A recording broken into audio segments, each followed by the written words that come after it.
Welcome to the 2022 PUBG Mobile Global Championship. This year, we'll witness the world's best teams fight for their share of the $4 million prize pool across the PMGC League and final stages.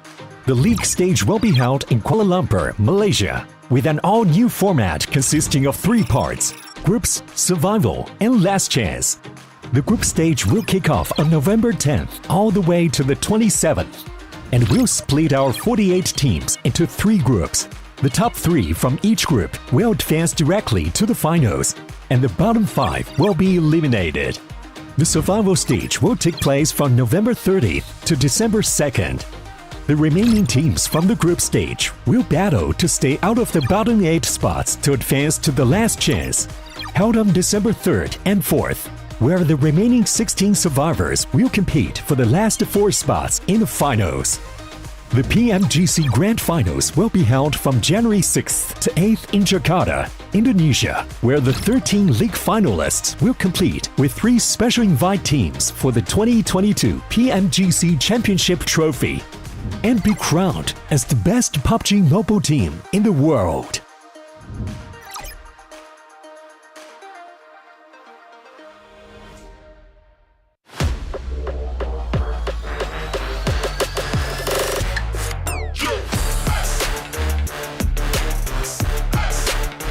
ディバインファイトの構えです。小屋をしっかり制圧。あとは隣の集落です。4対2、ドアが開いた。そこもディバインが入っていく。仕留め切った。あっという間にラグを殲滅しました。いや、さすがに2人がかりでいけばいい。上がる上がる。勝負する構え。1人持っていったナウト、もう1人も狙います。シールドの対面、うまく両線を使って2人目。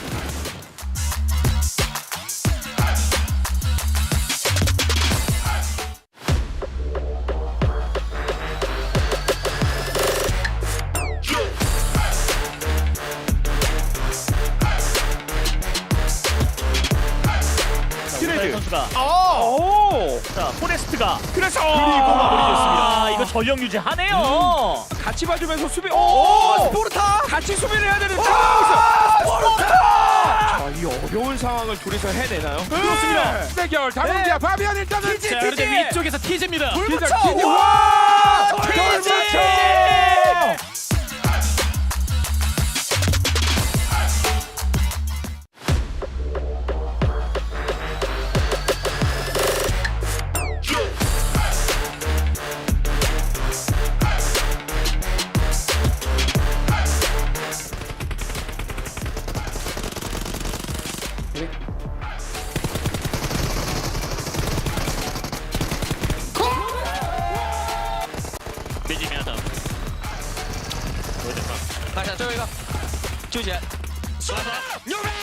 TT 的2人在慢慢的想要往肖12这个方向去摸，侧面还有枪线干扰，又是肖12的12K， 还有吗？接着是他，还有一喷，哇！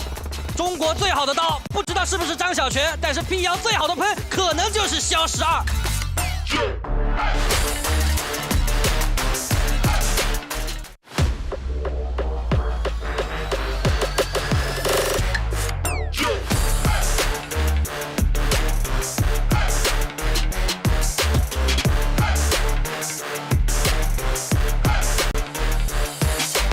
That is such a smart move. The bait and switch coming in from. Oh, has been spotted out by Alex, and before he even could respond, the graves have been dug. Fred looming in from Quantum Raven finally decides to push in. Finisher being spotted out as Delta just pushes in from another direction, gets a knock. Having the odds stacked against him, Jane and his boys kept at it. We wouldn't be surprised if they set the stage ablaze in the upcoming South Asia Championship. Indeed are, but even DRSK themselves get a casualty on their name. Rules too, a little too ahead of himself, and Evil also fall down. And somehow they're clawing their way.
Ladies and gentlemen, it's my pleasure to welcome you once again to the PUBG Mobile Global Championship League.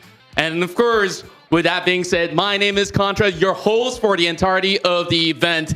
And we only have 6 more matches to play here in day 4, where the best 3 teams will be able to qualify themselves to Jakarta, Indonesia for the grand finals. Meanwhile, the teams placed from 4th place till 11th will move on to a survival stage. And unfortunately, we may have to say goodbye to some of the best teams out here playing in these group stages.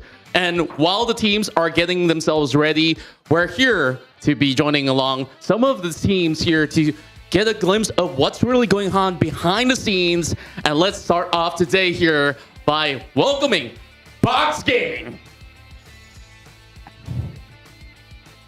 All right, and of course, welcome to day 4 of the PMGC League. And so far, you guys have been able to put on quite a performance throughout the past couple of days. So with the first 3 days of play, you guys have been able to place on 12th position with 99 points. What have you guys been able to identify what the team has been struggling with?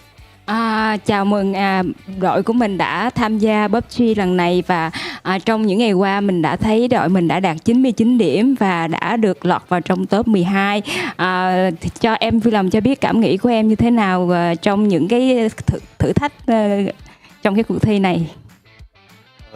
Đối với một cuộc thi tầm cỡ quốc tế thì tất cả các đối thủ ở đây đều mạnh và điều khiến bọn em thấy khó khăn nhất là setting vòng bo nó đã thay đổi nên là bọn em khá là khó để mà thích nghi được với setting vòng bo. Okay. This is the international competition.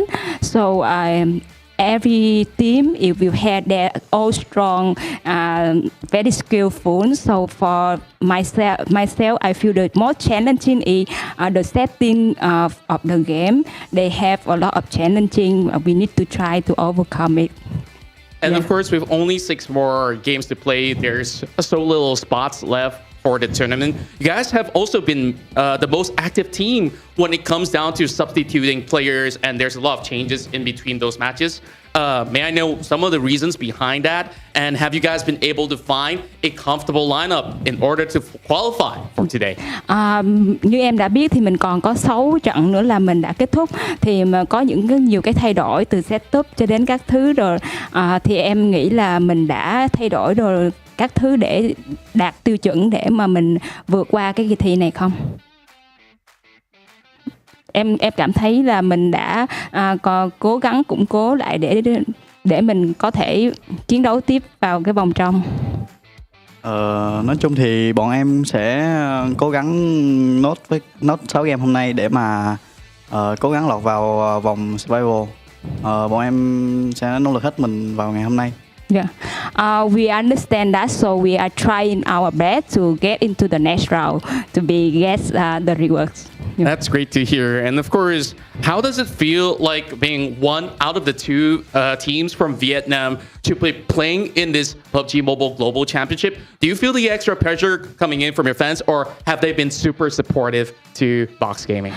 Em cảm thấy như thế nào khi mà mình được phục vụ, được hỗ trợ rất là nhiều khi mà tham gia PUBG đợt này, được hỗ trợ nhiều không? Em thấy đợt này thì team của em được hỗ trợ rất nhiều từ mọi việc, ví dụ như kiểu vào game hay là điện thoại thì được hỗ trợ rất là tốt. Nói chung là tất cả đều perfect. Yeah, I feel very perfectly get all the supporter from the management, the PUBG team and everything. So we get all the more support from here. Yeah, I'm really glad to hear that. And of course, since it's been 3 total days that have been played out, what have you guys been doing in between those breaks and of course rest times to prepare for the next day, since there's usually so little time to prepare for the next day?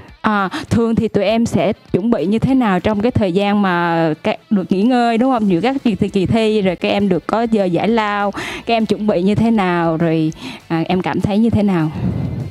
Thường thì giữa những giờ giải lao thì bọn em có tập trung lại với nhau và họp lại để bàn và giữ vững tinh thần để mà tiếp tục thi đấu trận sau và sửa tất cả những cái mà bọn em cần phải sửa. Every break time we gather together, we share the experience, what happened to us, we make the record in what we need to do the best for the next, so we feel comfortable and enough time for us. I'm really happy to hear that you guys have been able to really come together to really sort things out when it's only so little spots left. And now, with one final question, I really want to ask, what do you really have to say to all the fans all around the world, and especially those in Vietnam cheering for Box Gaming? Mình rất là hạnh phúc bởi vì chúng ta đã có mặt ở đây và chúng ta đã có rất nhiều là cố gắng. Nếu như mà cho em nói một lời với tất cả các fan hâm mộ của em trên toàn thế giới thì cũng như những người yêu thích PUBG thì em sẽ nói gì với cộng đồng của mình? Em xin gửi lời cảm ơn, em xin đại diện team gửi lời cảm ơn chân thành nhất đến tất cả mọi người ủng hộ đội tuyển và ủng hộ PUBG Mobile toàn cầu vì đã xem và được có những giờ phút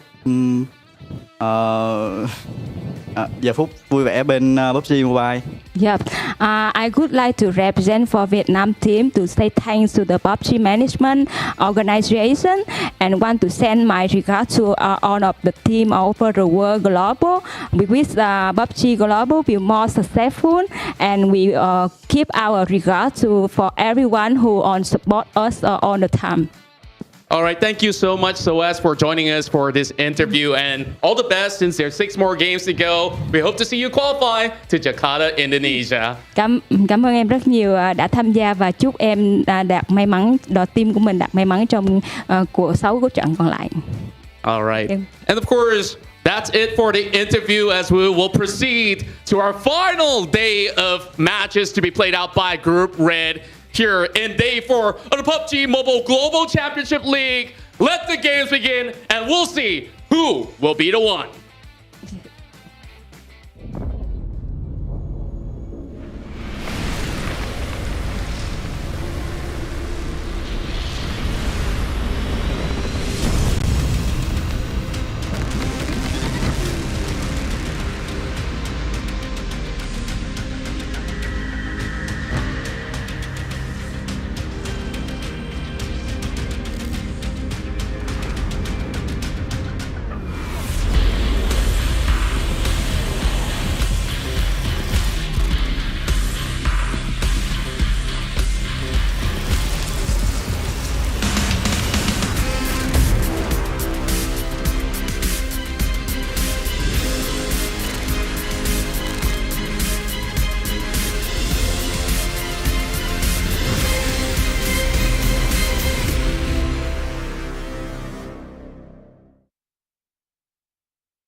Hello and welcome everyone to the final day of Group Red. At the end of the day, we're going to find out which teams will be going straight through into the finals and which teams will have to fight in their second chance. I'm your host, Jason Kaplan, joined by the handsome gentleman to my left or right. I don't know really which way it is because I'm bad with directions. It's Max, man, and it's Sandstorm. How are you guys doing today, Max? I'm doing fantastic. I mean, Jason, we had some great first 3 days here for Group Red, and really, I would say anyone still has a chance to make it, or in the survival stage, or potentially for the few teams at the top, make it into the grand finals, and it's down to the wire. It's now or never. It's getting real close, Sandstorm, but as Max said, there are teams who can potentially breach into survival stage or into the grand finals, but it all comes down to this, right? 6 matches left to go, R8, that's the question I'm going to ask you. Are they going to do it? I mean, they're in 62 points. It's going to be a very long road, but if they're going to do it, they need to start off with Game 1. I'm talking chicken dinner, 15 eliminations, the whole 9 yards, the whole shebang. You need to get absolutely everything in Game 1 in order to give yourselves that extra boost that you need. You have to start off strong if you want to end it in the survival stage. Yeah, and this is the perfect time for any team out there to finally have a good day for themselves, or maybe again show some consistency like we've seen towards the top. And speaking of consistency, we're always consistent here on the show. We want you guys to follow us over on social media, all the PUBG Mobile esports channels, also our own channels as well, as you saw earlier on, because I can't stop coughing now. I'm just getting broken up, guys, knowing that this is the last day of Group Red, and I want to see you guys tomorrow. But I do get to sleep in, which is kind of nice. But also, a big shout out here to Sony with the Xperia 1.4 and Xperia Stream, made in collaboration with professional esports players. You can play PUBG Mobile in 90 Hz of the Xperia Stream's total cooling system and multiple ports for intensive gameplay and streaming. And I know right now Max is sitting there on his PC trying to order one of those bad boys so he can play. And maybe he can play here at the Pullman Kuala Lumpur Bangsar Hotel, where our world is your playground. But Max, I would say this, even though the rooms are comfortable, the spa is amazing, you probably want to go see the city, right? You don't want to sit in the hotel the whole time, even though you're going to be lavished in comfort. I have seen a lot of players now arriving from Group Green at the hotel, and it looks actually really cool. So knowing myself, and I'm a gamer, so I don't touch grass that much, I would probably stay inside because it looks really cool. Well, Max, I got an announcement for you, actually. Guess who's going to be heading straight to the hotel? No, I knew it's not going to be me. It's Sandstorm, not you. Exactly. Oh, wait, I get to go to the hotel? No. You don't. You're stuck at home. Oh. You're actually not allowed to leave your room. Schedule and format graph is getting really weird. You can see here our 3 groups we have: red, green, and yellow, with green coming up next week. But again, it all comes down to where you place within this event and where you place potentially in the survival stage. And then it only gets more difficult from there on, right? You're going to go into the survival from this. You're going to go into the last chance with some of the best teams from each group. It's going to be extremely tough here. But hey, if you want to win big bucks, as you can see, you got to play the best teams. Yeah, I mean, $4 million on the go here for the teams that can potentially make it. And I would say here, Jason, if you're in the middle of the pack right now, you really want to dodge making it through to the survival stage. I mean, if it's your only way to qualify into the grand finals, of course, make it. But if you can just qualify in the top 3, that's the best way. Hey, you're fighting up against 16 teams. If you get in a survival stage, you have to deal with 24 teams. The competition is going to be even tougher there. So top 3 is where you want to be. Yeah, we can see here our participating teams in this group. If you missed on any of the days, well, here, we got a quick little recap for you of what's all coming up. Let me ask you, maybe Sandstorm, and this is going to be a heavy-hitting question for the bat. What's the most disappointing team you think in performance so far that you expected more out of? I mean, there's a few teams that we could pick. Honestly, Mad Bulls and the performance in the EU Championships, that's 1. 2, R8 for sure. 100% Nigma, the massive drop-off. I want to say after day 1, that to me was the biggest surprise. Like, after a performance like that, after a start like that, having 83 points and then, proceeding to get, 13 points in day 2, 17 points in day 3, 30 points in 2 days. You managed to get that in 1 game. You can't get that in 1 day. That to me was the biggest disappointment, especially with how strongly they performed in last year's PMGC. They were 3rd in the world in 2021. How do you have that much of a drop-off? It's just absolutely baffling. But we still have one more chance, still have one more day, still have more games to go through, and definitely going to be a team to watch for me for the entirety of the day. As I said it earlier a little bit earlier in the pre-show, there are still many opportunities for these teams to make it up in that survival stage, potentially a few teams to make it in that top 3 position, but we saw a big step up from LGD, back-to-back chicken dinner yesterday, as you can see in these highlights currently, and also a back-to-back chicken dinner from Buriram. Really 2 teams that we didn't know how they would potentially perform in this PMGC, but they came out with an absolute bang yesterday. But the thing is, their position is not yet secure, Jason, so we need to see them almost replicate that today if they want to make sure they can solidify their spot in the top 3. Well, I think the best way for LGD to replicate performance is to have MaxBet not put them as a team to watch. I mean, that worked out exceptionally well. I know you got a couple of hate messages from some fans for certain teams of saying, stop picking our team! But it wouldn't be PMGC without it, to be honest, Max. Exactly. I mean, that's why RRQ had enough. That's why they're not coming back anymore. They're like, we don't want to deal with Maxman on the desk. We won't deal with that one. But I mean, I'm not allowed to pick on the desk. We could take a look at our overall rankings. And again, extremely important here. As you can see, color-coded, top 3 straight to the grand finals. LGD would be in right now. However, there are 2 teams knocking on that door with S2G and DRS Gaming. However, I'd say teams in 6th, 7th, potentially 8th place aren't really out of the realm of possibility, but they cannot afford to have basically a single bad match today, and they have to have some big wins. Yeah, they definitely need to have the big wins exactly the time where, for example, the LGD, DRS, S2G would be having terrible performances, maybe 0 points, 1 point. That's when you need to capitalize. But if they keep performing, no matter what you do, it's going to be next to impossible for you to fight them for those top 3 spots. But we're looking towards the second half. We're looking at, I mean, I'm watching for Rivals, Nigma Galaxy, and the Infinity. These guys are on the edge, 113 points, 110 in 10th and 11th place. Box Gaming, not that far behind, and neither is Mad Bulls. So these 2 are the first teams to threaten Infinity and Nigma when it comes to getting to the survival stage. And it's all going to come to that first game and how each of these teams is going to be starting. I mean, you asked earlier, Jason, to Sandstorm, which team was a bit disappointing. I almost want to say all the teams that are not in the top 11 right now, I expected them to see them higher, but the thing is, it's PMGC. All these teams are incredibly capable of making it, right? So if we could, I would love to see all teams making it in the survival stage, but you got to have some teams at the bottom, and unfortunately, Mad Balls and MTech and even R8 are part of those teams. Yeah, I mean, that's kind of how tournaments work, right? Some teams have to not qualify just because, well, you wouldn't have slots for everyone. You can't have that big of a lobby. But I'd even say, I mean, every team there except maybe R8 right now has a chance just because we haven't seen R8 have those big matches and they are 20 extra points behind.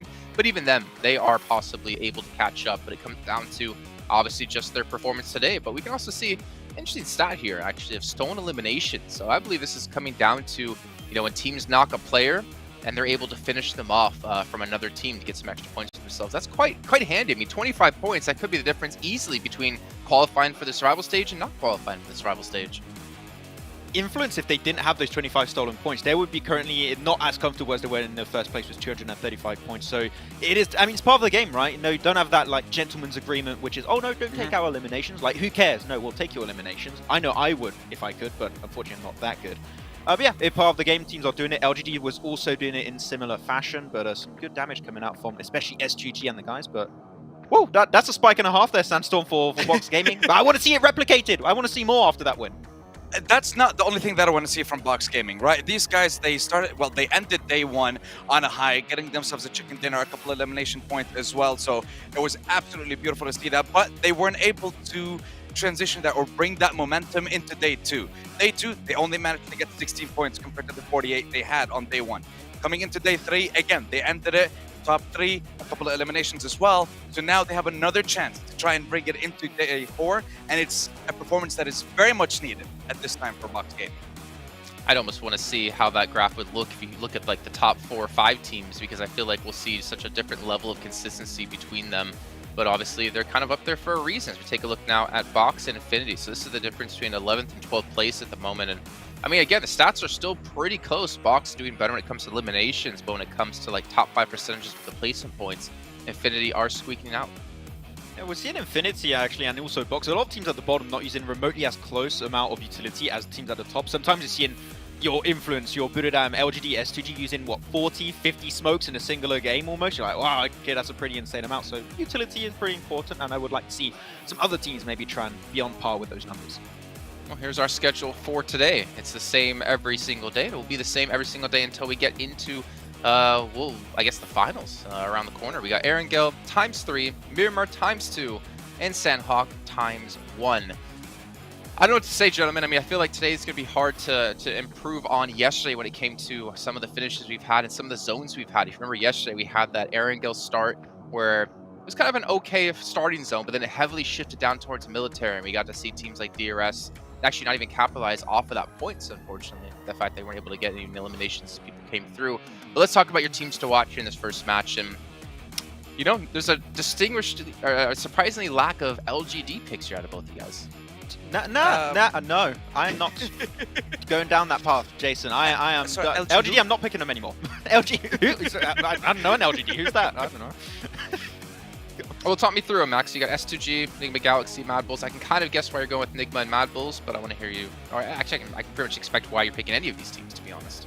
I mean, right, exactly. The thing is that these teams currently have an opportunity to make it through their respective bubbles. So S2G currently right behind LGD, which just was that 6-point difference. S2G, if they have a massive pop-off beginning of today, like they did in day 2, was that back-to-back chicken dinner, could be their ticket to make it into the grand finals, right? And S2G, we've seen this team that they can just start off hot, they can just be consistent throughout the entire day. So S2G, I would say, the biggest risk for the teams currently in the top 3 position. And of course, Nigma, don't fall off too much again, even though it's been a pretty reoccurring factor here throughout this tournament. And also Mad Balls, still disappointed in Mad Balls. And even Blank mentioned it earlier, they got a good finish yesterday. They got a lot of elims. Not even a limb, sorry, knocks, but they got nothing confirmed. And I want to see Mad Balls just feel a lot more confident and dominant in those lobbies, but it's just not been the case so far. Okay, what about you, Sandstorm? Well, I want to focus on NGX a little bit. Nigma Galaxy do have this trend when it comes to the final day of the tournament. They always seem to pop up. They always seem to show their best performance. So if we've seen a good performance on day 1, non-existent on day 2 and day 3. This is the time for you to shine, because PMPL MEA Championships last day, they had 4 games out of 6 in top 4. PMPL Arabia, 5 out of 6 games, also top 4. So we've seen that consistency show up in the final day, and I want to see it again here. Fox Gaming, I already mentioned, you guys have the momentum now. Bring it into day 4. Bring us some chicken dinners. Get yourself to the survival stage. Well, we're going to find out here because the first match of the day is ready to go. So I hope John On and Blinker are as ready as we are to kick off the day. I'm ready 24/7. We're going into this game hot and ready for the final day of Group Red Blank. It's all to play for here. That bubble is looking to burst. Absolutely. I mean, this is going to be a little bit of an interesting day, and there are so many drop-offs all around the leaderboard. I think it's a little bit more difficult to get into towards that 5th place position now, but there is competition for that 3rd place. See who exactly goes through to the grand finals off the back of that qualification spot. You can tell I'm ready and raring to go for this day because I put my glasses on, so I can actually see what's going on now. Which is extremely important. Before I was just guessing. Yeah. But heading straight over towards our angle, from Sosnovka up towards shooting range. Dead set through the middle of the map at the moment.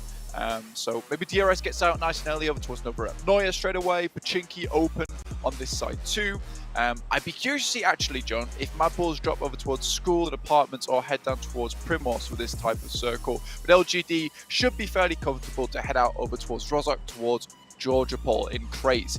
Obviously, John, the big thing we're looking at today is that chase between S2G and LGD at the moment. I think LGD currently 6 points ahead in 3rd place, but S2G would love that qualification spot. Not only there, but the prize pool differential is massive, John.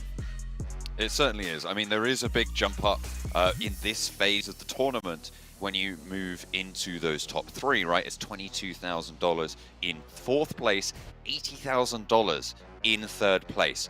There is the caveat, of course, that you do go into the survival stage if you're in 4th place, and you don't if you're in 3rd, and there's more money to be earned over there. So the potential earnings for a 4th place, if you get 1st place in the survival stage on top of that, would add up to $48,000. So the drop-off is still really quite significant. That's I'm not going to do live maths because I've been called out on Twitter today, but that's many money. Come on, I believe in you, bro. That's like 48Ks of money right there. I can do some forms of quick math now and again, but no, it is 48,000 total, right? But the difference is what I was thinking. Yeah. Anyway, I'm not going to do the difference because that's We're not scary. going to figure that out. Doesn't exist. 32. There we go. I think that. Oh, maybe. I think that's on the money. I think we're all good. We're all good. I'm opening the calculator. Please, no memes on us, please. But yeah, looking at the circle, as this is now a very important day, and we've got to get stuck right into it. It's over towards that western side. Mad Bulls did drop down towards Primos, Enigma Galaxy over towards Pachinki. You know, we did hear Sandstorm talking about how they'd like Enigma Galaxy not to continue to have this drop-off, but again, every single day has been very rough for them. But I'm looking over towards BTR at the moment. My name P pulls out the pistol. Oh, playing around the rock, 1 bullet lands. There's backup coming through as well for Bigatron. Has to go for the reload. Hang on a minute, the shot's coming through. Oh, Sky coming in. The auto shotgun, and Sky only has to send away. Didn't have a weapon, only the buggy. A weapon in its own right, sure, but when you hear the bark of that shotgun, you're getting out of there. We are getting back to a Luxie and Zuxie combo, but Black, this time around we've thrown Liquid in instead of Misery. I mean, Liquid was kind of the mainstay, I'd say, alongside with Jem Foster. Misery was a bit of a different pick for me coming into the beginning of this match. So still pretty happy with the way that he had performed. He was doing some good stuff as an off-angle specialist. I think Liquid is overall a very good player. He was one of the first pickups that BTR went for after they did lose Ryzen and they had to go for a bit of a reform on the roster. And I think that he has played pretty well yesterday, and honestly I think it's more of a case of BTR with Zuxie and Luxie just needing a little bit of a break. I think this is a massive change in performance for BTR overall, being in 6th place, being quite dominant towards the middle of the pack in this lobby. Although it's not a return to form of BTR of old, where they were just smashing and dominating every other team inside the lobby here, this is great news for them. And you can imagine that there would be a little bit of burnout from Zuxie or Luxie towards the 3rd day. And if they've got substitutions to bring in and give them that break that they might need, this is absolutely fine. Again, Zuxi and Luxi, one of our most long-standing duos in the entirety of PUBG Mobile, with a lot of accolades underneath their belt. So for BTR, I think that's fine. They're going to have Liquid jumping in, and this is BTR's last day to maybe jump up a few rankings, get a few more points, but it's unlikely that they'll pass DRS or pass S2G, with there being quite the point differential between them, and it's around about 35 points, we'd say, up towards S2G. 36, if you want to be exact. Careful. I know. Very, very careful. We can't be doing any generalizations these times. Look at that top 5 rate for Influence Kevin towards the top. 77.8% in the top 5 on Erangel. That is a crazy good scoreline. Burra Madeira similarly strong, but I mean that 77 really does push it just that next step further. There haven't been super large numbers of Erangel just yet over the last couple of days. We do play it for 3 games a day, so we've had 9, but that still isn't a massive sample size. But even to get on 9, 77% there is really, really solid stuff. And it's why Influence Kemen are still in that conversation. Buraram obviously chasing that down. Yeah, not a good start for Buraram either, losing one of their players over towards BTR. We saw this for Mad Bulls yesterday, losing one of their players very early in the game. They're still able to get very far into it, though, on that angle that we just played yesterday as a final match. Again, though, it did hamper them. They weren't able to pick up that chicken dinner because 4 rivals had their 4 players on board, were able to leverage that kind of result from them. But again, Buraram, a lot of this matters right now, and you can't really have a bad game, because if they give any chance for Influence Kemen to make that lead happen right at the beginning of the day as well, you don't want to be playing catch-up at this point in time. No, it's pretty much a death sentence if you let them extend that lead early on. They were able to chase it down once before, but I mean, asking to do it twice might be just too tall of an order. However, there's still 3 of them alive, and they're perfectly capable of getting pretty deep into this game, so hopefully they can keep on going. Yeah. I mean, you saw Kengzo yesterday on Miramar. If you missed that was a really good Snake performance. I think King Kengzo. I know King Kengzo is the King Cobra of the lobby a lot of times, which is great to see. And I think that you'll usually just see these grass vipers, a lot of these lobbies in Miramar, where they don't do too much unless you get too close to them. But Kengzo's kind of more like the boa constrictor. He's happy to get into the action and start to constrict some of these teams all as a solo player. So even with Buraram down players, they're absolutely fine to get big points towards the end of the game and comfortable getting in towards that top 5. Circle, though, again, over towards this western side of the map, meaning a lot of teams are now moving their way down. S2G headed underneath. Everest actually head over towards the southern compound on that side, so they're fairly dead central. LGD currently is trying to gather as much information as possible outside of hospital, which is very typical of LGD. Informational based team over on this side, which I really like to see. S2G spotted out Soaz, who we saw in the interview earlier. They're not going to be too chuffed about that for Box in 12th place as well. Disastrous time for it to happen. And similarly, S2G picking up points early. Good news for their chase for that 3rd place. Instant qualification bubble, jumping up to that 80k. 80k, beautiful stuff for them. I mean, that's what they'd like to end up on, and S2G are already getting a chunk into it. LGD very close by as well, could be their next targets on the list, John.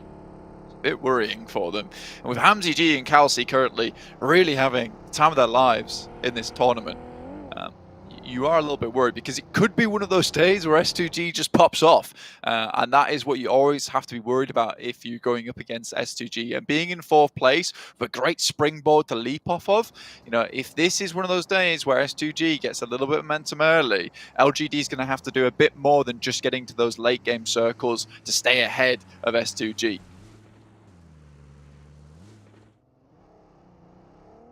As the circle shifts on that south, teams will move in. Southeast side, you can see there's basically nobody playing there.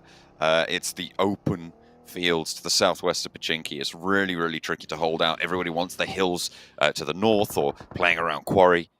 Obviously, south of Everest, a little bit more desirable. There's a couple of really strong compounds there.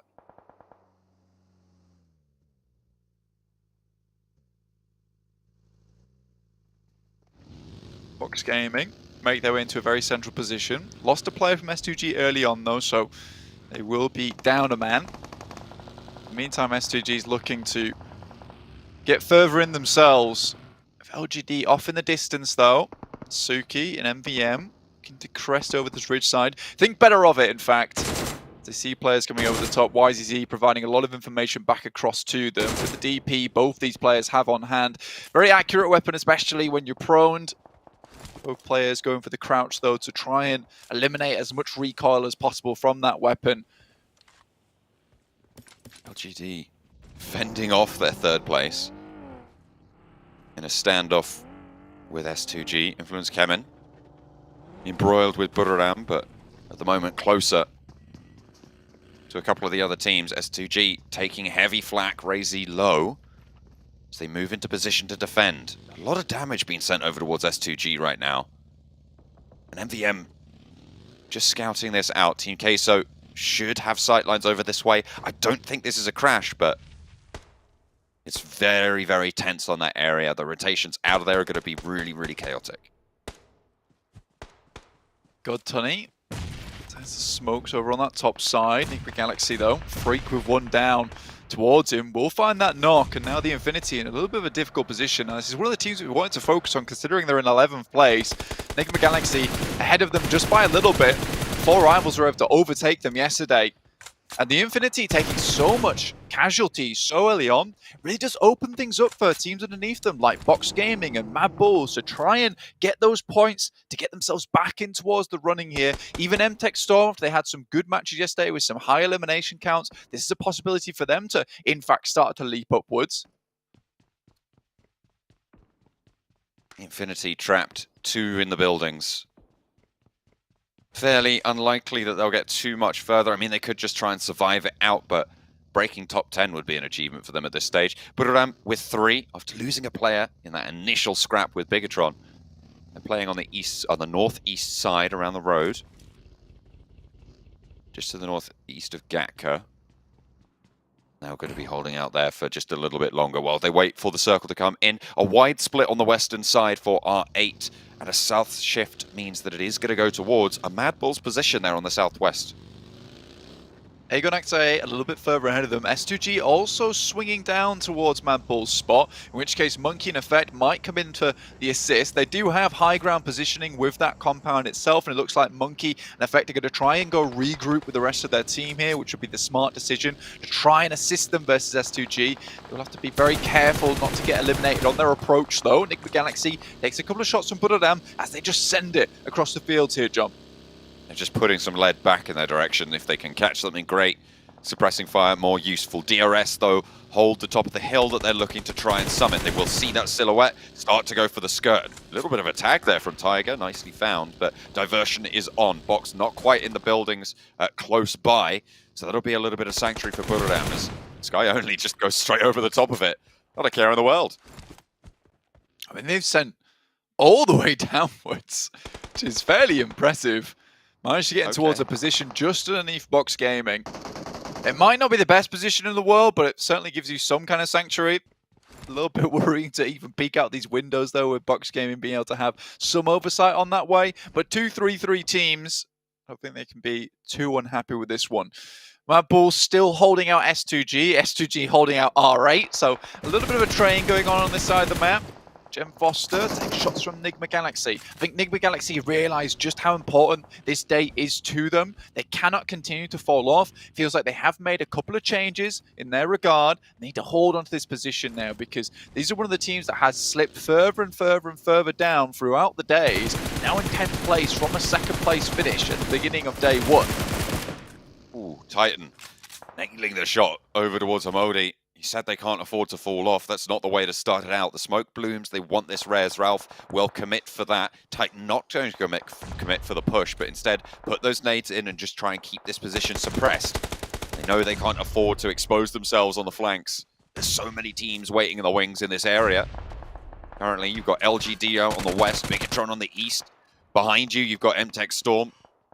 Of course, if you're focusing on the front, you know they're there, but there's 4 teams very, very close by and ready to pounce. MVM Rolling slowly but surely. This is over towards the center of the map itself. MTech Storm towards that northeast side. R8 still trying to get through the guys from S2G. Razy is up towards the north though, so it is currently just a 3 from S2G. It's providing a bit of a outpost for the rest of S2G to regroup on top of. I think Bandar should have spotted at least one of the players from S2G, but will be slowly enveloped by the blue behind the vehicle as well. This is a bad position to be in. Gets at least a smoke out towards the road, but I don't think that's going to save him. Out in the blue. Silas knows he's there. If R8 finish in a poor game here, it's pretty much curtains for their hopes of moving further forwards. Right at the bottom of the tables, 18 points behind right now. More behind the rest of them. Luckily, the bullets run out for R8, but Silas will move forwards and their reposition. It does get them in the circle. And actually, somehow they managed to skirt around the edge of it. Not entirely sure how that one worked out, but woo! Finally, there's the shots coming on through. As MTech Storm getting eliminated in the meantime. I think there was a scrap with LGD in the wings of this. And LGD picking up 3 eliminations. It's good news. Yeah, I mean, they had to grab some eliminations here, especially with 3 elims going over towards the side of... 5 elims, sorry, going over towards S2G to make something happen. And in this situation, LGD take a crash from MTech Storm, easily find themselves the full squad wipe, though. Very nicely done. Matt Bulls took a knock over towards Monkey. Again, this needs to be a restabilize and fast because S2G is quickly coming in for the crash here over on that western side. In the meantime, Buradam look to send up towards box game. This is an aggressive push coming through from Buradam. They want this position. And break is down. Remember, they lost Soaz earlier on. So they are just the 2 of them, Trismo and Bensu, left standing against the 3 of Buradam now. Kengzo cooking the nade on the front. A descent from the hillside as we tune in with Influence Kemen actually taking a fight against Titan. Enigma Galaxy not quite getting that oversight just yet, but I imagine it's only a matter of time.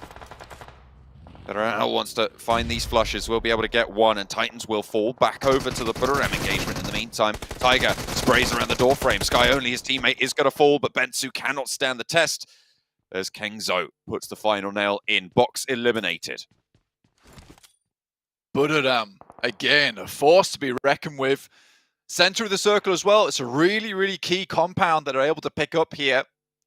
Enigma Galaxy, worth fending off against Titans. We're trying to find some eliminations outside. Do get 3 for their troubles, but it was Influence Kemen to come in, finish the job towards that team. Titans having a little bit of a fall off after their success towards day 1 and day 2.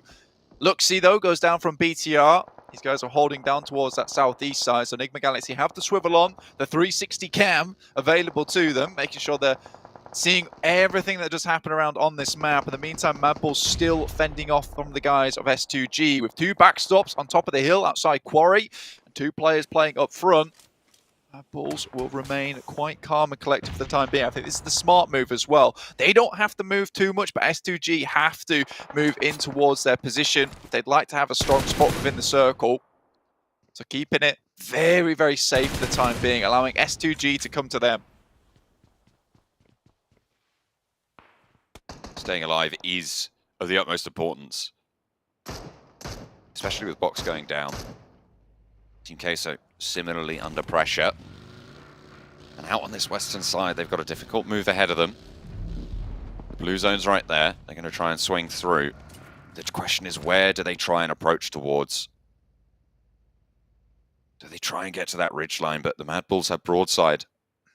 And Aegon, XIA are really going to have control over on that north as well. They might not have another choice. Hamzy G goes to scout down towards DRS's position. You wonder if he's going to get knocked, but I mean, Hamzy G, very, very good member when it comes to those 1v1s, and it's only Yante down there. Though he is a significantly strong player from DRS themselves. Worrying slightly. I8 gets crashed on. 4 rivals rolling up on into the shack, and immediately taking down the player in there. Not too much of an issue, but now people know that they are in there. And of course, there is an answer from Blade. A knock over towards Voki. Immediately looking to try and stick that res. IQ wants to put a nade in through the window and ruin their day, but gets knocked for the trouble. Doesn't quite get that answer.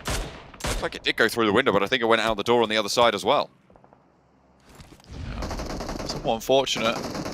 Influence came in. look to fight against Enigma Galaxy. Freak, though, with an incredible play, takes down 2. Hamodi in the backlines, not supporting. Little Boy all on his own. It's just one more elimination, and Freak steps up, tries to move out. Molotov over towards the tree. Gives him a little bit more time to work with. Nade over the top, a little bit short, but Enigma Galaxy, Freak is so low here. One nade would do the trick. Oh, he gets out of the way of that one. Freak looks for the flush, steps up after the heal. Hamodi low. It's a 1v1 between these two players. Freak versus Little Boy. Enigma Galaxy, I mean, they've had their fall off. Can they keep it going here against Influence Kemen? This is also really notable for Influence Kemen Blank. Their points total is not safe from Buriram. Even though they lost a player early for Buriram, if Influence Kemen go down here, it's very much a closable gap. I mean, this is what we've been talking about the entirety of this stage, as well as the fact that if a team has the guts to actually fight for a priority compound, a lot of times they'll find themselves in a position to get lots more points in the games. And Buriram, even with just the 3 players they had during this game, they went up against Box Gaming. They took that position over towards that eastern side in a very prolific compound inside this circle. Now they can play from there with confidence. LGD still have to make their way in from that northeast side, most likely going to close around them as well. So Buriram in a very good position now with 3 eliminations to maybe jump over the top of Influence Kemen. Now, Influence Kemen, very, very good at staying alive as that single player, getting into the top 5, regardless of the result they have at the beginning of the game. Though with so many targets over on this side of the map, I don't know how likely it is for Little Boy to get into the circle without being spotted by LGD, Freak, or Buriram. Bigatron on the south side. Don't stop S2G on their first descent. Looks like they think they might be still up there. The smokes, though, should be a little bit of a clue. Bigatron moving a little bit further north.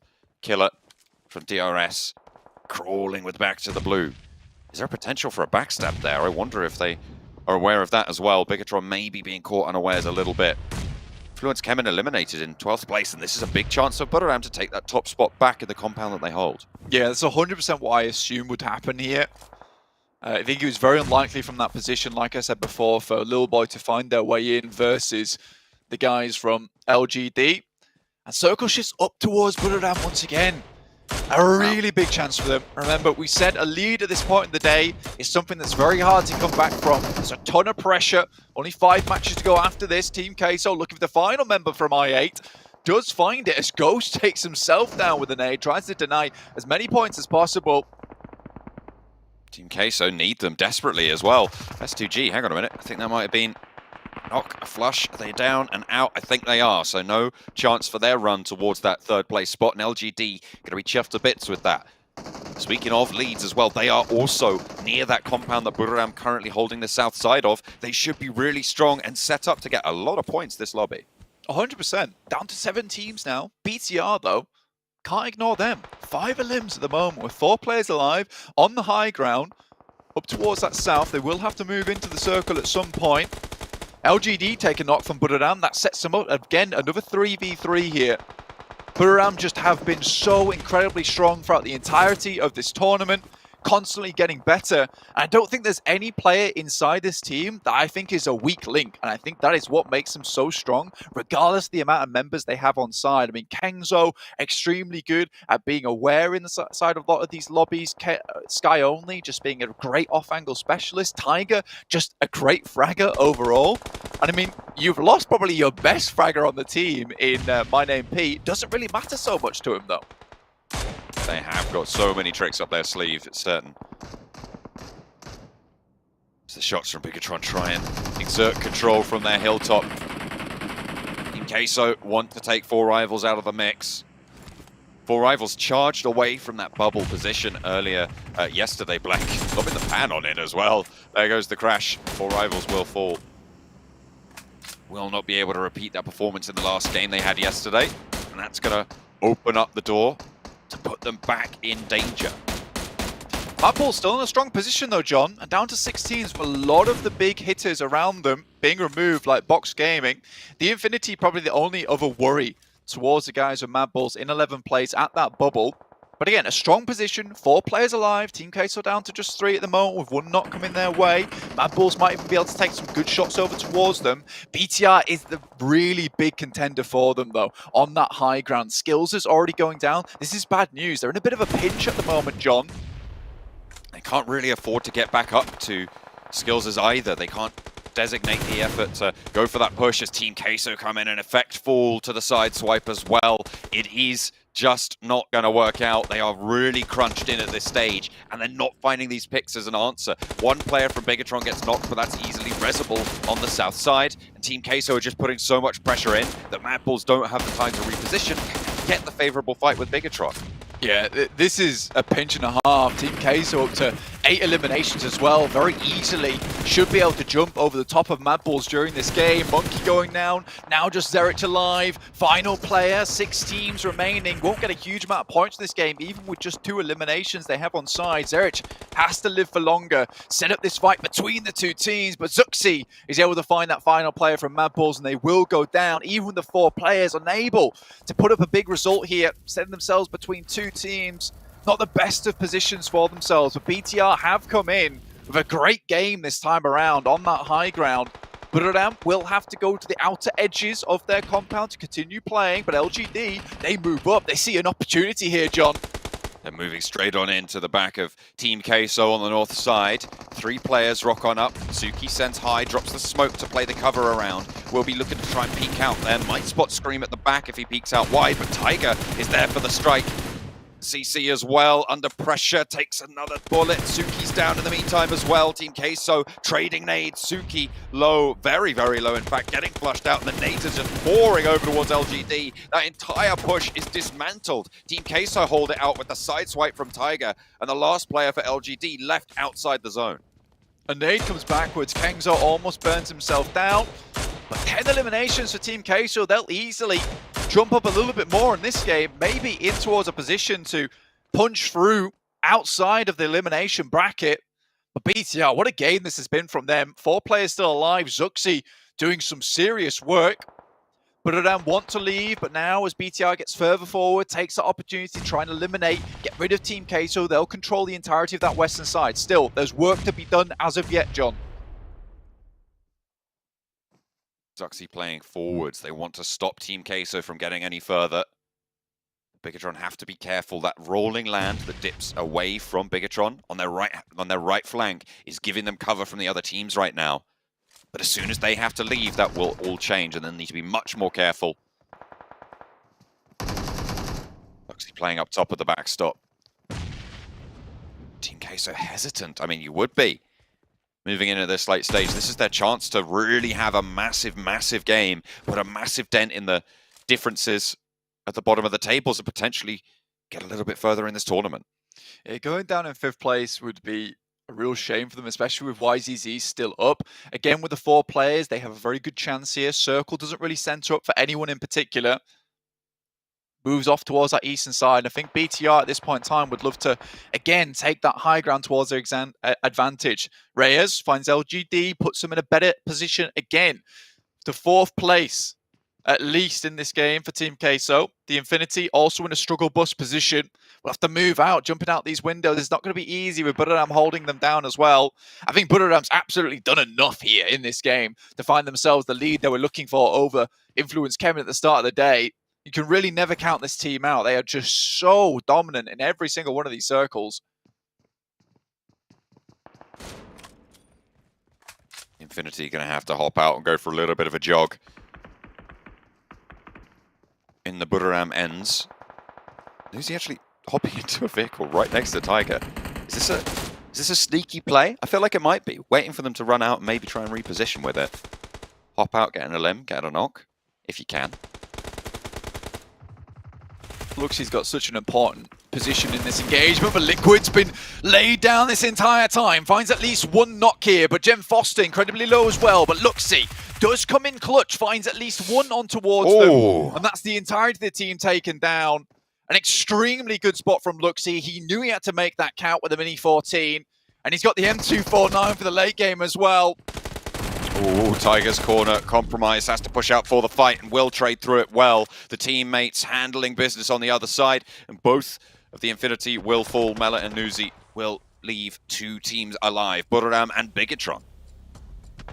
Again, the lead was not massive coming through from a couple of teams above BTR. I didn't know if it would be possible for them to get into a much higher placing. But with this game, at the start of the day, BTR might set themselves up for a position to even challenge 3rd place if they continue on their trajectory. Jem Foster looks down towards Budoram, takes some good shots and holds them back up inside the building, which is right on the edge of the blue here, John. Was quite a jump up on those tables. Can Bigatron put a dent in that? Start their journey. 3 players are there, 11 eliminations, you're right, and they really do control the exit from Budoram. It's really good news. Jem Foster repositioning to try and exit them from the lobby. Budoram, 1 player left, it's just Tiger. Sprays over towards Jem Foster. The pillar keeping him safe, back into the smoke, but really, where do you go at this stage? There's no way out. There is no clean position. Luxy just putting down lead time after time. Swaps it out, gets the reload, and the sprays are good. Tiger fades back into the blue zone, thinks better of it. And Bigatron, you can tell they're chuffed to bits with that, and they should be. What a way to exert control from the south side. Disgustingly good game here coming through from BTR. This is what we always wanted to see. It's a nice return to form, and what a way to do it in this new format here over in the PMGC. Beautiful stuff. I mean, Luxy with the 8x, we call him the long-range specialist, and he whacks on the largest scope he could find and makes it work. Unreal stuff. Zuxi as well, also putting up the big numbers, 799 damage done with 6 eliminations found as that front runner. You've got the dichotomy between the 2 twins. You got the one guy in the back with the 8x and the guy in the front with the red dot. It is beautiful to see. But again, a lot of things happened during that game. With the 30 points that BTR should have been able to find that match. You know, they were, 36 points behind S2G at the beginning of this one. This is a real chance for them to actually secure a grand final qualification spot if they can get some more big games today. And LGD and S2G continue to falter. The Infinity also putting us a 3rd place will see them a little bit safer towards that bubble position. Again, it's just all very rough down towards the bottom side of the lobby as everyone is scrabbling for points, including Team Queso. They got a whole load of points as well there. I mean, they went down, I think it was 4th, but they did get quite a few going through. Enigma Galaxy finished 2nd place after day 1. Blank now at risk as well at the bottom of the tables, but Bigatron have proved that they are on track for that return to form. It's great to see them get the chicken dinner.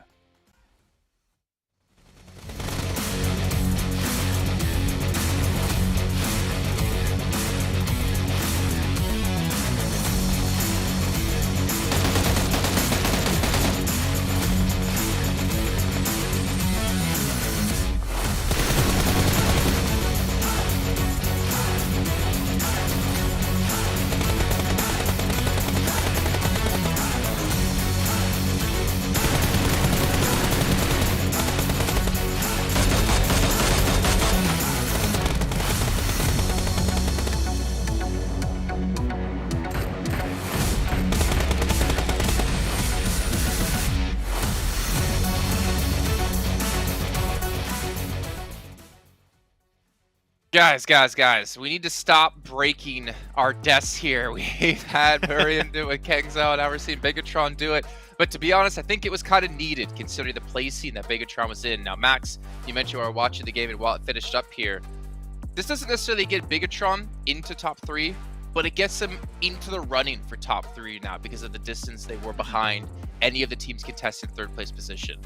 Exactly, 24 points. That's what BTR needed if they wanted to catch up to DRS that were right above them, which is, I would say, a pretty significant point difference. But now the fact that BTR kick off the day with 28 points and DRS have been pretty much invisible in this game is fantastic. Now they are back in the race for that top 3. And I said it, this would make me so happy to see BTR make it to a LAN Grand Finals or PMGC with Indonesian fans. Yeah. Would be absolutely fantastic. So yeah, this is the game they needed, but now the most important thing for today, we need to see BTR follow this up with even better result, good consistency if they want to make it in top 3. And to be fair, Sandstorm, there's also some other teams in there that had some good results too, right? We could talk about Team Queso. They were, I think, 20 points behind, if I'm not mistaken. Let me quickly pull up my overalls. They were in 15th place at 80 points. With them getting 100 points, if no other team got points around them, they would now be from 15th into 12th. And they would be within 10 points of the Infinity in 11th place. Like, that is a massive match for them. And honestly, if they keep this pace up, they very well could shoot from the bottom of the leaderboard into the survival stage. 100%, but the fact is, Infinity still survived long enough to get a decent amount of points in the series or in the game, so they still benefited. So even though, yes, Team Queso did get a decent amount of points, they're going to need a little bit more than that. We're going to need consistency throughout the rest of the games as well. Okay, let me change it up then, since you're poking holes in this. Enigma Galaxy at 113, 3 points ahead of the Infinity at the start of the day, and this gets them within reach now of Enigma Galaxy. There we go. Okay, that is very true, but also NGX, they got 5 or 6 eliminations in that game, not more than Infinity, that's for sure. So 4 rivals at 100. We'll just see it here. How about that? But the most important part is United Esports do take first place away from Influence Chemin here. LGD as well in third place by 10 points over S2G. But you can see Bigatron, they pass DRS here. They're still within reach now. I mean, it's about 30 points.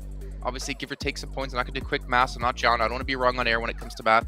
But you don't... It's not out of the realm of possibility now that Bigatron could qualify top 3. Exactly. Yeah. You don't want it to be a flash in the pan right now for BTR. You need to see, as I said, you want to see consistency. You want to see potentially another chicken dinner that would really seal the deal and allow them to compete for that top 3 position. BTR making it happen right now, but Team Queso, as you said, they could be in 12th position. Box did get himself a few points that game, so they're currently tied with 100 points each. But Team Queso, the dream is still alive to make it in the survival stage, and especially Reyes, we were talking about it during that game, Jason. Reyes has really stepped up, I would say, throughout the entirety of this year for Team Queso, and I think that he would be especially, it would be great to see him in particular make it to the grand finals, hopefully. He's scary, man. He's really scary. I mean, thinking about day 1, Erangel, match 1, he basically did like a solo bridge hold himself. Then we saw yesterday, he basically stops any crash out of LGD by himself. He's an exceptionally good player, and yeah, it'd be really cool to see him get there. But again, we need to see Team Queso continue this pace here. Yeah.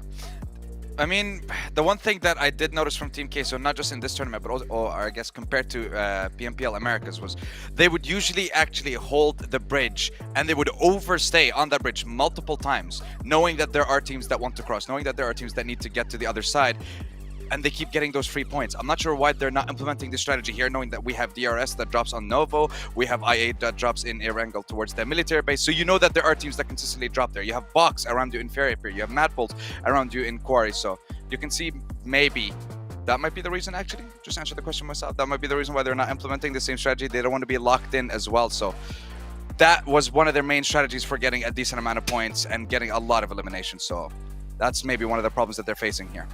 Good chat, Sandstorm. Now, I'm just kidding. Just talking to himself. He's just been talking to himself through. He's like, okay, I found the old answer myself. You guys at home who are watching, make sure you guys are paying attention to the YouTube chat, because we're going to be doing a survey for you guys. We have a chance to win some sweet prizes, so make sure you guys participate.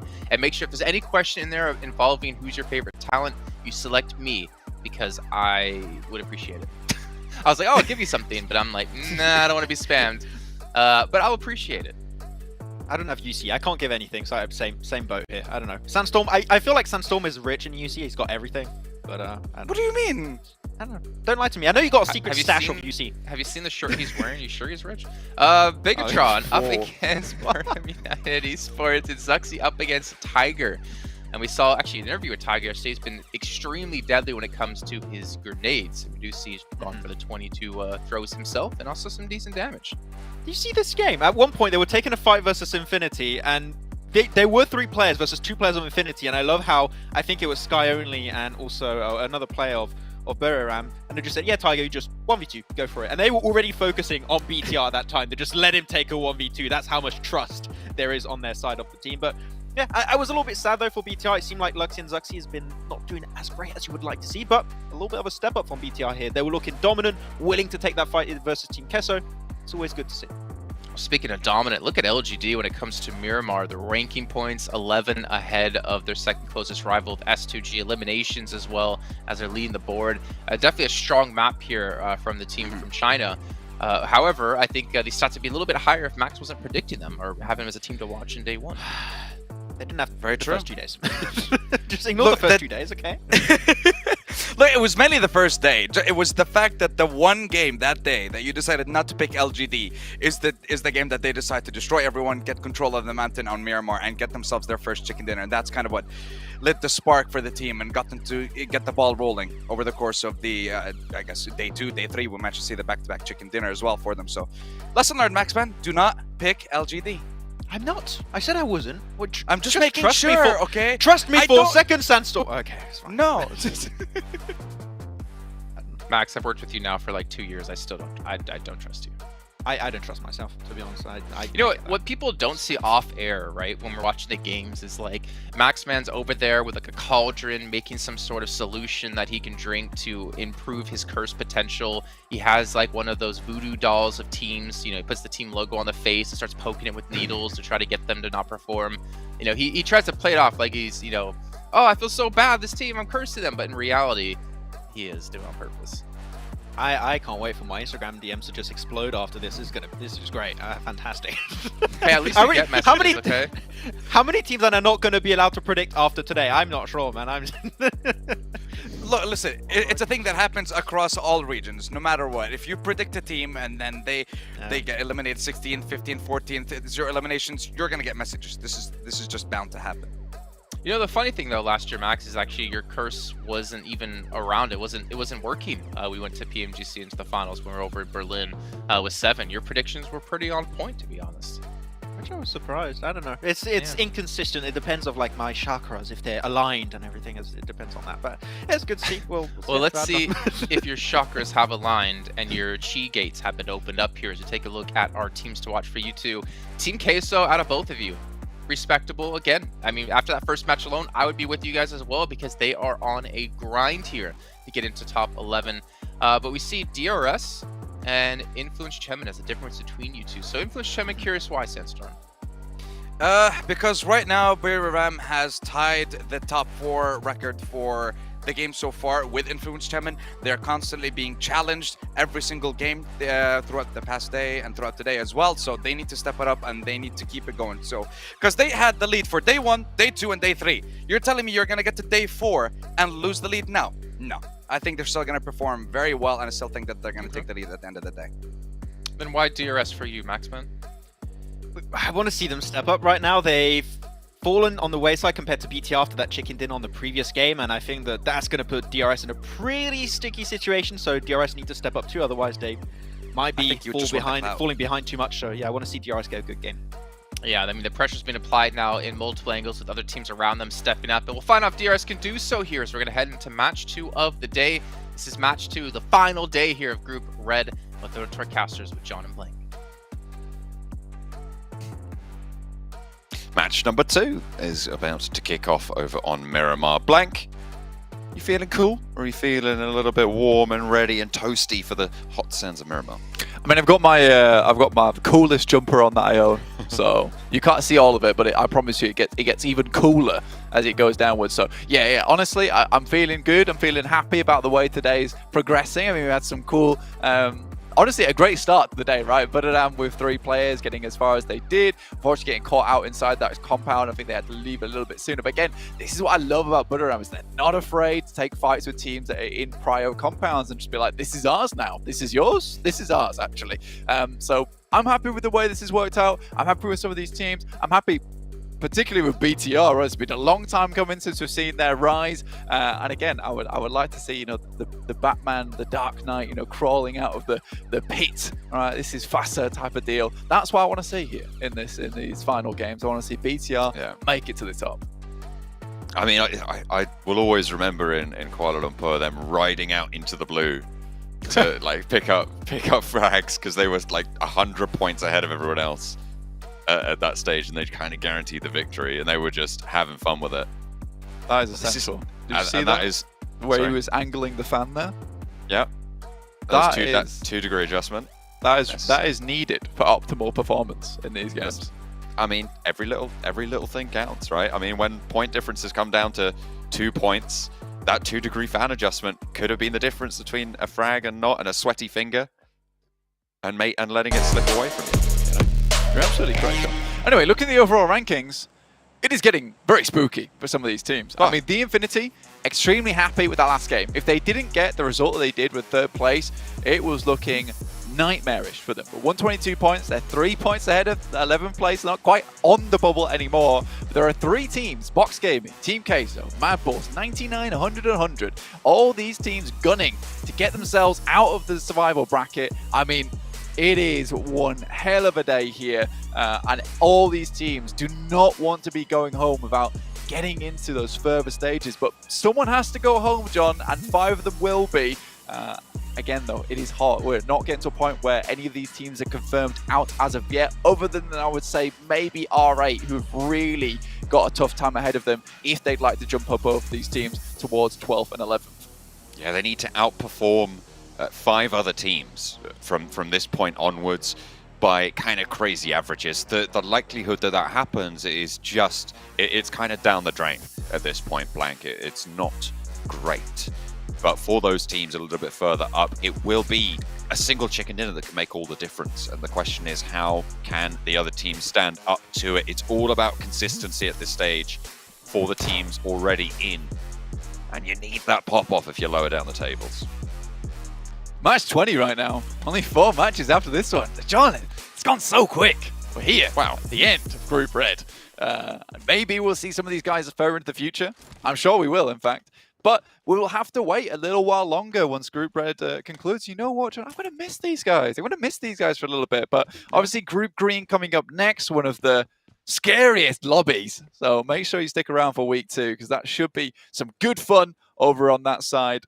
We'll have more action coming your way, including all the... Honestly, right, okay, I checked on the PUBG Mobile esports channel last night, and there is some real cool content being put out. So if you're missing out on some of that, surely go check that out at the same time, because everything's kicking off, including LGD versus Influence Kemin. What is going on here?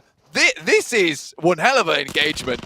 I mean, sure, why not have an engagement between 2 of the top 3 teams going in right at the start of the game? Blank, LGD have had 2 players drop. Influence Kemin into flag a little bit. They've been flushed twice. Another player gets knocked. MVM looks for more challenge against Kojovski. The rest are coming through as well as MVM playing forward guard against it. Kojovski around the door frame, back and forth. Will not have access to Suki just yet. Maybe looking for a flush, but MVM around the door frame as the teammates get brought back into the fray. There's 3 players there. Knock. Finds 1. There's the first knock for Kojovski to keep them in. Spray down the alleyway, and it's not quite good. The lineup might have been there, but Influence Kemin fall, and LGD pick up 4 points. S2G shaking and crying at the club right now. Dude, this is a hot drop from LGD on El Azahar, but Influence Kemin. What has happened? Why would they do this? Why wouldn't they do this? I mean, it's last day, LGD. They're not comfortable. S2G, 182 points behind them. Like, that's 10 points that puts between them and 4th place, and 60k? How? This is a very dangerous play to make versus the best team in the lobby. That is confidence, all right? LGD is just like, look, Influence Kemin, you're having a bad day, no matter how we put it. We knock your final member over on our angle. We ensure you don't get that snake play towards the end of the game. And now we're going to hot drop you in El Azahar. I am astonished by what I'm seeing. Well, let's not only talk about the 3rd place, let's talk about 2nd place as well, because if LGD finish out with a good game, we could see what happened with BTR last game as well, right? This is obviously if LGD have a good game, and there's still a long way to go in this after the hot drop. We're 4 minutes in, and one of the best teams in the lobby has been wiped out clean, right? Yeah. That's kind of crazy. But they could absolutely put a hole in that gap, right? At the moment, it was sitting towards, what is that, 40... I want to say 49 points, but, you know, I could always be wrong. That has happened before. 49 points between these 2 teams. So if you put a 20-point gap in there, all of a sudden it becomes a little bit more possible. However, there aren't that many games left. And at this stage, a 40-point gap is most likely going to be good enough to hold off pretty much anyone. Unless you go down in 16th place, in True. which case, every single point you get above this team is profit from now on. They have 0 eliminations. They're not getting to the end game. I mean, we talk a lot about at times of catching a team up, and we're always like, oh, well, you have to profit over every point that they get in each match. For LGD to get the 2nd place and secure themselves towards the top side, they have to drop an Influence Kemin. I mean, I would love to get an interview with LGD. I would love to know what's going through their mind making this play. But again, that is a confidence booster. Taking it on Influence, Kevin, arguably, I want to say the best team in the lobby, but Budoran really have put on a showstopper for us. And I think they definitely deserve that title at the moment, even with them being in first place, right? It is incredible to watch. And LGD currently have the best results over on Miramar. I mean, they bring their Sunnies, they bring their SPF, they've got their Parasols. They're feeling comfy on this map at the moment, and they're just showing exactly how relaxed they are right now. Very, very cool. I mean, Potion Seller Maxman has been brewing up those pots for LGD. Only the strongest potions, apparently, for Miramar to go into battle. Top 5 rate, LGD. Going to be bumping Influence Kevin's rates down quite a bit with this game as well. Of course, Miramar, the number of Miramars played is fairly low. I think we get, what, 2 a day, right? So far, we will have seen 6 over the last 3 days. This will be the 7th map, which means that 3 of the 6 games, Influence Kevin have finished top 5. This will not be another one. A quick replay on this one, and why not? I mean, Suki takes a dangerous shot there, but I think that damage that he was able to do onto Law before he goes down was super important, right? If you're able to get a little bit of damage before you go down, yes, it's not a refrag, but it's valuable damage done. And just a couple of shots, in fact, one shot from an M4 will do the trick. And with the fact that you're able to only shoot off maybe one of those shells every, like, half a second or so with the DBS, compared to a M4 that just shoots out 30 bullets at the speed of light, essentially, you're likely to get one of those shots off just on a glancing blow round the corner onto one of those players. Very important that Suki doesn't go down immediately. I mean, LGD are just, I don't know, man. I don't even know how to put it. That was such a cool start to our game. And I mean, in PMGC, this is where it's at. This is where these hot drops happen and where they find success. Team Queso, out inside the blue, they're trying to make their way in. They are behind 4 rivals, and LGD are moving up as well. You can see the focus coming through from Ayala right now. Look at this guy. He is just locked into the game. He is in a different world right now. He is literally on the sands of Miramar inside his mind. I mean, they know how important these games are to them. You're playing on a bike on the undulations of Miramar. You do need to be focused. It's not the easiest place to navigate on the 2 wheels. Those tilts and turns can really throw you for a loop if you're not careful. What an interesting way to end Group Red. I think it would be very tough to match the excitement that we have found here in PMGC in Group Red. You know, I was checking out Twitter, I was checking out the old Insta, and I think there are a lot of people saying that, you know, they didn't realize how much they would enjoy this new format of PMGC, but how much they are in fact enjoying it. It is just 3 mini tournaments to the death over 3 weeks. It is the best way to play out our PMGC. And there's still chances for a lot of these teams, even if you do go down in like 14th place, there's still chances in the future with last chance, with a survival stage. So it's not all over these teams as we go down. So even if your favorite team goes down in 11th place, you know you'll still see them in the future, and you know that they deserve to be still seen in the future. Alas, it is a little bit more of a tough stage to get into it. But again, this is what it's all about. You see our best teams rise towards the top, find their way towards the grand finals, and there they'll be waiting for the rest of the teams to come along and join the group. Those south hills of Chumasera right now, prime real estate. Everybody should be looking to figure out if they can get a position there. We've seen circles like this before come down to just who could get into these hills first and get there early. MTech Storm a little bit further south. So Chumasera is entirely encompassed in this next circle blank. Teams will be moving in this way. I love that the DRS fam as well. I mean, we love you guys for supporting your team the way that you do on these audience predictions. But I love that even some of the DRS fam are currently actually voting for LGD right now on Miramar. Because they're like, look, they're pretty good on Miramar. We can't deny that. We did just see that, right? That's what they're using their eyes and then telling their brains what to do. It's fantastic to see. Again, we love that there's so much support coming through for some of these teams, and you know the Nepali fans are always some of the most vocal and some of the most exciting fans to engage with as well. So we appreciate you guys as well supporting DRS. Unfortunately, dropping down behind BTR at the moment. Do I think that they could hit some good games today? Potentially.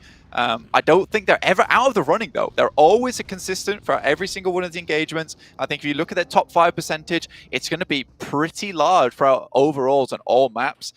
They're an exciting team to watch. I don't think they've quite figured out their team engagements as of yet, or not exactly putting themselves in that position to go for those team engagements too many times. I think once they get that confidence on board, we'll see a real different DRS. And I think they've got a lot of time between now and getting towards that survival stage. Should they drop into the survival stage, of course, there's still a chance for them to jump up into 3rd place if they really play their cards right.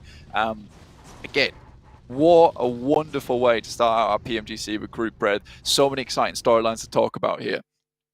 There's a lot of dynamics going on in this lobby. In the meantime, whilst we've been nattering away, Enigma Galaxy in the Southwest Hills have got a very wide spread. Titan have managed to sequester themselves over near Minas de Valle. Buradam as well have swung around all the way to the south side. DRS a little bit slow to push in, maybe a little bit further east of Buradam. And LGD still very much out in the zone near Los Leones at this stage, and they'll have to push further through. Difficult part of the map to play, and we've seen this area a fair few times throughout the entirety of Group Red at the moment. And shifting over towards this western side, very difficult to play. Huge valleys at the moment. And Mad Bulls have a position here where they could move up towards one of those strong compounds at the top of the mountain itself, to the north side of Valle de Mar. See if they take that one up. Buradam also have to fight through a lot of open ground at the moment. Again, it's that valley that BTR are currently stuck within towards the middle that is a little bit difficult to play within. S2G coming in from the north side, to make their mark during this game. Obviously, second best team here on Miramar, looking to pump up those numbers. And with 4 players, not too many early engagements for them either. They're looking set and ready to make something happen, but it looks like they will be directly in contest with BTR as Hamzy G sails past towards the compound on the lower end of the ridge. Enigma Galaxy with 2 teams very close by. Bigatron in the meantime. Combat 4 rivals close by on the compound. Liquid low. Voki wants to step out for it. A 4th 4 rival player comes into the fold. Bigatron do have all 4 alive, but they have 1 player playing on the opposite side of the road. Luxy as that long-range specialist. They got XI8 rolling up into this fight. Ghost could potentially be massive at taking down Zuxy's position. Reposition good from Zuxy as Jen Foster steps out for the flush. Ghost thinks better of going in for this engagement and actually sends back towards the rest of the team as Jen Foster falls for Bigatron on the front, but the rest of 4 rivals can't really afford to commit for this push. Luxy has such a great suppressive position to stop them from really doing too much at all. Yeah, Zuxy's just dropping the smokes where he can to deny sightlines, allow that res to come through. But in the meantime, I8 dropped down towards this way, and this is exactly why Ghost moved back up, because Buradam spotted them leaving and then immediately sent for their compound. Fortunately, they've lost one of their players in Tiger, looking to get a bit further. That's a nice nade from Voki. Does not do the damage he was looking for, though. Both of these fights really starting to pop off. Aegon XI8 suffering heavily against Buradam now, but they do manage to get trades when they're looking for them, squeaking it out. But there's only 1 player remaining, and it won't be quite enough. Buradam eliminated, so they won't be able to extend their lead against Influence Kemen. Not going to be too happy about that, but Bigatron now back into the fight. Zuxy pushed out, looking to get flushed by Pemburu, but it doesn't quite go through. Will have to step out again, exposed to the off angle. Luxy still looking to just try and slow things down, control this fight, and Silas weighs in as well, with the rest of S2G in tow. Looking to pepper those shots down, and Jen Foster will fall to boot. Bigatron, they've taken just a little bit too long with this fight, and they are suffering because of it. I mean, Liquid at this point in time needs to go into full survival mode and try and pick his teammates up. Luxy trying his best to remove players. Lord stays on the top side for a little bit too long and gets knocked by a nasty one, but that's not the teams that is actually dealing you the most amount of damage. S2G takes a little bit of damage as well in the meantime. BTR have to bring their players back up to full. Zuxy back up at full HP. Luxy's been doing a great job to hold down these sight lines, hold down the doors so there can't be any runouts coming through from 4 rivals. He has really been crucial. This engagement not going south for BTR at the moment. A cornerstone for the squad, a linchpin, and this is exactly what you want to see, a revitalized Luxy pumping back into the lobby. Doing so much work for the team. Jen Foster enabled, but not going to be able to find the shots over towards Voki. The rest of the team moving through, but Liquid has felled as well. And Luxy again comes in with a crucial knock. He keeps everybody alive, can roll across the road as long as S2G don't take it down. Can he make the cross? Gets to safety behind the wall and into the compound. Still has to make a little tricky dash and goes down. Oh! S2G plays spoiler. And it looked so hopeful there for Bigatron to stay alive. Luxy did so much work, but that's the end of their run, and S2G curtail them. They clipped their wings, and Bigatron denied the flight. So difficult. I mean, Luxy makes all the right plays in all the right places to make sure that BTR can maybe take the engagement for rivals. Even sends himself towards the backside of the building on the wall to deny the sightlines from S2G. But Kalsi, again, this guy is unbelievable when it comes to those sprays. MTech Storm taking a fight against the Infinity. The Infinity, remember, not safe as of yet. 122 points, Nick Galaxy behind them, 119. But hot on their heels are all the teams down towards that bottom 5. All on around about 100 points as well. Is pretty terrifying. MTech Storm, Armin, gets himself back up to full HP with the help of his teammate. Now look to get back into the mix. Tizzy, front position here, looking over towards these players. That might be a decent nade, but doesn't find shots over towards Mela. But alright, getting involved. Takes down Logan. That east side really starting to heat up. Tunny low. Time ticking away. Can R8 move in and play on this edge side? The tournament fairly close to being over at this stage, Blank. Still looking to take the fight. Armen goes down. Tizzy gets the shots off onto Mela. The Infinity, they're left down at 1. Just Newsy with the AUG. Certainly a powerful weapon in the right hands.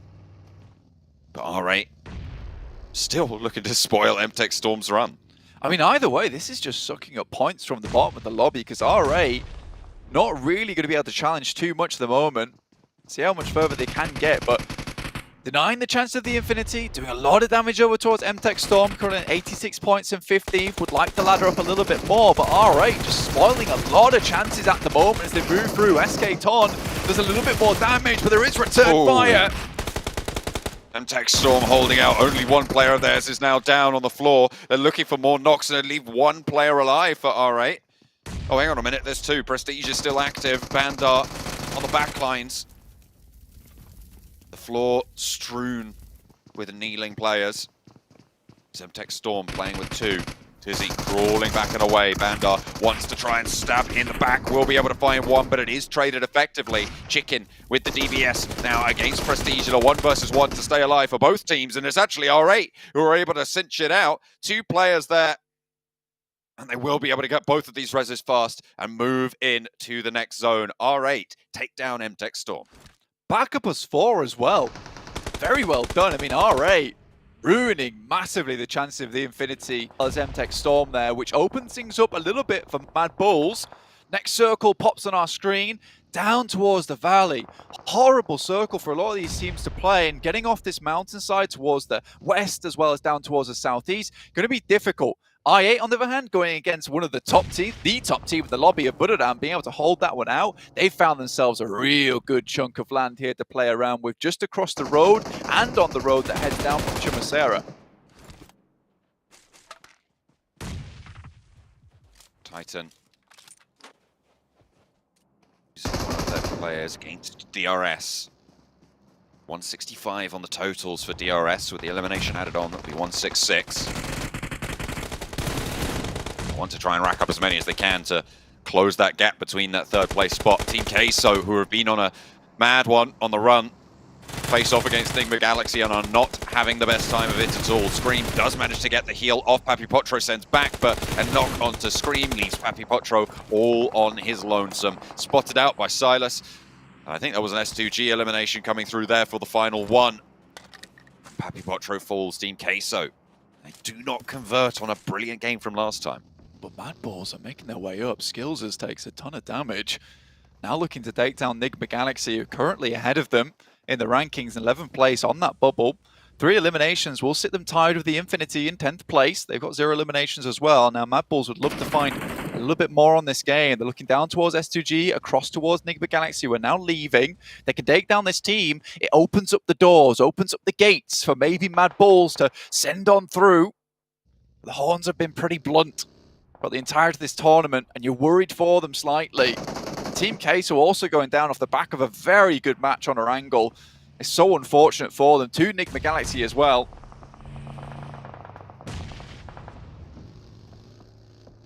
Box trying to hold down this ridge line on their chase. And R8 have been ruining the day of everyone at the bottom of the table so far. SK-Ton and Bandar fall, but Trismate lost on the back. Should be flushed out. They are just going through all of them, you're right. Box are trapped on the outside. DRS are slowing them down from the south side. R8 peppering away from the north edge. And both of those reses are available. Prestige, sure, he's on the off angle there, but it's just Break and Soaz for Box. Can they find their way further through? So amusing to watch R8 take down MTech Storm, take the Infinity down to 1 player, now even taking shots towards Box Gaming. If they're going down, all the bottom 5 teams are going down with them, it seems. The next circle comes through, and it's in the middle, right in the middle. A big old donut circle there. R8 trying to hold on that north side. Effect in the blue. Nightmarish spot right now for Mad Bulls. They have to make their way down the hill.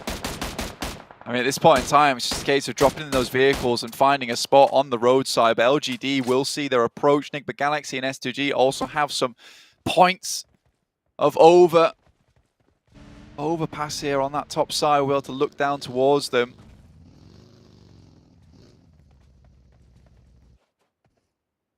This is pretty brutal. 9th place, you go down here. Not many points at all. A lot of risky situations being brought to bear. 7 eliminations for R8. I mean, we have seen some good games from them in the past, but they have not been able to stay consistent at all. SK-Ton should have hit those shots as well and got that knockover onto DRS, but wasn't quite able to land that there. Mad Bulls did send their way down the hillside. They've got 2 players still up top though, watching on oversight. S2G looking to take down these final members from Enigma Galaxy. You can see the rest of the Mad Bulls players inside the tree line. Not a bad position to play at the moment. Freak, though, finds a shot down towards I8. In the meantime, LGD are creeping up towards I8's spot underneath them. And R8 still taking it to the guys from Box Gaming, who are having a horrible time. And why not? Box Gaming do finally go down, and R8 pick up more elimination points at this stage, up to 70 total. GT up to 5 eliminations as they start to ring the valley with bullets. Infinity also looking out to Enigma Galaxy with their last player, Nuzi, taking shots over towards Freak, finds 1 and 2 of them on their descent, just Lord remaining. And Nuzi nearly gets the whole banana, but instead it's S2G who are able to claim the bunch. Now just Mad Bulls alive towards that bottom bracket, other than R8, of course, who are having a really good game so far. They did lose Monkey as LGD were able to spot him on his rotate down in the vehicle. It was the only option they had available to them. Skillsers behind the tree. I8 has oversight towards it, does get away. They're on the barest edge at the moment. A great position for I8 in this game. Again, 1 back towards them from their engagement between them and Buradam. Again, it doesn't always work out in their favor, but that's Hamty G taking down UZM. He's in a bad spot as well. Could get flushed here. Certainly could. At the moment, Aegon XIA on the tables, they're in a fairly safe position. Unlikely that they drop all the way down to the elimination bracket, and unlikely that they're able to strike out towards the top. So it is just about keeping on going and staying fairly consistent. Not too much to worry about for them, but for Mad Bulls, the teams they're fighting off against, it is so much harder. S2G, they really want to catch LGD after that last game, and will be putting in the work to do it, but LGD have their shift on as well. After their hot drop onto Influence Kevin, they've been able to stay alive. 5 eliminations now, but they have to get a little bit closer to the center. For S2G, they've got a great spot right now. Oversight over towards Mad Bulls, who are most likely the next to go down within this circle. it's going to be incredibly hard for them to get across the fields. And with that, S2G sent the player across to try and get the sideswipe onto them with Silas. For Mad Bulls, top 4 would be ideal at this point in time. You need those points, ideally. DRS takes shots, Giante goes down. And for Mad Bulls, time is not on their side. With 15 seconds, they will have to move as the circling closes on them, and S2G have clear sights towards their side of the map. ID7 just popping where he can. LGD chiming in onto the Mad Bulls, cutting one down and getting flushes as well, adding to those points totals. But they'll have to move further. Mad Bulls spotted. MCG. He knows this player's looking for it. Excellent headshot coming through from Hamzy. Whips Zerich back. And leaves the Mad Bulls at 1. Even if they go for that res, it's going to be really, really dangerous. LGD playing on this ridge side. Just need to squeak further forwards if they can. Effect spotted. You've got to imagine he doesn't last too long. That comes from Hamzy to pick it up. 7 eliminations for S2G, 6 for LGD. This is really, really close for that top bubble.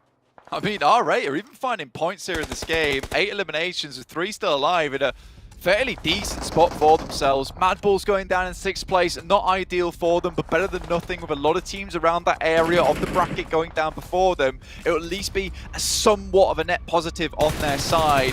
But again, top 5 is where the points really start to raise upwards, and going down in 6th, it's not good for them. DRS falling to I8. Continuing to hold on to this position with 4 limits now found for DRS, but I8 up to 7. Some real sweeps coming on through here. We've had high counts from LGD, from S2G, and now from Aegon R8. Aegon I8 and R8, in fact. Everybody on high elimination counts left in this final circle. Everyone's got that bolstered confidence that can come from getting those streaks into the game. S2G, though, the only team with 4. LGD currently in a really good spot, honestly, for themselves. Yes, the circle moves away from them, but a lot of these teams are going to have to come down from the high ground, and LGD will just be waiting for them to take shots. It will all rely on how quickly LGD can find these shots towards them. But Chunksy makes a terrible mistake, trying to get onto the high ground, out of the way of the circle, and now Suki, as well as MVM, have to battle against these 2 players from S2G who have ideal positions to take them down. S2G have a really solid 2-2 split. They've got sights onto both positions here. Silas and Hamzy is such a brutal spot for them, and look at this sight line that Kelsey's able to exert. Along with Ray Z over on this hillside. There is no way that people can move without S2G knowing about it. The question is, where does the circle go next? Rest of S2G coming back to try and support. There's some S2G over towards LGD's spot on that side. I8 shots over towards R8. This where it ends for R8. Prestige down. ID7 taking a lot of damage, suffering heavily. There is a crossfire there coming through from SK Tom, but it is swept aside. However, damage was done, and R8 pick up another point. 10 elims, 4th place. Some of the best performance we've seen so far from the squad, but we're back on board with S2G and LGD. The battle for the 3rd place spot, blank, both teams alive deep into this circle. LGD, after hot dropping influence came in early on with 2 players alive, and now Aegon I8 looking to take shots out that way as well. 11 eliminations for the squad. And down the hill, the bullets will fall. Hamzy takes LGD out of the mix, leaves them as a 4 versus 2. The final circle yet to close. We'll start moving in on them. Kelsey, it's going to be difficult for him to get back up without exposing his position to I8, so more than likely this will be a 3v4 unless Kelsey can make something magical happen. Spotting the positions where it's likely for R8 to be, taking those shots, pre-firing inwards. Shots come out, but that's Hamzy G moving up the coast side on this ridge, finds wood, looks for one more in Blade, and he's terrified. He's shaking. Those boots are all a quiver. Blade will not be able to find even the one. S2G control Miramar perfectly. What a way to strike out for the top of the tables. Unfortunately for them, LGD stayed alive very, very late. Got a high elimination count as well. So that gap, I think it was 10 points at the start of the game, will be difficult to close. It might have been shrunk though, and it's all to play for moving into the last 4 games of this group stage. Group Red really up for grabs for those finals qualification spots. There's nothing that's off the tables right now for any of these teams. They can get the points to do it, they'll make it happen. RA even struggling, writhing as much as they can at the bottom of the leaderboard, looking to pump their points upwards. With 10 elims on that game, it was a decent one. Now puts them in a position alongside a lot of the front runners in the bottom of that pack, looking to ladder up over the guys above them. I mean, the Infinity not finding too many points, Enigma Galaxy also not finding too many points. A lost opportunity again though for Mad Bulls in 6th place on that game. A tough crossing for them heading down towards the bottom of that valley, and it was always going to be that way. S2G just found the outside track onto it, but they controlled that early game extremely well, so you cannot say they did not deserve that chicken dinner that came through. LGD though, consistently towards the top of the tables, regardless of where they are in Miramar. And this team just makes smart rotations again and again. And I think a lot of the audience at home are starting to realize this as well, is that, you know, LGD don't really put a foot wrong, even when it's a case of like they're not in the best spot to move through. I think they went down towards that southeast side, still managed to get back up to a good position jump. Lacking the power to get over the line on this occasion. S2G take the cake this time around with a crucial chicken dinner.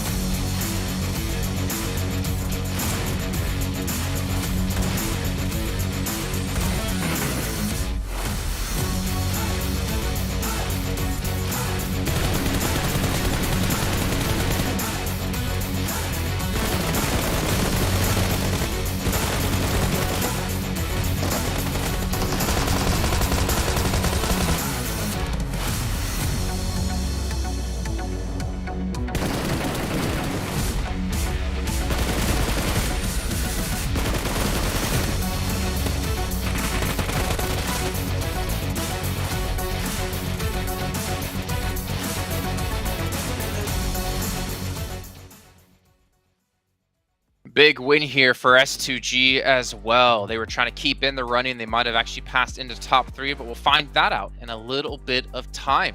Max, quickly talk to us about STG, but to be honest, there's a lot of teams we need to talk about here. I8, R8, DRS, even Mad Bulls in there. It's a lot to discuss. This game is going to have a pretty big repercussion on what's going to be happening in the overall rankings, but one word to describe what STG have been doing this game, DMRs. Mini 14, SLRs, they're playing with the AMR too. I think Kelsey had the AMR during that game, just insanely good shots. And that is the thing, with these positions happening in the late game, with those big high ground, those valley positions, if you have some mid to long range artillery to play with, which is what STG were doing, you peek your head, you're done. So really the awareness of STG, their game, and that 2-2 split, especially at the end, was fantastic to take full control of that game. The thing was that the way the game started off with Influence Chemin going down right off the bat to LGD, it kind of opened up the floodgates for quite a few different teams. The downside though, as Buriram United, they also went out kind of early, so that kind of gap they could have built up or caught up to against Influence Chemin went out the window. But there's a lot of gaps being pressured by so many different teams here in that last match because of early teams going down and because of teams surviving towards the late stage. R8 Sandstorm, we gotta talk about them. I mean, you've been a big proponent for them since day one. They get themselves, was a first top 4 finish? Yes, that's basically their first something. Listen, they got themselves their first top 4. I mean, to be honest, it might be a little bit too late. But hey, top 4, 10 eliminations towards the end, very, very helpful. But like you said, Jason, overall leaderboard, Buriram, Influence Chemin, nothing changes there. But now there's 1 point. There's 1 point between LGD and S2G. They closed that gap with that winner chicken dinner and the eliminations they secured. And now they're on 107 elims as well. And we know about this for S2G. They are a team all about momentum. They get themselves a win and they can follow it up potentially with another win, some podium finishes. S2G, if they can keep this going, LGD is not going to be looking too comfortable in that top 3, Jason. I can tell you that much. Yeah, I think it's going to come down to the wire here for most teams, to be honest. But let's take a look here at 11th, 12th place. You see Mad Bulls box all tied up at 104 apiece, but the Infinity at 124, Enigma Galaxy at 125, and 4 rivals at 127. All it takes is 1 chicken dinner for any team in 12th or 14th place, and they should be able to catch up to any of those teams. It is It is scary. It's so close right now, Sandstorm. 4 games still left to see how these teams are going to be able to perform. I have no idea, because we saw some teams get some great results and unfortunately not be able to follow it up. I don't know who's going to make it to survival stage right now. It's just so close between all those bottom teams. I love the fact that basically right now we have 3 different battles going on. We have the battle for first between Buriram and Influence Chemin. You have the battle for third between LGD and S2G. And you also have the battle just to survive and stay in the PMGC. There are so many things to cover throughout the rest of the day. And we only have those 4 games, those last 4 chances. It is going to be an incredibly spicy day, to be honest. And I can't wait to see what happens in the next game. It's going to be spicy, but you guys are going to have to wait a little bit longer until we get into our next match. We're going to head to a short break and come back with match number 3.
Well, welcome back, everyone, as the break was short indeed, like I said, and we're about to get into our 3rd match of the day, which is Maxman's favorite battleground, Sen.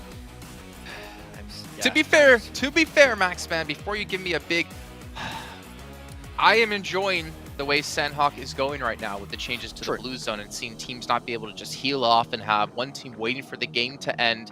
I'm actually a big fan of it. It actually has improved the quality, I think, of the competitiveness quite a bit.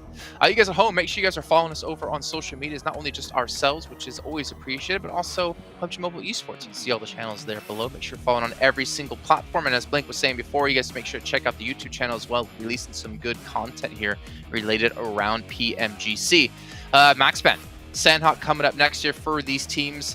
Not one of your teams to watch, but if you had a 4th slot, who would be your team to watch? I think my 4th slot would always be LGD to some extent, because I don't want to pick them directly right now. I mean, they're not picked. Technically speaking, they're not picked right now, but if I had a 4th slot, potentially, I'm not sure. I think, yeah, LGD would have to be the one I'd go to all the time, but they're feeling a little bit overconfident from time to time, so it's a little bit of an issue for them.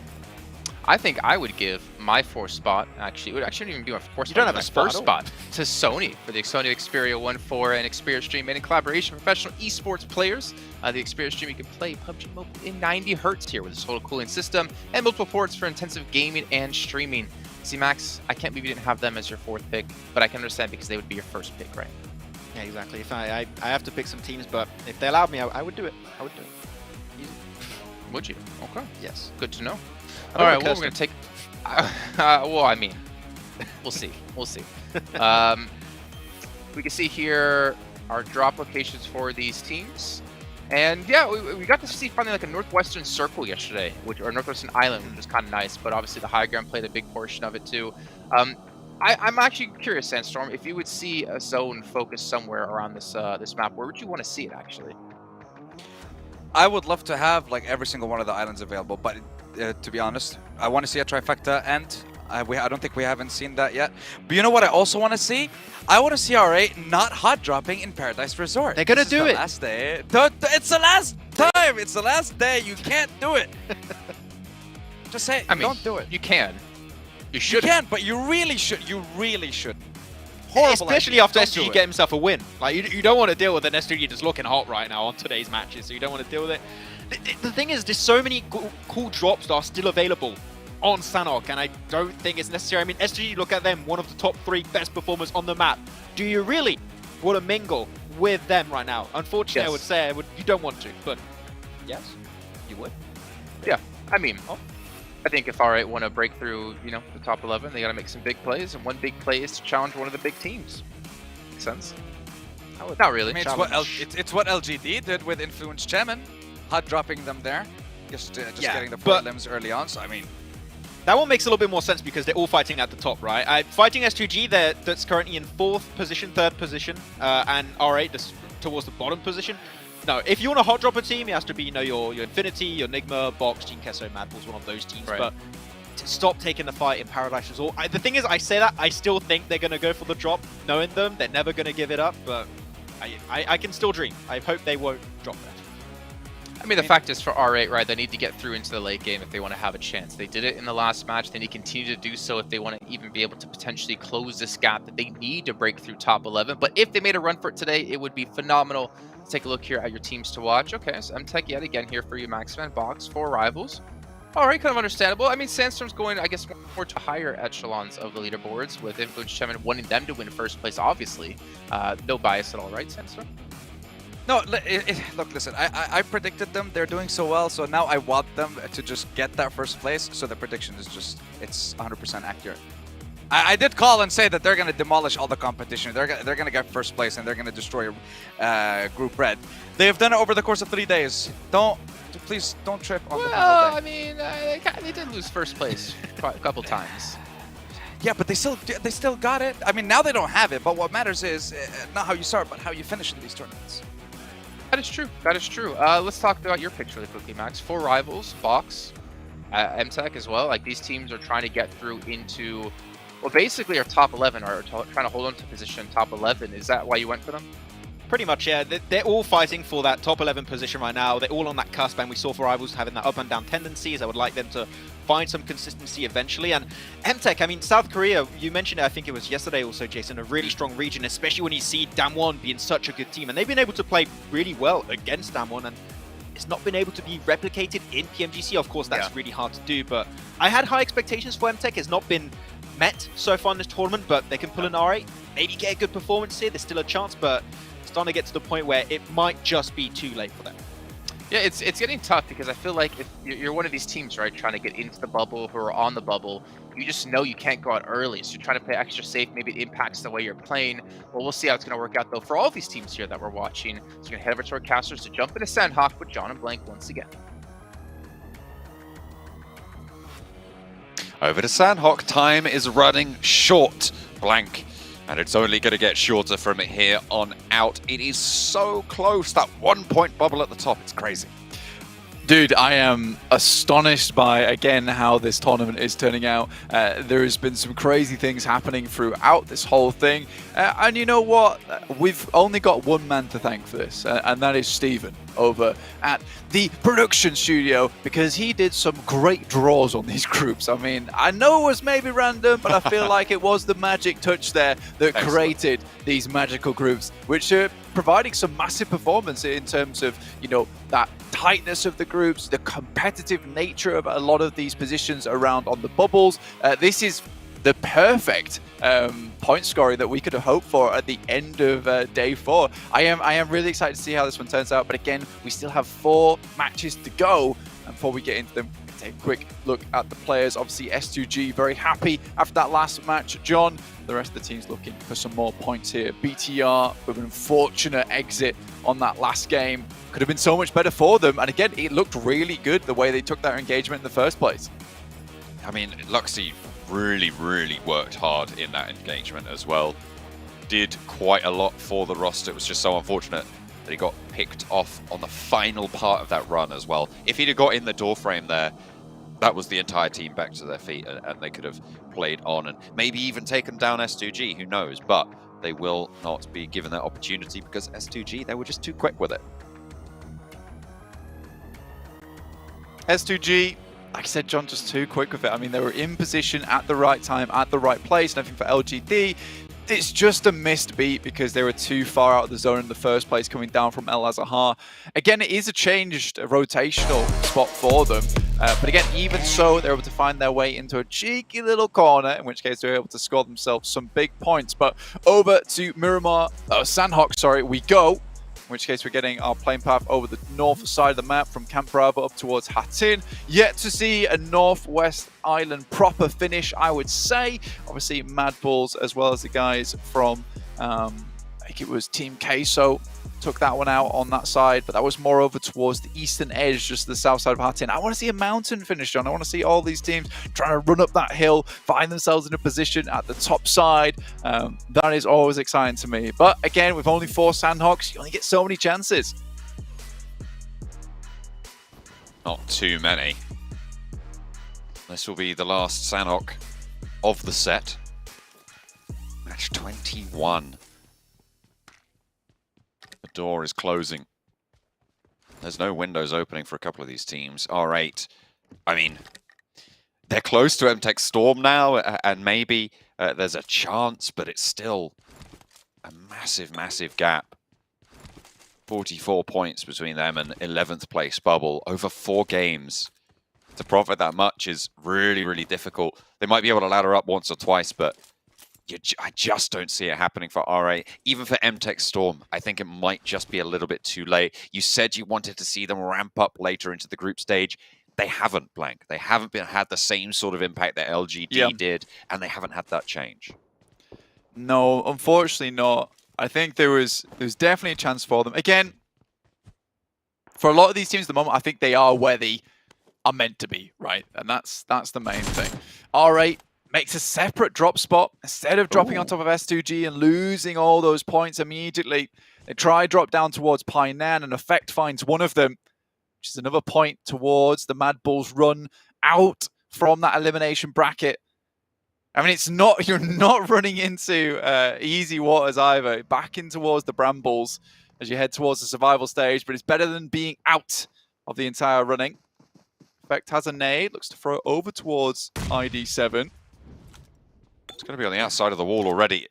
He's running around like a madman, but it seems to be working against Effect here, giving them a difficult decision to make. Has been able to get a level 1 helmet, doesn't have body armor though, and for ID7 that could be very, very crucial. The nade finds damage, but nothing really more than that at the moment. Does cross back over, has a Molotov in hand for Effect as well, if they want to go for it. The rest of Mad Bulls looking to come over the hillside. They know he's on this wall, and as soon as they peek, yeah, that should be curtains. Zerich will be able to find that. And the spray is there. Actually, hang on a minute, it was Monkey coming on through. Nice response from Mad Bulls. They knew that, you know, he probably could have taken that fight with ID7 from the inside, but you know what? Just wait, play calm, stay as 4, because that is the most important thing for the 12th place team with 20 points of gap to make up. I mean, for Mad Bulls, I mean, that's happy to getting 2 of those eliminations, though. Because their total's a bit more of a bump. Like you said, John, it is difficult for them to pass over the Infinity. They would need a chicken dinner to profit, right? That would be the main thing. But Tiger moves in, takes down 1 from DRS. Not a good start for them. This is down towards the southeast side, and it's only Tiger by himself. Has a med kit, probably the perfect medical supply for him to get him back into the fight, back in towards the engagement. The information will have been passed back that he's at least low, right? But with that medkit, it gets him back moving and on target. I feel like medkits are the sort of thing that I always find I've got 2 of right towards the end of games if I make it to those final circles. I don't really use them early, and I feel like that's probably where they're the most useful, is, as you say, in that scenario where you're on those drops, you just instantly get back to full HP. A first aid is so much more powerful later because, of course, it's less time to get that off. And those stims can keep you going whilst you're watching out with those sightlines because you're completely out of action whilst you're healing. So good to invest them early. Won't be needing to save it for later. And keeps them very much alive for Buradam to try and hold on to the top spot. Right then, John. Having a look at Sandhawk at the moment. For a lot of these teams, S2G was able to find themselves a good position up towards the north side of Painan. Titans have a good chance here. Enigma Galaxy looking for a higher placing position in this map as well. They've gone down quite frequently in a low spot. But for Mad Bulls, there was a position over towards their western side that they refused to take up for a very, very long time, which ended up being the game-winning spot. And I think that for them, moving out nice and early towards the center makes sense. I think hanging around in Painan for too long, looting for too long, it's what came back to bite them. Again, S2G very, very close to them at the moment. Silas rolling through. Mad Bulls can find at least one of these picks onto the members from S2G. Will make their life a lot easier in the late game with them being a much less fearsome squad at 3. Again, this is a massive game required for Mad Bulls. 104 behind the 124 of the Infinity. They need a big match here. This is the 3rd match of the day. We're heading towards the close right now. You know, if they don't get a big one here, it might be too little too late. Again, Box in a similar position, looking for a lot of points, but their recent performances over the past couple of days just haven't felt like they've been getting back into the game. The pressure perhaps getting to them a little bit too much. Team Queso on the front crawl.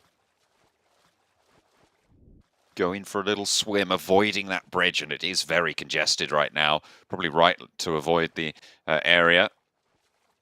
They're worried about those cliff faces as well, skimming just below the surface. Only coming out for a little bit of air when they need to. S2G, looks like they've been spotted off by Mad Bulls on the southwest of Painan. Compound that crosses the road, currently only Silas there, hiding under the legs.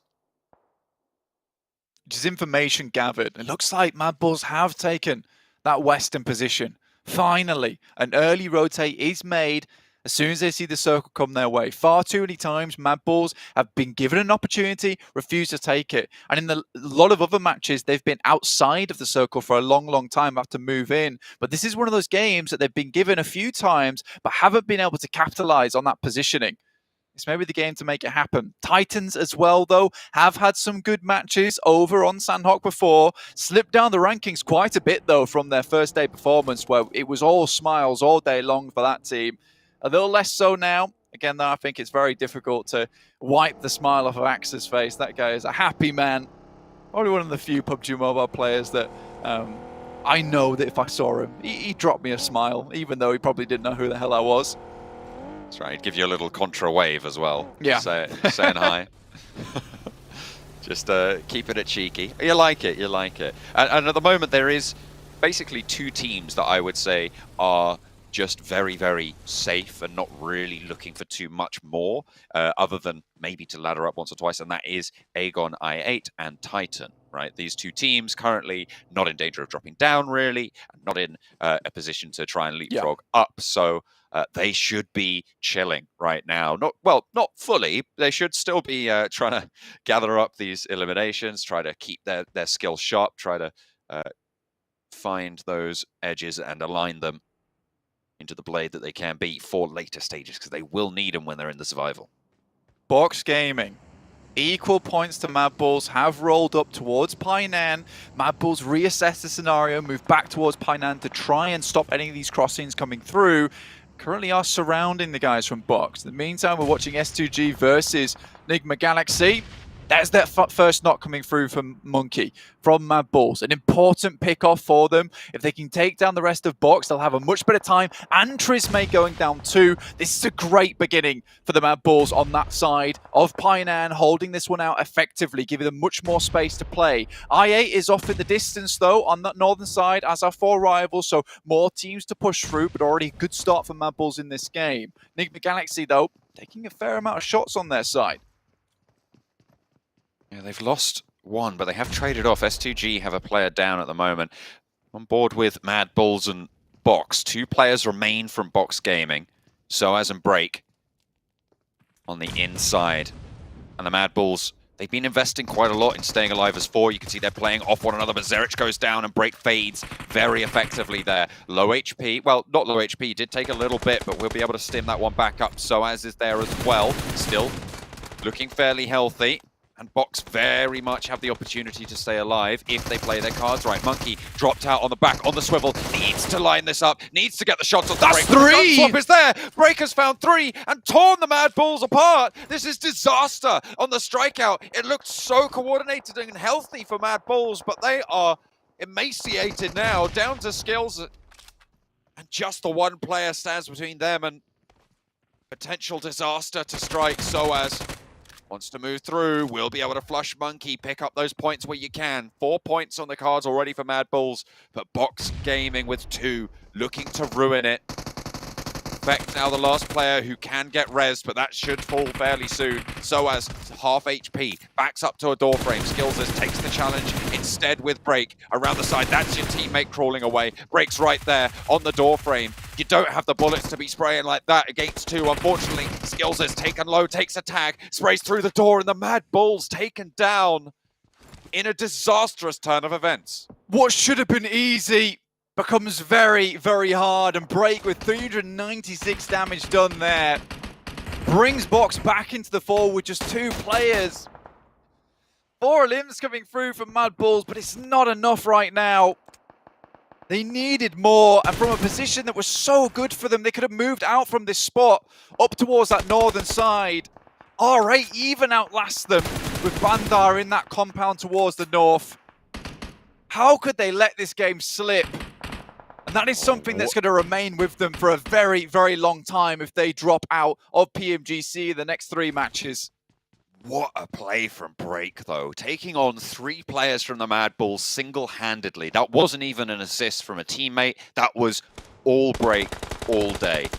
Full credit to the guy. Absolutely insane for Box Gaming to keep them alive in this tournament on their race as well for those top spots. Or, well, not for the top spots, for the survival spots. S2G on the south side of Ruins now, trying to take care of Titans. At the moment, Titan are just falling away. They're falling back. They don't want this fight. They don't want this engage. They're just going to try and get over to the central area of Ruins. Titan, oh dear. 6. Goodness me. Takes a lot of shots, and there's absolutely no room for mistakes here from Titans. There's no cover whatsoever, and Puncher just has to move backwards and forwards. 6 did get a med off, but that was about it. Hamzy G, though, comes in. This guy is fearsome. Can Enigma Galaxy crash onto the back of this and really ruin S2G, though, here? Look at the position they managed to take. All of those arrows just starting to poke in on about the bottom right side of that mini-map. You can see Enigma Galaxy moving across this hill, wanting to solidify their spot in the survival bracket. And S2G, conversely, looking to try and sweep LGD out of those top spots. Currently, LGD sat on the western side as Titan do get eliminated there. It was bold to go for the crossing. There's really no cover, and you know how close S2G are. They will fall for it. Oh, Silas, though, gets rattled. Hamodi's on the ball. Enigma Galaxy looks for another one. S2G have to drop down. I mean, for Box Gaming at the moment, all they can really do to pray with the 2 players they currently have left is to get a high placing and hope that the Infinity goes out early, Enigma Galaxy goes out early. And as they move up, the Infinity in a really safe position over on that northern side. We've got Tunny, Logan, Mela on that northwest island, unlikely to go out soon. So S2G, maybe the ones to help out Box Gaming here. Enigma Galaxy have a really good hold on this one, but Hamzy G, once again, this guy is disgustingly good. Throughout this entire tournament, he has just been golden for the team. Such an amazing asset for them. Now S2G on that southwest side, fighting to get that PMGC direct spot. But that is a shift and a half. It looked so unlikely that it was going to go up to this confluence blank, but Influence Kemen find themselves in a really, really solid spot. That hill to the southwest might be a little bit stronger once everybody's in, but getting there and holding it out from everyone crunching would be very, very difficult. So I like Influence Kemen in this compound. I mean, they hold so much space. I think they're very aware that there might be teams up towards that northern side. LGD crossing slowly but surely. Again, this team focused on the macro play. When we saw their head-to-head between them and S2G, sure, they don't get a lot of damage on their games, but when they do get eliminations, they are very important. A lot of times you will just see S2G battling, brawling out for position, but maybe they don't need it. This is what comes of it, though, as the team is in front of you. Finds the shots. Now Hamzy G has to look for something. Has an aid in hand, sends it over towards Reyes' position. Will back it off, but it's perfectly on target. Like you said, John, an asset and a half. In the meantime, Enigma Galaxy have gone down. With 126 points found on the game with the nation that they had. Papi Potro also out now. Hamzy G falls, but he's already done quite a lot of damage over towards Team K, so most likely will be able to be picked back up again with Papi Potro playing that off angle. Fortunately, they found some damage over towards him. Brazy being that final member of the team. Oh, LGD pretty happy that S2G are getting cut apart like this. As it stands, S2G would be up in third. You can see that on the right-hand side of your screen with the 5 eliminations they've got right now. It's all on Brazy to survive, but LGD, they've been quiet up until now, up until this point. But it might be time for them to start to light the fires and signal for aid. His overall standings. Uh-oh. Goodness me. Danger. Butterdam goes down. In fact, one of the players, I think it was Tiger, taking down Mine MP with an explosion on the vehicle, but I think that was mainly assisted by players from Box. Able to pick up 6 eliminations now over towards Butterdam, right in the center of the circle. Doing a good job to start laddering up just a little bit. When Enigma Galaxy going down, that's a team that you can look to jump over the top of, up to 110 points now. 18 points behind Enigma Galaxy. It will take more matches, though. Unlikely they'll find themselves a high placing with only the 2 players they have left remaining. Most teams staying on the edges at the moment, John. That centers up towards Influence Kevin's compound yet again. Box holding the top of that hill that's so strong southwest of this position. The Infinity going to have to cross the river now. And that is going to be so difficult. With LGD playing on that coastline, with Influence Kemin on that northern side with 2 of their players, it's going to be a hard run to make. S2G with just Brazy left. I don't think you're going to make it too much longer. Those bandages won't sustain you. Unfortunately, it is not ideal in the slightest. Goes down to the zone. And S2G will paint the marker on the floor for LGD to step back into the top 3 spots. At the moment, though, they haven't been super loud, finally finding their first elim, but losing one of their own in the process. YZ does fall. Team Queso want to put nades back their way, and the crunch is on. Can Box slow them down as well? I mean, it's unlikely that Screams is going to be able to heal this one out. Might just get the first aid kit out in time, but no. LGD moves forward. This is a fight they certainly had to take versus Team Queso. And a fight that Team Queso desperately did not want. Remember, about 10 teams remaining. Going out now would not afford you many points at all. Ooh. But a quick one from the Infinity across the way. On to Chung Si. He is down now. 2 players for LGD remaining. Similarly, Team Queso in a very, very same spot to them. 5 eliminations on their side. Looking to rank up just a little bit more. 2 players remaining for them, though. Godtani has the sight line over towards MVM, takes about half his HP bar away. Suki, the backstop at the moment for LGD on their duo. Team Queso open up into the fields, and Box actually pick up a whole host of those eliminations. Team Queso fall, and the Infinity are helping against LGD. Somehow the Infinity managed to make this crossing when everybody else was looking their way a little bit earlier. They played perfectly on the timing. LGD cut apart. And that means that they will not jump back up into third after this game. That bubble is still close. And Box, as you're right, they're coming up really massive after their engagement with Mad Balls. They're up to 10 eliminations now, Blank. On the 2 players as well. Remember, most of those eliminations came off the back of these 2 players, Break and Soaz, having the game of their life. And a much-needed one. With Enigma Galaxy now out, though, there's a target for them to run towards, and with 10 eliminations and a potentially very good game here, life's good. The Infinity, though, not out as of yet. Should be able to ladder up just a little bit, but 0 eliminations. They've not had much time in this game. Another shot down towards I8. Not able to pick up that elimination though, so we'll add to their tally. But it looks like Box might be able to pull themselves out of a very difficult situation at the bottom of the bracket for so long. We were talking to them at the beginning of the day and they said they were looking to improve. This is certainly how you do it. Influence Kemen, they've been biding their time. 4 eliminations now. Wanting to take that title back from Buriram. Trade it back over on the Sandhawk. That's 6 eliminations for Soaz. Break will be on the other 4, I'm sure. He's been doing some sick work during this game.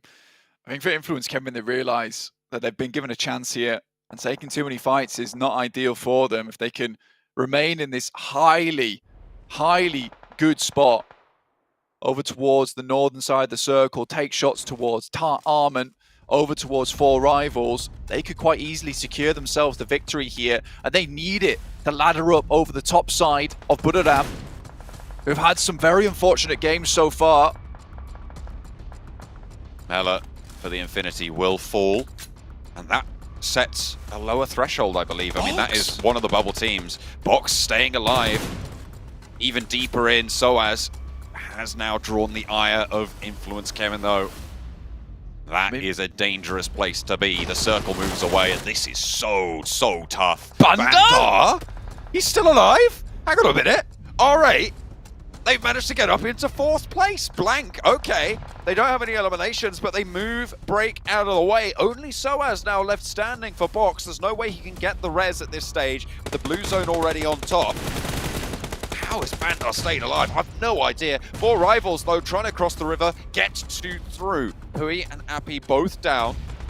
Kaburu and Voki, the duo that remain. Voki might be able to spot Bandar here, if they're lucky. Federal moving in, and you've got to think this is Influence Kemen win. But who's going to be able to squeak out towards that 2nd place? Get a whole load more placement points, because right now, Bandar's worked miracles for RA. I mean, for Soaz, going down in 4th place would not be ideal. With the elimination count that he's been able to find, it's great, but outside in the blue, we have to push out behind this rock. Voki unwilling to move forward. Pemburu and Appy in the water currently.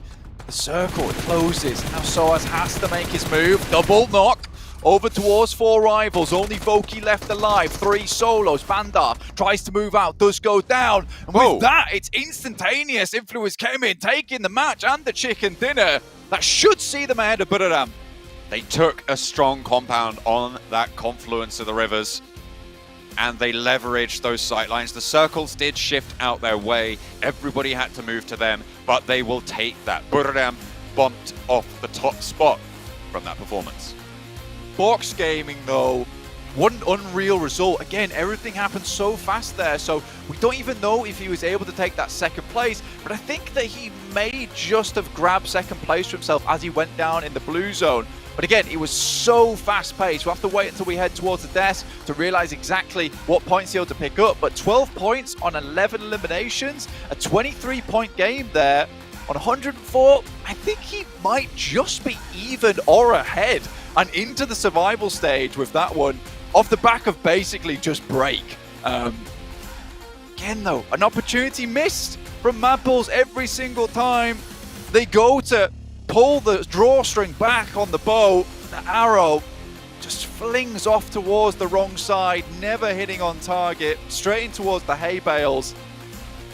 You got to feel sorry for this team at this point in time, but also, does it feel somewhat deserved that they're down here? Yes, they're not playing to the highest level that we know they can, making some basic mistakes that usually they just wouldn't be going for. But again, I think maybe less basic mistakes and more just Break playing out of his mind. RA is what I'm looking at right now. Yeah. Bandar, from a minute and 20 seconds into the game, laddered all the way up into 4th place, but Influence Kemen put a stop to all that nonsense and took the chicken dinner.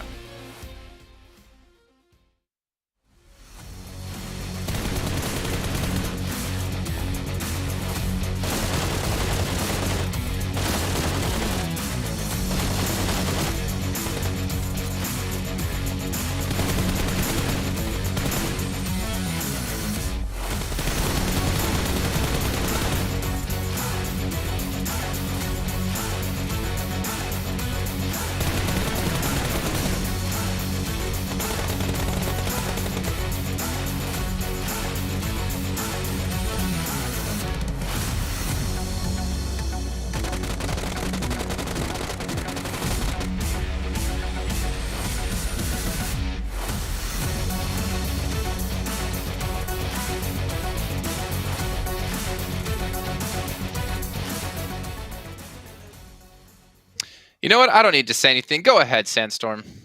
I called it! I literally called it! You asked me, what zone do I want to see? It was Trifecta. Which team got the dub? It was Influence Chemin. They steal the lead again from Buriram Esports with them being eliminated. That's all I want. Look, listen, it was just absolutely insane. They controlled the zone, or they controlled the Trifecta area from about phase 3. And from there, the zone just kept on shifting towards them. They just kept waiting for the right time and managed to get an insane amount of eliminations as well. That makes me a very happy Jack. Okay. Box, You know what? okay. No, Max, no. Yeah. No talking, Max, because Box Gaming 19 points. We had Mad Bulls only get 4. Those two teams were tied going into this one. We had 4 rivals get themselves 18. R8 gets themselves another 11, though I don't know if that's to put them ever within range. And Infinity getting 6, Queso getting 6. There's a lot of other stories outside of Influence Showman obviously taking the victory and taking that first place, but it's getting really close towards like the bottom of the table, towards that bubble here for quite a few teams. Yeah, that race for the survival stage is extremely close. A lot of teams have been able to put that final itched effort here in this final day to actually potentially make it in top 11. It's great to see, but looking at Box, they needed a great performance. Break was on point this game, Jason. He popped off so hard in those fights. Yeah, and that's what they need. I mean, the thing is, this is the perfect time for to have someone usually pop off. It was Tisme, right? It was normally the one. Trisme, yeah. Trisme for Box, and it's nice to see someone else be able to do that. It's been a long time since we talked about Break, actually. I remember talking about it in the past, but his name's just been kind of nowhere near our mouths right now. It's been really weird to see Break like not perform as good as was in the past, but you know what, I'm happy with seeing Trisme doing really good. We said it yesterday in particular for Box that we needed to see some step up around Trisme, and that's what Break was able to do there. Sure, Trisme unfortunately did go down pretty early this game, but yeah, we've seen other players have a major increase in their overall damage and also eliminations picked up in these matches, and they needed that today if they wanted to make it into the survival stage. So Box, they're doing what they had to do, but is it going to be enough now? With games like that, it seems like that could be the case. Interesting note though with R8 get themselves another top 4 finish back-to-back, but they had a player go down very early in the match and no utility use at all. Let's go ahead and head to a quick little recap here in a second just to kind of see how our teams did progress around Sandhawk. Tough times though here for a lot of teams, but we're going to take a look here now at how things did break down for these teams and how they rotate around. And Max, man, you know you've been wanting to do this the whole time, so I'll let you take this one away. Let's go. Okay, so I'm just looking back on their drop locations. Okay, so Box, really good position from them. North side of Corey, got a lot of scouting potential we can do, so not really too much of an issue there, but really, I don't want to jump on that one too much. That massive split drop from R8 here, Sandstorm. You know there's only going to be one player of Team Kesso playing inside the Trifecta. R8, they have a massive split. It's a great split, but unfortunately, they're just going in the unknown because typically they drop Paradise Resort. They lose players very early on. Imagine if they just regrouped on Trifecta early on and had that game plan from the get-go. This could have maybe, I would even say, been an R8 win, but unfortunately didn't work out. Influence had full priority. Yeah, definitely agree. Just the fact that they changed this on the last Sandhawk, the last time that we're going to be here for Group Red, it's not something that they're familiar with, and just seeing like where Bunder ended up, and then the fact that he just had to move less than 100 meters to get into 6th, 7th, 8th zone at the end of the game. Pretty good for them, but still no elimination points. Not something that would actually give them a massive boost towards the very end, and I believe we're going to have a look and see exactly how much that helped them in the overall ranking. Let's see here, Influence Chem in first place at the moment, 129 eliminations. I mean, they almost have more points in elims than our 8th place team has in points total. That's just insane, and again, a testament to how mechanically skilled these players are. They just been getting podium finish after podium finish, top 5 after top 5. Is once again the word that we like to use quite a bit to describe some of these top teams is consistency for Influence Chairman, and they've been looking absolutely fantastic. And as you said it, Sandstorm, we got 3 fights happening. We've got that fight for the survival stage, got that fight for the top 3 position, and that fight for first place versus Influence Chairman and Buriram. So great fight, but I don't think Buriram's going to go down without a fight. I think they're trying to get themselves that first spot. It's still going to be neck and neck. And you saw S2G, LGD, they're still on a 2-point difference, so nothing really major changing there. But now, with Box Gaming, 5 points behind Enigma Galaxy, 7 points behind the Infinity, now there's someone to challenge these two teams going into the last 3 games of the day. Mad Bulls, Team Queso, 108, 107. Something needs to happen in this Erangel game coming up soon if they want to be able to relieve that pressure going into the last 2 games. Now they need to do something even bigger to compete with Nigma, to compete with Infinity, and I'm not even sure what's happening with Nigma at this point. I don't think they maybe know what's happening. I know we're trying to do an interview with them earlier today, but they kind of declined it, which is kind of understanding considering the position they're in. They're trying to stay focused, trying to stay in the mix here, but it's tough times for them. And tough times, I've been thinking at a lot of different places, actually, because I'm looking at S2G and LGD, and S2G actually took 3rd place over LGD now by a few points. That's tough. That gets a little bit scary now for LGD, and they cannot afford, neither of these 2 teams can afford to have any early fights happen to them where they potentially could be looking at not qualifying into the event or into the regionals, I guess, or sorry, the finals right away. They obviously have the last chance to go with. So does that mean that you start picking them, Maxman? Maybe? No, it's still not going to happen though. Well, you know what, Max? If you get your predictions correctly here with the top 3 teams, we'll send you on over to the Kuala Lumpur Bangsar Hotel, where our world is your playground. But you have to get all 3 right, and you have to get the exact order right as well. So who do you... No, I'm just kidding. This is going to be too tough. And I don't want I was just going to say, can I pick it? Nah, that ain't going to work out, I think. I do want to bring up an extra point, though. I've been looking at the overall rankings right now. One team we have barely talked about in these last 2 days has been Titan. And seeing that the teams towards that 11th position have been getting some actually pretty good results. Titan has been slowly but surely slipping down the rankings. So Titan's got to be careful. They are in a dangerous position currently. I agree. After the strong performance in day 1, they managed to keep a consistency that's just good enough to keep them in the middle of the pack. Sure, you can rely on the fact that you're getting yourself to the survival stage, but that's not something that's going to be able to get you to qualify for PMGC Grand Finals. We need to see something a little bit more. They were very darn strong, especially on Miramar. We see them hold the edge of the zone time and time again, not against 1 or 2 squads. There would be 3 squads behind them just waiting, and they would be picking the right time to fight it. So I'm not sure what happened over the last couple of days with the Titans, maybe not picking the right fights at the right time like we've had in day 1, but it needs to change again going into the last few games. Ever since Axer danced on stream, they haven't been performing well. Coincidence? Oh, no. I think not. Yeah, I think See, this is why I hate dancing. This is why I don't dance. It's just all down. This is why I can't dance. Yeah. You can see here top Erringo performers, Bigatron. They are far out of reach of top 3. If they want to have a chance, they need to pick it up here. They need to have, I would say, 2 chicken dinners in these last 3 matches if they want to be able to contest top 3. DRS as well, struggling a bit here, but again, they've had some really good results when it comes to Erringo. Luckily for them, there is still 2 left to go, but it's do or die time. I mean, at least for them, it's not that big of a deal in the sense of, yes, maybe you don't qualify for PMGC Finals right now, but you still have the survival stage. If you're on that bubble for 11th, it's black and white for you. It's either you get into the survival stage and you continue your journey in PMGC, or you're out completely. At least for the other teams, they have that backup chance.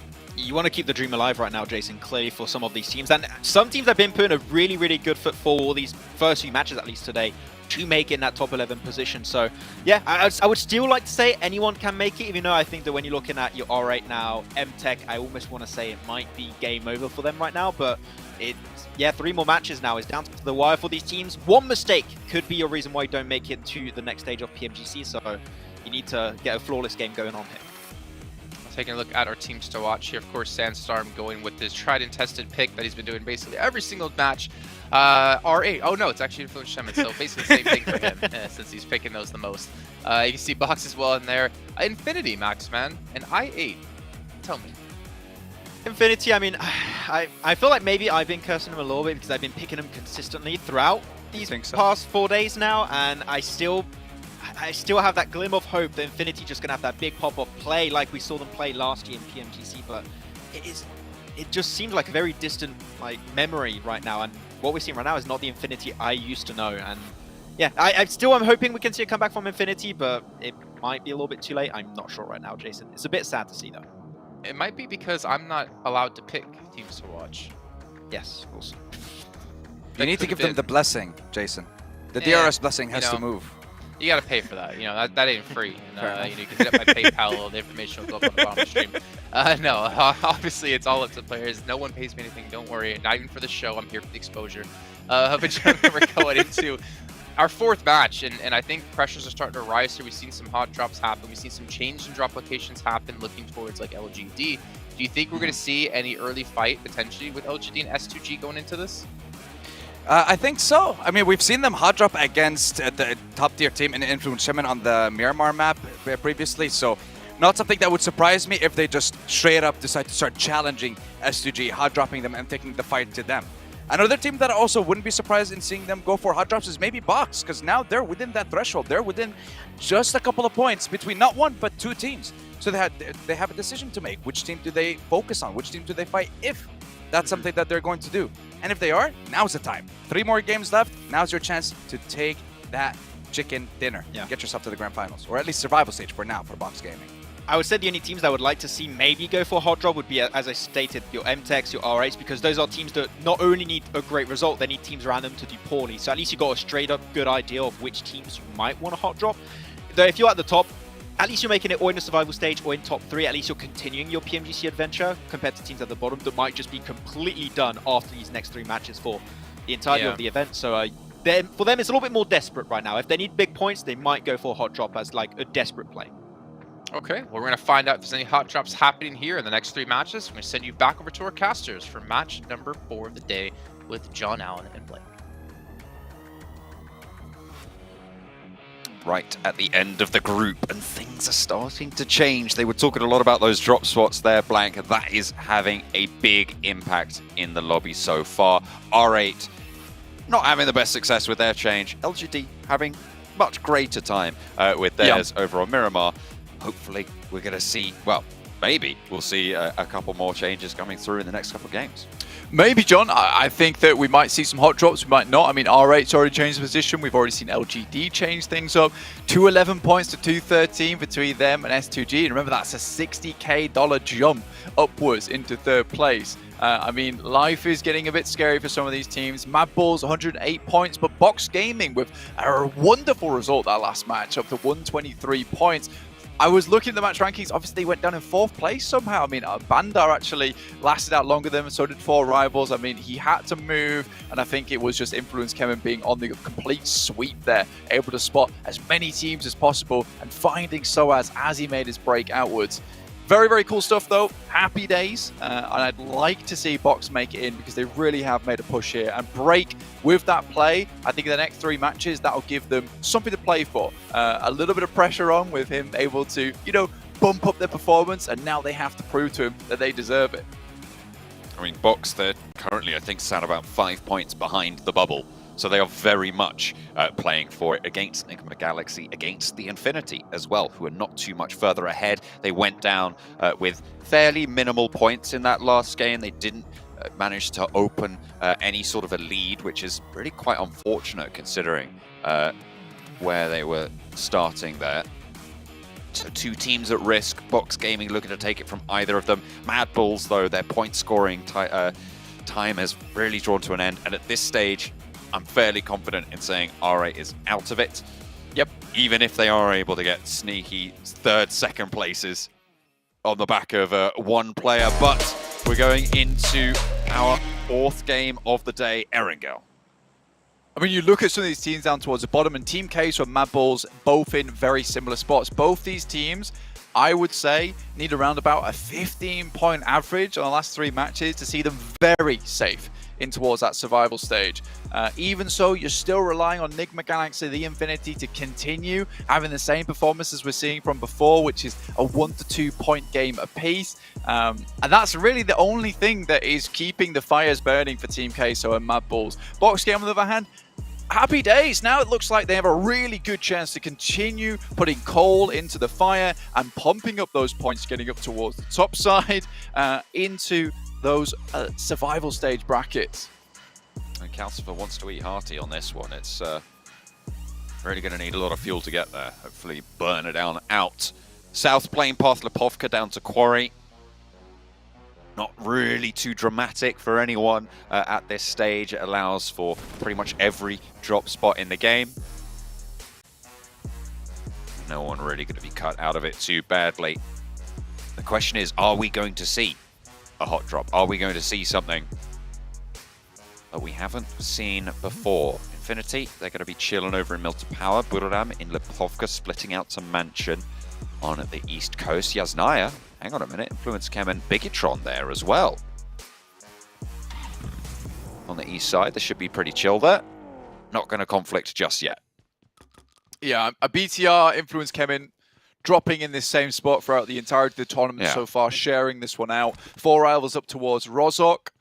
But this time around, at least Team Queso might be able to get themselves a decent match. Considering most of these circles have been over towards that western side, John, Team Queso have had a long way to run to get into some of these circles. This time around, they get a nice start to the game just to the western side of Farm. This is going to make their lives a little bit easier. And with the performance we've seen from them on our angles so far, you know, this could be a real chance for them, an opportunity. Again, though, for these bottom teams, I keep saying there is opportunities available to them, and they keep turning their noses up at them as well. So I do worry slightly, though I have a little bit more faith in Team Queso. I think a lot of times when they've been getting to the circles, they've been taking difficult fights, which is maybe not so much their fault and more because of the rotational paths they're heading into, and then 2 teams pinching them at the same time. I think that is just something you have to deal with. And for Team Queso, they've been caught on the wrong end of it far too many times. Mad Bulls go back to the tried and tested down towards Primorsk on a large split this time around, purely because they know there aren't going to be a lot of teams coming their way. Though a lot of their wins over in the championships and Western Europe came from this type of crossing from Primorsk over towards the eastern side of the map, that they will have to push through Box Gaming, who currently have really got their eyes out for Mad Bulls. And after that last game, I would be a little bit scared of them, maybe. Although that fight started off very, very well for Mad Bulls. First time in a long time we've seen a fight start off with a Mad Bulls knock first and not one going back their way. Southeast circle on the shift. So Mad Bulls will have to leave there. Titan playing on the south coast around that bridge exit on the east side. And Silas for S2G, the closest by on farm. Hamzy, you can see him just ping up there. Will be fairly close by as well for S2G on their split, but not really going for the engagement just yet. Look at that. Buradam 65, Influence Kemen 64, very, very tight for the top spot on Erengel here. And at the moment, you can see on the overalls, 267 for Influence Kemen, 256 for Buradam. It's really still all down to the wire and all to play for. However, at this stage, I think it's pretty unlikely that either of these 2 teams doesn't direct qualify, which they've got to feel pretty good about. Yeah, they are 100% safe now, John. Influence Kemen and Buradam now both playing for pride and money, grabbing that 5k extra should they ladder up from second to first or drop from first to second. But their grand final qualification spots are secured now. I think this is one of the first times I've seen a lot of PMPLs actually throughout the year. A lot of different regions playing off in their championships as well. I think it's funnily enough that it is PMGC where we see the biggest drop-off between second and third place, with so many different teams battling out against one another. And again, there's a big drop-off between 4th to 5th place. So I would say at this point in time, there is only 4 teams in contention for that 3rd place and Grand Finals qualification spots, and that's LGD and S2G really battling out for that one. 2 points apiece between them, really down to the wire all the way to the end of the day here, John. And at the bottom of the leaderboard, Box Gaming looking to secure their position towards the survival stage. And right now it is just the Infinity and Enigma Galaxy are consistently falling down just a little bit.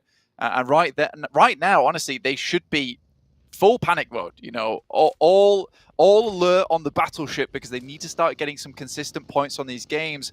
And with 3 matches remaining, if you get 10 points per match, it's going to be very hard for any team but beneath you to start profiting on top of that with so little games remaining.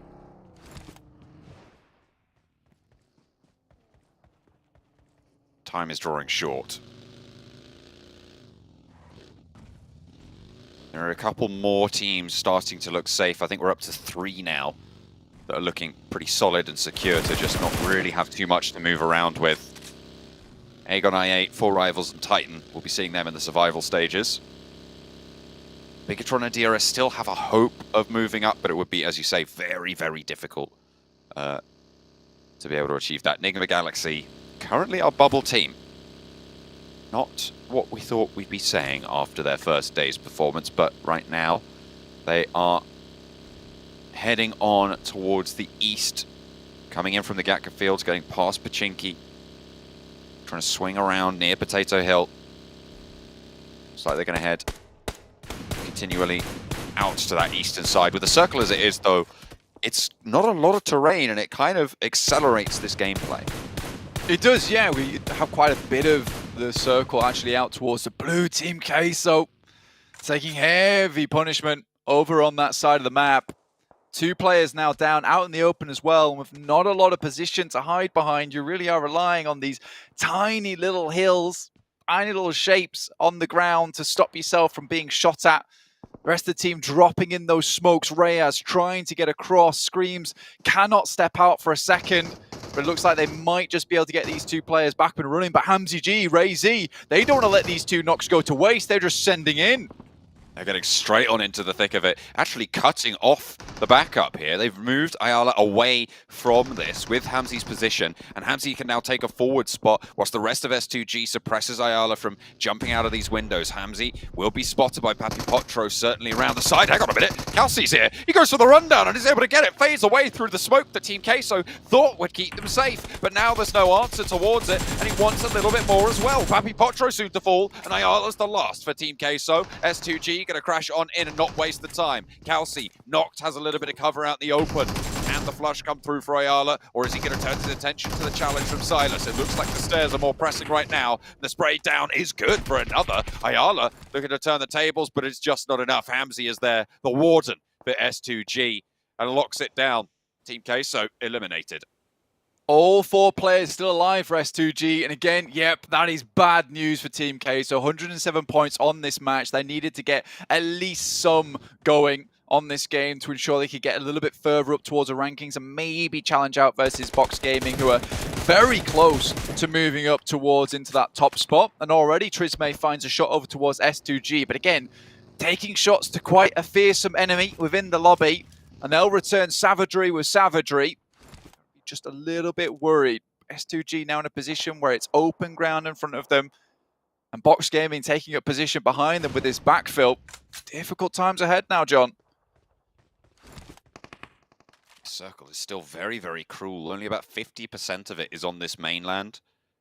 And it's unlikely that it heads to the military island or towards the bridge at this stage. So we're really looking, despite it being phase 2, we're really looking at a phase 4 kind of situation for these teams, for the time being anyway. But that will mean that the next couple of phases might elongate and stretch out, be a little bit more of a lull once all of this has come to a head. The Infinity take shots over towards the guys from Puraram, who are looking to take shots back now. A difficult team to contest with, but going to go for it anyway. In the meantime, Entech Storm take a knock from the Mad Bulls, who have edged their way in from that western side, looking to play along the coast. Not quite definite towards either Sosnovka or the mainland. For the time being, most teams just trying to situate themselves somewhere along the coast. The Infinity also struggling versus Puraram, but it is Influence Kemen once again playing on that northern side, coming in, looking for a more central position towards the later half of the game. Another knock comes through from Zerich. One back from Nigma Galaxy, in fact. Chicken out in the open for Entech Storm, as the Mad Bulls are fighting on the west side. Looking to move up and confirm that flush. They'll get it with the rundown. Dizzy. No answer just yet. The Mad Bulls want to get this res as well. They should be able to do it. Should have just come through. Puraram and S2G actually having a little bit of a scrap. It's just on the south coast, just to the west of the exit to the bridge. South of farm. See, they're trading across in these farm buildings. Yeah, tried to pick up a position that S2G were holding beforehand. For Box were able to backfill. There's 4 players still alive there. Knock comes back from Entech Storm over towards the Mad Bulls. They've managed to kind of find a couple of off angles towards their position, but I think that Mad Bulls should be somewhat safe towards that coastal side. A lot of cover to play around with, but Entech Storm unwilling to give up their spot on this western side. With the next circle coming in, that kind of delay with a knock there will really make Mad Bulls suffer. And with this circle shift towards the bridge side, John, goodness me, it's going to be hard to find a good game for any of these teams. DRS, the Infinity, in good spots though. You've got to think there's going to be at least 1 or 2 teams that are just going to head into Milta and try and just hold out there. Influence Kemin may be a prime candidate for that, but they might try and hold the roadblock just outside of it instead. Everybody else flooding across these fields. That is a bad tumble for MVM in the position he's in. I think he's just going to be able to right, but that's the vehicle going up. Too many bullets sent out that way. That's a knock, that's a flush. And LGD lose a player. S2G wants to extend this lead. 4 eliminations right now with the 2-point lead that they had on top. They are starting a little bit of a gap. And with LGD down to 3, that's even better news. It's a 3-way engagement over towards Box Gaming's position, though. With Enigma Galaxy taking shots, BTR crashing in, RA sending barrage fire their way.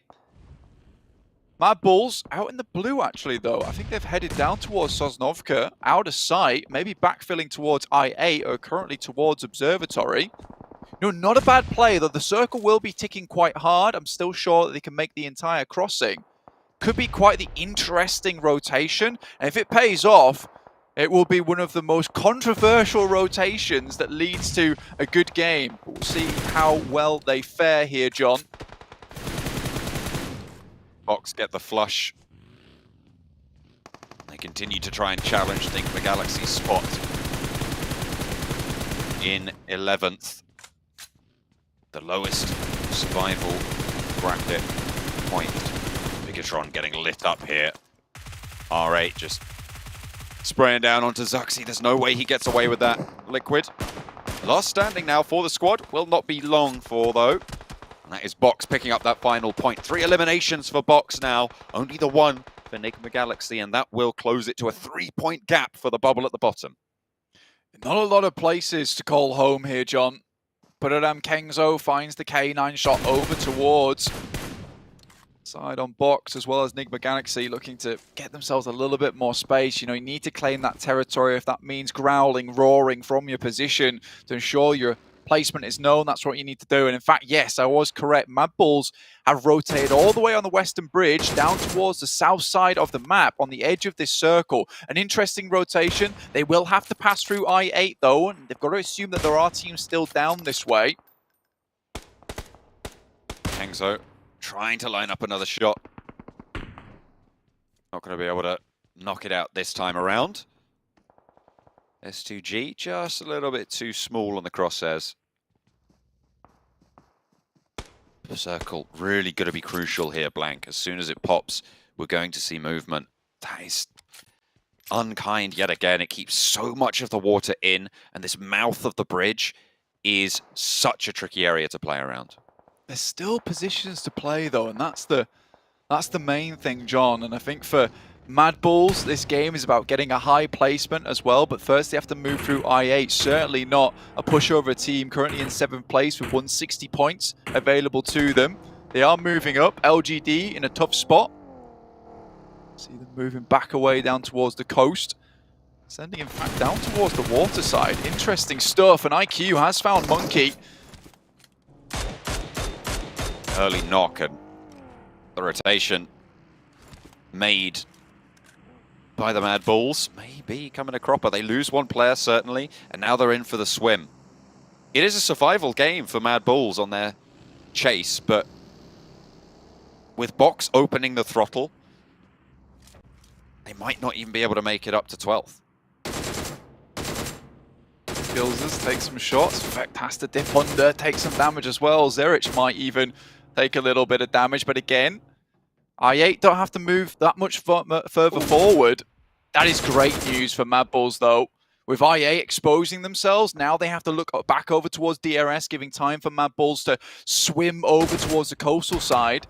You wonder if DRS even have an idea that the team is swimming. Might be able to get the jump on them, but after losing 1 player, a little bit difficult for Mad Bulls at this point in time. DRS must know that the Aegon were shooting at something, so they might theorize there's a player out in the water.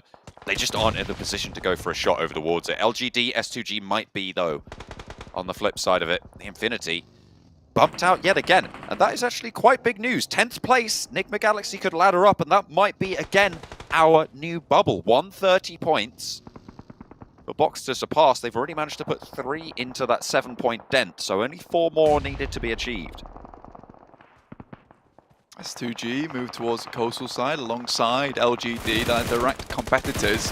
3 players alive for LGD at the moment. Look at this though, huge amounts of damage coming through on this side of the map. R8 suffering terribly. Box Gaming in a decent spot themselves, but again, there's not a lot of landmass to play here anymore, John. It's just shrinking faster than the circles at this point. Box with 3. Move across the ridge with the smokes as cover. Enigma Galaxy trying to move in as well. With their 2 points that they've managed to get this game, they are even with the Infinity right now. And anything on top of this will see them ahead. Rising a little bit further up those rankings. Mad Bulls down to 2, but they have made it most of the way across the water now. It's such a crazy push that they made as well. All the way on the Western Bridge, down towards Sosnovka. Make the swim. I think they hoped that i8 had already made the crossing. Maybe if they hadn't lose that player off the bat, it could have been much easier. Bensu down though. 1 player there, and Soaz very, very low. Will go actually knock there too. Oh dear, and that's Box out of it. They won't have any more chance to go for the race. I mean, that's good news for the Infinity, I suppose. That's probably quite good news for Mad Bulls as well, if they can get more done here with the duo that they have on the south side. Box were really the main team that we were looking at the top of that elimination bracket, that red zone in 12th place with a chance to ladder out, but they will go no further in this game. Fortunately for them, they are still very, very close to that bubble. Going into the next 2 games, the final 2 games of Group Red, they'll be playing on with 3-point bubble difference. Galaxy take at least 1 knock. I think for S2G, who've been sailing around on this map for a very long time, the fact that they've been able to survive with 4 is a miracle in of itself. Ralph should be picked up again. Both Zerich and Skill Scout, what these guys are. They've been taking a lot of shots. It's going to be 9 impossible for them to find themselves a position. This will really require DRS to put the pressure on their side. Silas takes a knock, actually. S2G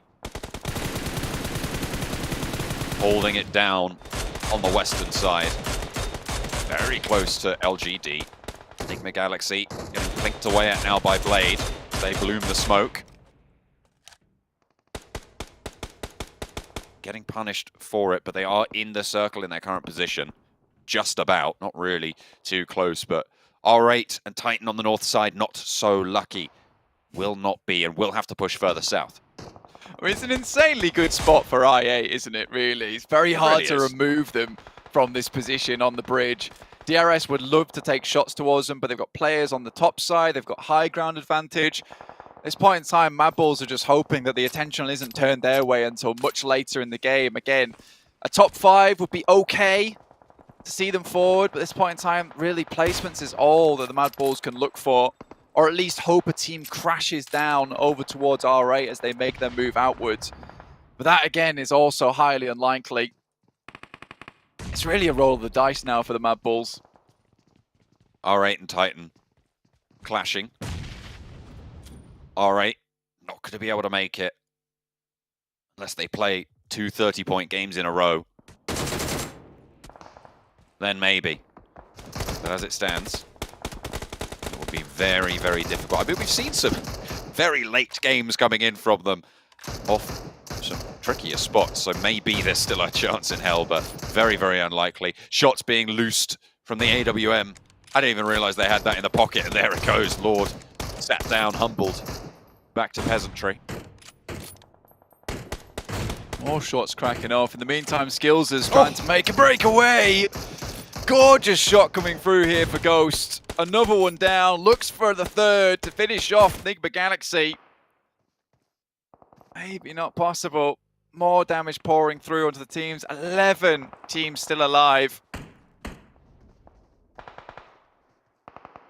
North side still really tricky. That will move Aegon I8 from the bridge position. So potentially this opens up a little bit more of the circle. Everybody else will have to move as well.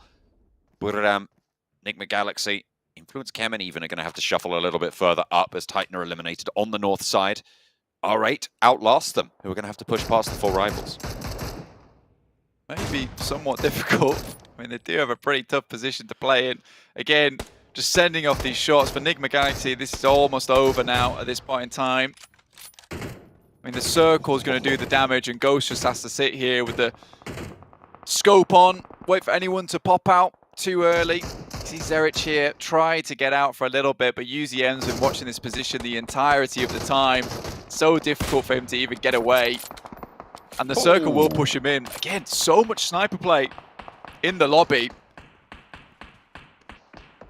I think it's an artifact of the larger circles towards the late game blank. They can afford to have that in the pocket, not as close range dependent in the late game. It's really nice to see that sort of adaptation being made. DRS being punished. Enigma Galaxy still struggling to shuffle their way down the coastline towards S2G. And Buradam, they are out on the top and probably have one of the better routes of approach, but Influence Kemen, their ridge lines, their sight lines down towards them, so powerful. They have that coastal side all locked down. Enigma Galaxy out, which opened things up a little bit. Again, for Mad Bulls, I don't think this is going to be a good game for them regardless, just because the amount of teams that have to go down, it's unlikely they're going to start fighting before the blue starts to push the final player from Mad Bulls in, so he's not going to find many points in terms of placements here. Finally, UZM moves out from the position. I8 looking to get further in towards the circle and continue on their warpath, doing really good work this entire game. Ooh. DRS eliminated as Aegon I8 dropped down. One of their players did get knocked, and Zerich will have spotted that. Do they still think there's a player there? Do they know? Are they aware? Seems like they might not be. They're very much not paying attention this direction. He can play now a bit further up, yeah, and actually maybe get into the circle. He could swing out towards the left side, but again, that would sit him in the blue. Influence Kemen taking shots down their way. He's really trying to keep himself out of action. This is serious Metal Gear Solid gameplay at the moment. Don't want to see that exclamation mark ping up. Would be brutal. Zerich playing sneaky right now. Bandar, last alive for R8, out in the blue zone, will be falling. That's R8 out. S2G close to Buradam. S2G holding on to their spot in third place right now, but LGD are right next door to them. It's crazy how close they are. Sky Only is the last player standing, and 4 rivals chiming into the fight over towards S2G, bring one of them to task for it, but back behind the headland will be safe. For the time being, LGD in the gas station. Aegon I8 moving in and actually Influence Kemen's forward position suffering. Both of them fall and Aegon I8 move around the headland. This is great news actually for Zerich as well, who's just playing with the blue at the back and creeping forwards and forwards as time goes on. I mean, Ghost is really reluctant to go help the rest of his team as well because he knows there's a member in the back line at Bulls. Up to a 6th place finish as well if he goes out now, which is still fairly decent. Silas, what are you doing? Just steps right up on the top, completely broadside to the rest of the map entirely, goes for a spray and gets it through the smoke. 2 players from LGD starting to fall. S2G defending this 3rd position brutally. Excellent position. Influence Kemen fall. Now 4 teams remain blank. Zerich might be unable to do enough here. I mean, he will be getting himself a lot of points and can continue to actually get up. I mean, I can't even get my words out because I'm so surprised by the situation that we're currently in. 11 limbs, though, for I8, looking to set themselves a nice pace towards the end of the day. You know, there's even a really big chance here that Zerich could get a 3rd place if they continue to play this one out. Silas moves towards this side of the map, maybe looking to get the backfill over towards I8, but again, Zerich couldn't be happier with the situation he's currently in. There is a loot crate out in the water as well. Oh, I was thinking Zerich might be able to just swim out there and play with that as cover for him to be able to breathe. maybe people wouldn't have figured it out, but does fall down. 4th place for Mad Bulls, though, and that does put a nice, healthy dent into that point lead that will sit between them and the Infinity, who should be on the bubble at this stage. 3 teams remain.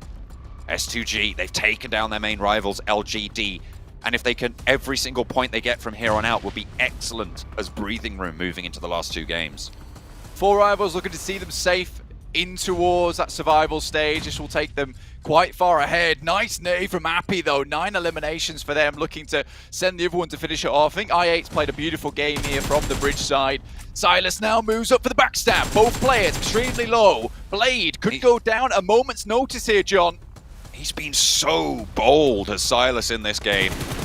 Just going hell for leather, not really having a care in the world, but finally Blade puts an end to proceedings. Ray Z rolls on down, DBS on the back of the buggy and bumps them, knocks them for 6, and S2G team up with 4 rivals to take down the remainder of the players from Aegon i8, and now Hamzy lines up the spray. You're not getting away from this dog of war. Appy, last standing for 4 rivals, making his way over to Pemburu. But S2G mounting up for the final push here. Hamzy rolling along the coastline, but it's not even going to be there. Over the top, and S2G take a second chicken dinner on the day. What a way to claim this 3rd spot. Blank, they are not going to let this one go. I mean, we said it at the start, right, is that, you know, if you're LGD, they play a consistent game, getting those points through the macro alone, but you have to be worried. You still have to be worried that S2G were going to go for one of their pop-off days. And today is the day. On the final one, get 2nd chicken dinner on the board, pick up a ton of points. Now LGD will be suffering. It's going to be difficult for them to actually retain any kind of momentum here to try and catch up with the last 2 games. There is Miramar coming up where LGD tend to do very well, but it's S2G on that last Miramar to steal away the chicken dinner again. So beating them at their own game as well. S2G, team from Turkey that qualified to PMGC through PMGC points, had a downturn in performance in the European regionals. Now looking good to be the team that takes the 3rd spot and that 3rd qualification. I mean, John, it's a big step up in terms of getting that Grand Finals qualification spot, sending you all the way to the end of the tournament immediately. The big Mario skip, but also 60 grand on top of it. Taking home 80k would be very nice for S2G at this point in time. We wondered where they were in the championship, and they certainly showed us exactly where they stand here in the PMGC. Great stuff for them. Not super easy for them from their initial engagement from Team K, so getting backfilled by Box Gaming. Even Buradam starting to get involved as well. They weathered the storm. I said it was insane they were able to keep alive with 4 players that entire time, basically playing with no cover. But again, Mad Bulls, they were able to sneak in, find themselves a position on that side. I think that was 9 points on the game with the 1 elimination they found over towards MTech Storm. And I said that 15 points is where you wanted to be at to see yourself safe, but a 9-pointer is decent enough. But only 2 more matches to make it count. Woo, they're in for a world of hurt. And Box Gaming also looking to finish that final push to get in towards the survival stage. It is so close moving into the closing moments of these games. It is really, really still all to play for. The top spot still being contested. 3rd place bubble still up for grabs, and that bubble at the bottom to stay alive in the tournament is still there. S2G claim the 3rd for now. Will they keep it?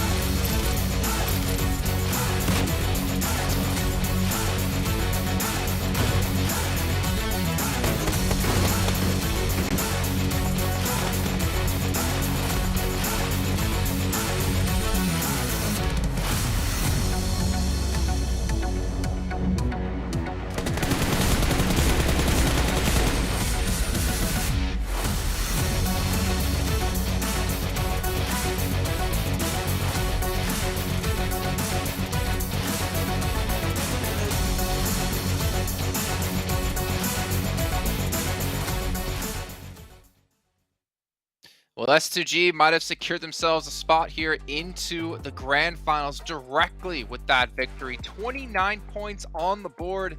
S2G, you saw what it meant to them as well after they finished things off when we went to their cameras. They were so excited and so happy. And why wouldn't you be? That is a massive amount of points to get. And LGD, they got 5. Massive game for S2G. They've just been following LGD this game as a shadow, just lingering in the distance and just following them in their rotations every single time, taking their spot after LGD would just leave them vacant. And the way they especially defended themselves versus Ram and also the side of Nigma Galaxy was insane. Like, they were just clearing the West every opportunity they had, and it was not an easy game for them because you saw some great sniper shots coming out from Nigma Galaxy, but S2G after that push and Silas just on top of the wall, like, man, they just don't care and I'm loving it. The S2G are looking great. I mean, honestly, there's I think a lot we need to break down that last match. I mean, the AWM out of Ghost as well was a sight to behold. We don't normally get to see that often.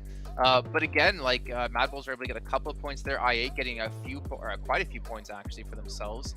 It's really interesting to see how this is shaping up here with just 2 matches left to go. And of course, we want to see your predictions. Make sure you guys are getting that in chat as well. As I think every game it's been DRS, LGD, and that's pretty much been about it, if I'm not mistaken, when it comes to our predictions in first and second place. But what a game, though. Yeah. What a game, and I definitely want to see how that's going to impact the overall ranking when it comes to the bottom of the leaderboard and the survival stage. How big of a cushion did S2G build themselves throughout this game by, you know, just taking matters into their own hands and taking out LGD throughout that game as well. And not only that, but because I'm looking at it right now, and the way I'm reading it, there's still genuinely a possibility for the entire leaderboard to change with these last 2 games. If certain scenarios were to actually happen in the next 2 games, we could have a massive change. Like R8 technically, so can MTech, they can still make it if something magical happens. The same thing could be said for LGD, but there's just so much to get into. Yeah, well, let's take a look at our overall rankings so we get an idea where the teams do stand and how much of a mix-up could happen here in our last 2 matches. Over towards the top, we still have Influence Chemin. First place, 276. But look at the gap now between 3rd and 4th. I think that's what it's mostly about. 242 down to 216. That's a huge difference. And with 2 matches left to go, you're kind of running out of time to catch up. Exactly. That's the point I wanted to bring up. It's like that gap between S2G in 3rd and 4th position LG is a scary thing. And we stated this many times. S2G is a team that they're good at building up their momentum. They're looking hot today. 2 chicken dinners already, potentially a 3rd if they keep going this way. LGD, unfortunately, we see those up and down tendencies. It's not the best situation for them to be in if they want to make it straight to the grand finals. And I don't think S2G is going to have a horrible last 2 games. I think they're going to just keep on going here, Sandstorm.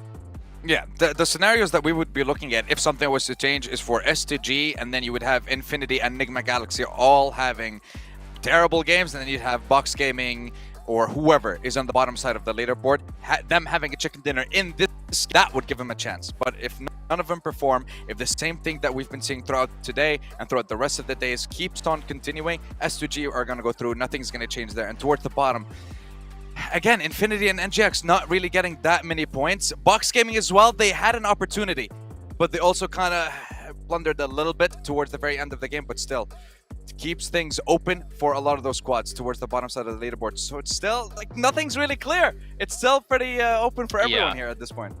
And that's the great thing about it, is that it's still so many different changes that can happen here as we get into the final matches. You still really don't know what's going to happen here.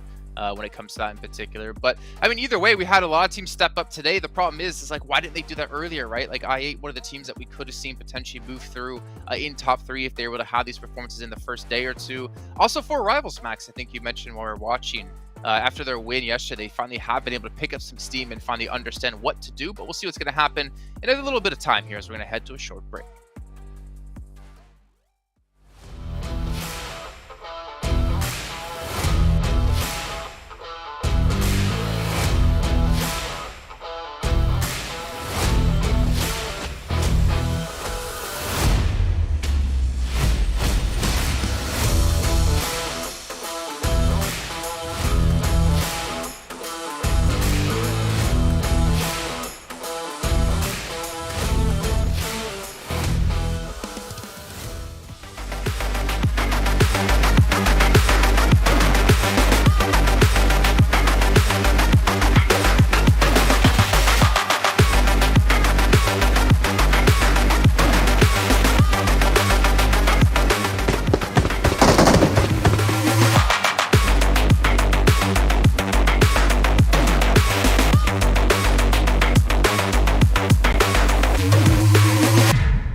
Well, the break is over. The wait is over. As we're about to head into our 5th match here in just a few seconds. 2 matches left to go. But before that, you guys have to actually go follow us over on our social media platforms, or we won't start the game. So we're waiting on you in particular at home. You got to follow. I'm waiting for you. No, you. You said you already followed on some of them. No, you got to follow all of them. So I'm trying to tell you before we can start this match here. Also, I was talking to you, Max. Actually, are you following them all? Of course, I've always been following. I don't know. White players that can compete on PMGC, it was the case last year, it's still the case this year. He's been looking absolutely amazing. But now we want to see teams at the bottom be amazing right now, Jason, I'd have to say. And I still have hope that we can see some teams like your Box, your Mad Bulls, maybe your Team Kesso get a good little bit of a redemption arc in these last games, especially on Miramar. And we know this, Samsung, that Miramar has been a map where Team Kesso has been pretty good in the past, but we haven't seen those big pop-off results that they used to do before.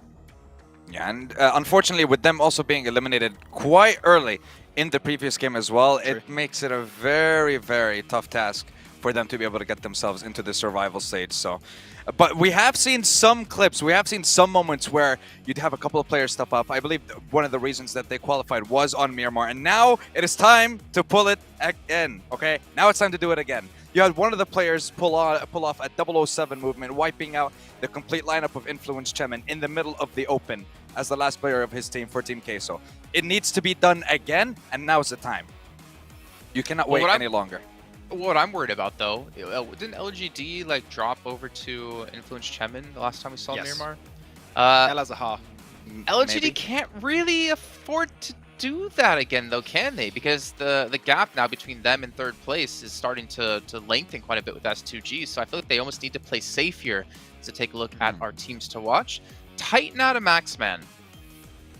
They've been slipping too much, Jason. We said it a few games ago, and they're still not getting those big results, right? They're just losing players pretty quickly in the matches and not getting himself in great spots. So, yeah, Titan is a team that came out as a little bit of a surprise in the first 2 days, and it hasn't been really showing up that much as of recently. So, yeah, Titan, I still have a little bit of hope they can make it in a survival stage, but it hasn't been looking amazing so far, so we need to step up. I feel like Sandstorm's also just been copy-pasting most of his picks today. You don't have Influence Chemin there, to be fair. You do have Infinity. But Enigma Galaxy, yeah, I mean, I honestly don't know what to say about them. It's been kind of a fall-off since last year at PMGC, where they had just such a stellar performance in the finals, and I'm still waiting to see that team come back to life. Maybe it'll come through the survival stage. Maybe it's a 400 IQ play, right? Maybe they want to go to survival stage so they have a chance at winning more money. Who knows? Who knows? You know who doesn't know? Besides us, is also our casters. Actually, we're going to throw it over to them here. I don't know why that's the thing. With John Allen and Blake, just take it away so I can stop talking and get off camera. It's okay, Jason. Back in your chair. You know, it's fine. Sit down. We'll get you some soup and a nice hot cup of cocoa for later. It's okay.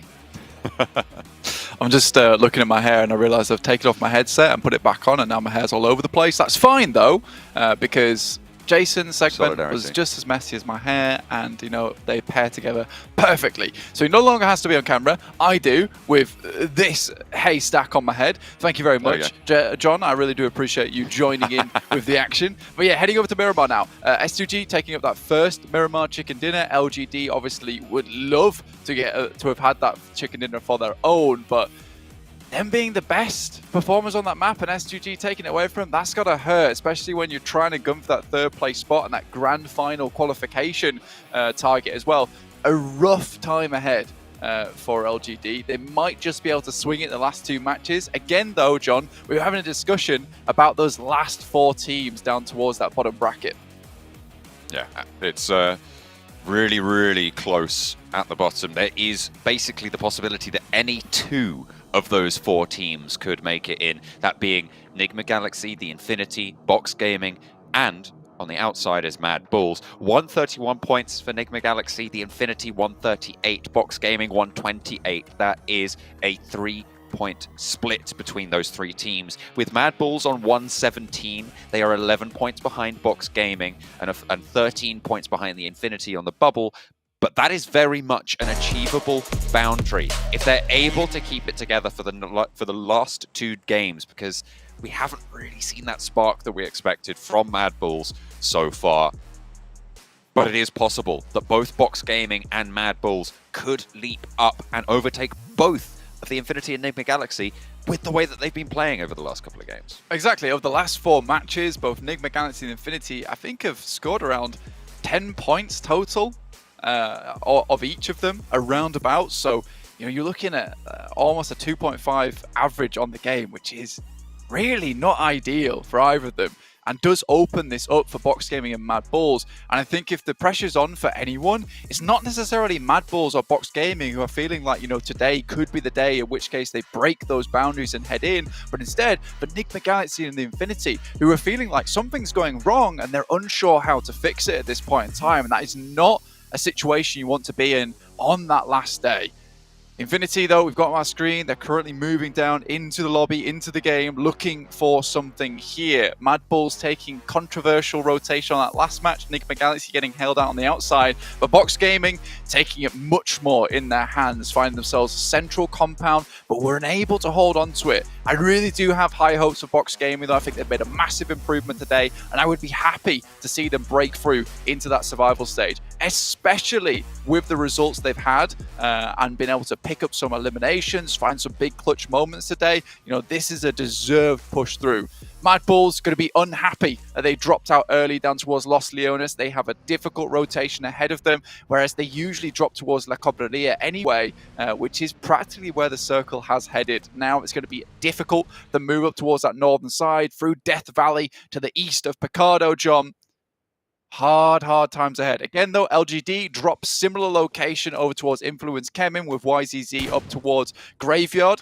Trash looting for himself. Influence Kemin, they sit away over towards that top side. Tierra Bronca for Influence Kemin. Bigitron playing center Picardo. No one really there to challenge, and with the players moving north, might have a little bit more time. Freak, not entirely sure how he got knocked. Might have been dropping off the top of that cliff there. Not good for the health, but they do have a bike to get them on the road again. And they'll be just fine. I feel like it has to have something to do with that cliff face right next to them. Oh, yeah. There's no other players. Something must have happened with that cliff face. But the teams around them, MTech Storm, scarily close by, and with Freak with only a couple of bandages to work with, you know, they might be caught out here. It remains to be seen, though. Up towards Monte Nuevo, the Infinity currently playing. S2G find themselves a position up towards that north side of San Martin, just right next to R8, who honestly have been, you know, scoring some points today. Up to 96 right now. It's not too far behind Team Queso as well as Mad Bulls. Certainly possible up, but I think they will just be happy in the knowledge they did not finish in last place. That would be a nice cap for them, wouldn't it? But MTech Storm still very close by. Neither of them very likely to qualify at all. So we probably will be seeing the last two games out of them for the PMGC. And here it goes. There's the cliff face. Does try and leap out there, but it's not going to go well. When you stick your ankles on that cliff face, you do just leap out into the void. Luckily, nobody too close by to capitalize on that. Enigma Galaxy going to head up on that western edge. Maybe head up towards El Pozo or La Cobreria. Both spots are currently not taken, available for anyone who wishes to pick them up. Mad Bulls, on the other hand, looking for revenge down towards Los Leones versus I8. However, I8 have been playing some really good games recently, and I've been very impressed with the performance and the improvement they've been able to make. And I mean, we had an interview a while back where they were asked about the exit from crypto over towards Unicorns of Love in Western Europe, how it's affected them.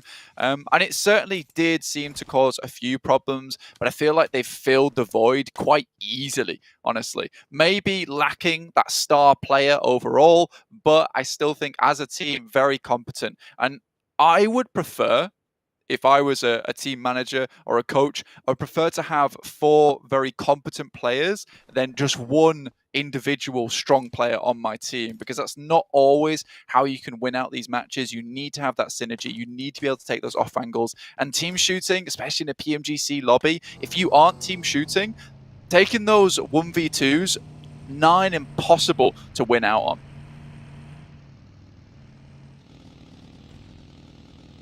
MTech Storm, the new residents at the bottom of the tables. On camera now, they did not have the spike that LGD did. Coming into this tournament, who have really started to turn up the heat. LGD in that last game, they just didn't have the firepower in their position to take control, and S2G swept them aside and opened up such an important lead at this stage with a really, really solid chicken dinner, a nice high elimination count as well. Yeah, honestly, for LGD, things felt like they were set in stone for them heading through in third place. I mean, for S2G, they were behind them, but they were finding consistent points, and S2G were a little bit up and down, volatile in their points potential. But today, they've really taken it to the next level. Lord, though, being crashed upon by the MTech Storm guys. This is a bit rough for him. Nade goes down, will find at least one, and gets the flush too. Good start for them. They will get an elimination point. And the nade downstairs. Goodness me, he's putting up more than a fight here. Lord holds out for two, drops off the side as well, repositions, doesn't have a lot of time to make this move, gets just clipped before he gets behind the corner, and that should be the end to the do-si-do. Should be Resable there, our men in full cover from the rest of Enigma Galaxy, but they might want a little bit of revenge. Hamodi hops out and wants some oversight. Down towards the rest of MTech Storm. We'll look towards Tizzy. Might be able to explode the vehicle here. It's back into cover. Free quite low. Takes a tire off the pickup for Tizzy. Chicken gets away as well. Does have the Winnie. Could prove to be troublesome, but just fades away back to the party bus. I don't think they're going to be able to squeeze any more out of that engagement. But Enigma Galaxy losing a player that early, not great. Especially given the position they're in. Remember, they're one of those 4 teams of which any 2 could make it in on those overalls. Don't want to be set apart from those teams at the moment. R8 off in the distance, looking down. DRS. Box Gaming, very close to one another at the moment. Chicken taking a tumble of his own. Total limbs on Miramar. S2G have now passed LGD with 42, but there's a clear 2 front runners here with LGD at 42 and S2G at 44.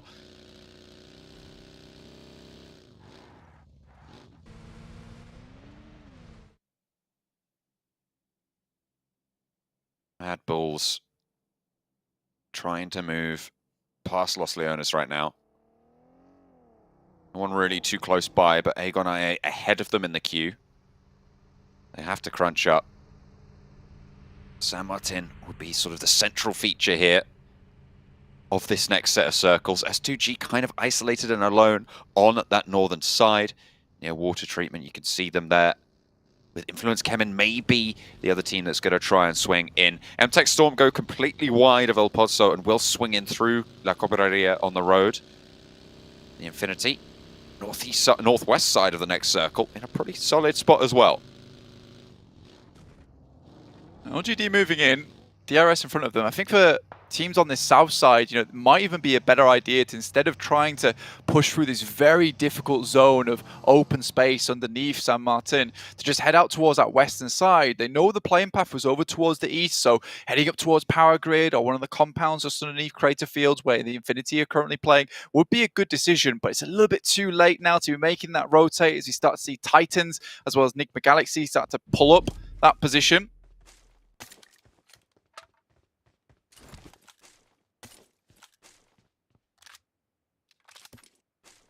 It's a difficult area to play around, the west side of Hacienda del Patron. About 4 teams have managed to find close quarters positions. Enigma Galaxy still looting up around in El Pozo. Bigatron, one of the teams that have managed to find one of the spots. Box close by to them. Box right now, of course, in that melee on the bottom bubble. Team at 128, 12th place, the highest ranked team that would not go through if we closed off the rankings right now. So they're looking to try and jump up. Only 3 points between them and 10th place. Soaz taking a lot of damage and getting knocked here.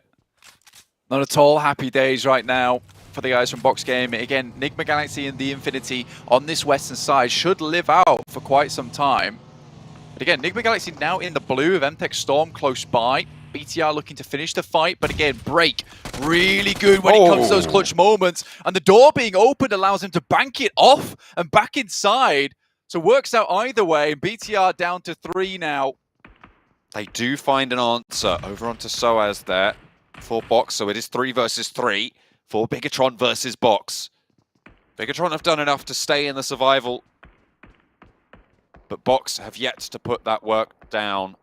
1 point is there. That means they are 1 point behind the Infinity on that bubble, who have been pushed aside by Enigma Galaxy after a couple of games earlier. Box Gaming, a crucial spot for them now, Blank. It's all to play for. They're struggling to come up with the goods right now, playing it slow. It is dead central, and BTR knows this as well, would love to fight for this position. If Box want to survive towards the survival stage, they 100% need to win this engagement versus BTR. The Liquid very low. Jem Foster sets himself aside for the time being. Circle moves down towards the southwest, so Enigma Galaxy still have a chance to get a good game off the top of this one. Mad Bulls will need to regroup in their 2-2 split at the moment, looking up towards Buradam. Monkey will head out first to try and find a position. Titans also careening across the road moment, which bisects this circle in half. Creating quite the interesting terrain throughout the rest of the game here. Mad Bulls are ahead of the game when it comes to being on that side of the road as well. I mean, Titans, they've crashed across, but Mad Bulls are one of the few teams actually already south of it, and will be able to swing through and maybe take a priority position in the next circle, above San Martin, where all of these teams are looking to try and find some real estate. I think for teams like Box Gaming and Mad Bulls, they're taking 2 separate approaches to this one. Mad Bulls just looking to put up consistent points on the game. Box looking for that big one to send them sailing towards the top. But that does require, for Mad Bull's strategy, to Enigma Galaxy and the Infinity to continue playing at a similar performance level that they've done for the rest of the day.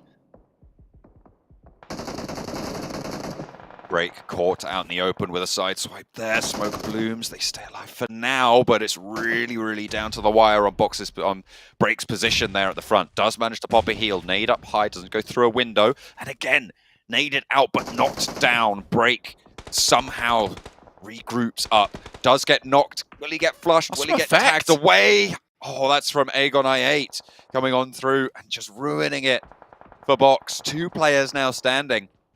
I mean, the initial knock coming through from Effect there and I8 finishing it up. Brick don't get the elim, but that is probably the best team towards if you are Mad Bulls. Spray from DRS over towards LGD. S2G have lost a player in the midst of it as well. Another knock going over from Influence Kemin as well. And every team is starting to suffer. DRS on the east, LGD are there, and they're embroiled in that engagement. Bigatron trying to move into Box's position, but Jen Foster already low. Zuxi taken very, very low. Trisbane not able to win out the challenge, not able to win out the trade. Tries to get the flush on the player fleeing towards the top side, and there's a third party. There comes through the shots again, but Box Gaming are eliminated in the meantime, staying in 12th. 1 point behind the Infinity. Everybody suffering under the watchful eye of Mad Bulls and Aegon I8. Mad Bulls of the view in towards the windows that BTR were playing. I8 finishing the job for them. You can see the high ground that currently Mad Bulls are playing with. They have taken shots their way, though. Assuming they don't really want to take too much of these engagements, too many fights. Circle favors Buradam, Titans, I8, R8 as well, who are still continuing to put on a good show today for us. They're going to finish in the bottom bracket. They're going to finish with an absolute explosion. Fireworks going off around them. They have pulled off some pretty solid miracles today, actually, to be fair. Unfortunately, it is just too late. For the time being, LGD on the east side, playing with all 4 of themselves alive. Would need an excellent game here to keep themselves in contestation for the direct qualification spots to the finals in Jakarta. But for now, it's looking unlikely. 2 of them so far for them. S2G in a better spot of their own, covered off from a lot of sight lines. But Enigma Galaxy and the Infinity both have to push in from that western side. And again, it's out into open area. Team Queso currently holding out the 3 remaining players from Enigma Galaxy. This is great news for a team like Mad Bulls, who are situated on the high ground at the moment, looking to pick up some more points on this game. Titan will take down MTech's Storm. Again, they will remain at the bottom of the tables for the time being.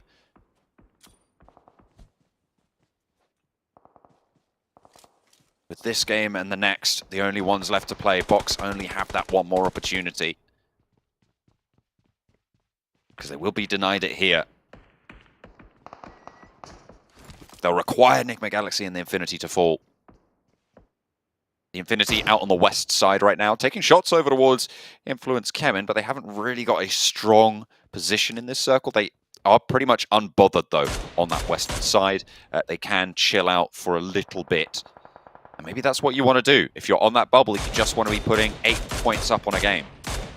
Again, though, for the Infinity and Enigma Galaxy, their path forward is not easy. Enigma Galaxy make their way in, but Reyes should have spotted that cross from them. Calling back to the rest of their team from Team Queso. Again, another team that really wants to ladder up above them.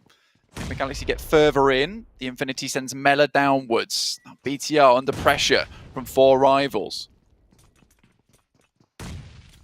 They've survived one engagement with Box. Can they hold out against 4 rivals? Set up a crossfire. Jem Foster probably likely to be the first to go in, but Liquid already fallen. Zuxi spots the players flooding on in. The ground floor on the hold for Jem Foster, but he's fallen, and now it's all down to Zuxi. Needs to get the reload from the UMP, and we'll be able to stick it as well. Bigatron going low, and we'll be able to find 1, 2, 3. Zuxi's lining him up. Needs to push hard now. Dig deep for Bigatron to stay alive in this game. They've done enough to secure their survival spot, but that was an excellent lineup for Zuxi. Popping a heal. The reses are being allowed to come through, though, for the 4 rivals. You can't let them go with this. Pops out, goes for the spin, on the swivel, gets 1. Needs to be have the wherewithal to turn it around, and will find the shots. Zuxi lines up with a 1 versus 4 against 4 rivals. What an unbelievable result from him. We didn't get to see the majority of that fight, but down the stairs, pulls out the UMP. It's never over when Zuxi's involved. This guy is giving, he's giving it on the camera. You gotta love this guy. I mean, he's got a lot of personality, and he's got a lot of bullets in the UMP to make this one happen. Yes, PTR will lose the majority of their members, but Zuxi will gain confidence that will lead through into the survival stage. Both the twins have showed us that they are back on form. Really nice to see. Ramping up into this tournament. Fantastic to spot them back in the fold of it. S2G in the meantime, looking to hold on to their 3rd place spot. They're lucky, maybe even challenge Buradam for that 2nd place. So that would be a tall order, to be sure, almost as tall as LGD's task. That is Enigma Galaxy going down, which is good news for Box. That is actually really, really good news for Box right now, because it means that that goalpost has not moved too far. Mad Bulls still dominating from this high ground position at the moment, John, finding a knock over Titans and LGD. They have clear information over this game. Circle moves up towards the north side, but at least keeps them in. You're right, Enigma Galaxy going down there with 1 elimination. Takes up by 1 point, not even hitting the 2.5 average on this game. The Infinity still looking to find their way into this circle. If they go down now, again, another game where they don't get a lot of points on board. They do have 2 elims on side, but that's about it.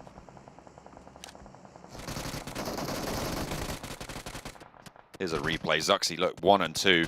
I think the 3rd player had already gone down after the push earlier. This hop out, spots the player going for the run, knows that he's going to complete it, decides to go for the player on the wall, and gets them all out. Look at that. Bigatron chuffed to bits with that performance. It is really quite something special to see that happen. Zuxi, what a guy to do it. I mean, this really has been the Bigatron revival coming through during this group red. It's great to see. Mela down. Godsunny trying to move back up over that side. Keeps exposing himself. Takes a lot of damage too. That might be coming through from Titans that perhaps have a sideswipe onto that position. Again, The Infinity goes down. It's great news for Mad Bulls and Team Queso, both with a full 4 unit. Shots from Influence coming over towards the Infinity. This, again, would be good news for everyone at the bottom of the tables fighting for the spot if they were to fall, but they're on 3. On the outside track. Ooh, little boy taking plinks back their way. Kiovski as well, spotted out. Aegon IA have been just in every fight, seemingly, so far this game, Blank. It's been kind of crazy. I mean, they've had so much oversight with the 4 stories that they've got down towards this side of San Martin and Hacienda. It's pretty difficult to get them off that position. Next circle will be popping shortly. For a lot of these teams towards the center, they're not too uncomfortable. R8, Buradam, Titans, I8. Happy days for them. A lot of these teams on the edges, though, praying for a shift down their way. Centers up, though. Very much donut play style. I mean, most of these teams happy with this one. It's one further out to the edge. There's really not a lot of room to move in this circle now.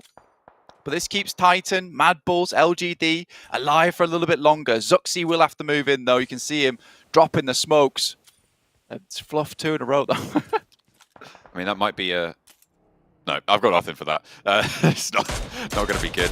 Effect from Mad Bulls and the rest of Mad Bulls on this high ground as well. In such a strong position. You're talking about the sightlines that Aegon I8 have. Let's talk about these sightlines, because this is crazy strong against an urban environment. I mean, they're just spotting out for smokes, watching these crossings. Just about misses the run out there from LGD as they get further in towards the circle. It's an important run out for them to make early on. Zuxi, though, on the run towards the building. No one spotted him, and he gets in. Still has a little further to go, though, and across a road. It's slightly frightening. Was able to pick up a fair few more smokes, though, which will make his life slightly easier. Effect, though, has the bead. Doesn't want to remain peeking this for too long, though, but I think he has denied sightlines the rest of LGD. With that, the geometry of that rock, I mean, it is just an isolated position. The final little zoom in there. Once the challenge, there's the taps swiftly on the trigger for effect. Doesn't quite get the full damage, though. Monkey scouting, though. Senses the potential of another team maybe looking to pick up their spot. With Team Queso, the team just behind them in the leaderboard. Out towards their western side. The Infinity finally try and make their run for it. Influence came in also, moving down the hillside. Little boy falls. That's to I8 once again, who is making a massive splash within this circle. Aegon I8 now up in 5th place.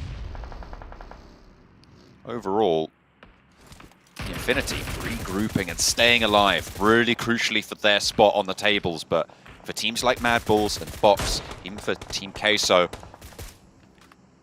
that's not great. They do want them to fall as soon as possible.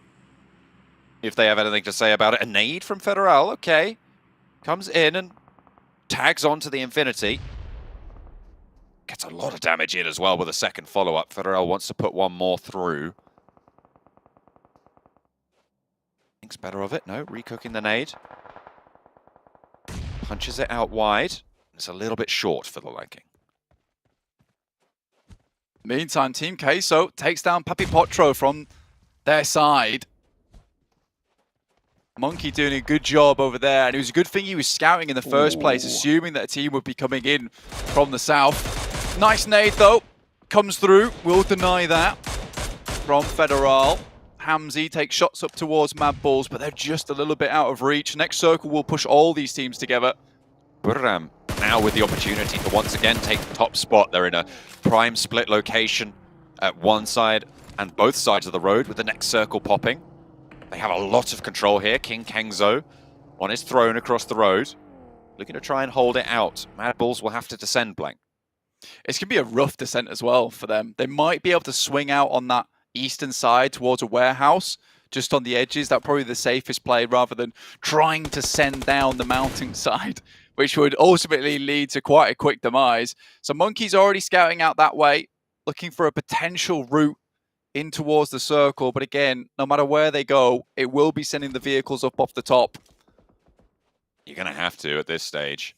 There's really no other choice, and they don't have a lot of time to make this maneuver happen. Sprays over onto Buradam as Buradam regroup over to the north side of the road. That's where they want to opt to go for. Titan maybe looking to fill in the void left by them. The Infinity moving in, R8, dragging them back down to the depths of the bottoms of the table here. LGD suffering as Zuxy's still alive, by the way, just so you know. I don't know, but this guy is doing a lot of work here over in the top of the mountain in the meantime. Team Queso have had their legs cut out the back. Scream descended to the position that was held before by Buradam, ahead of Titan.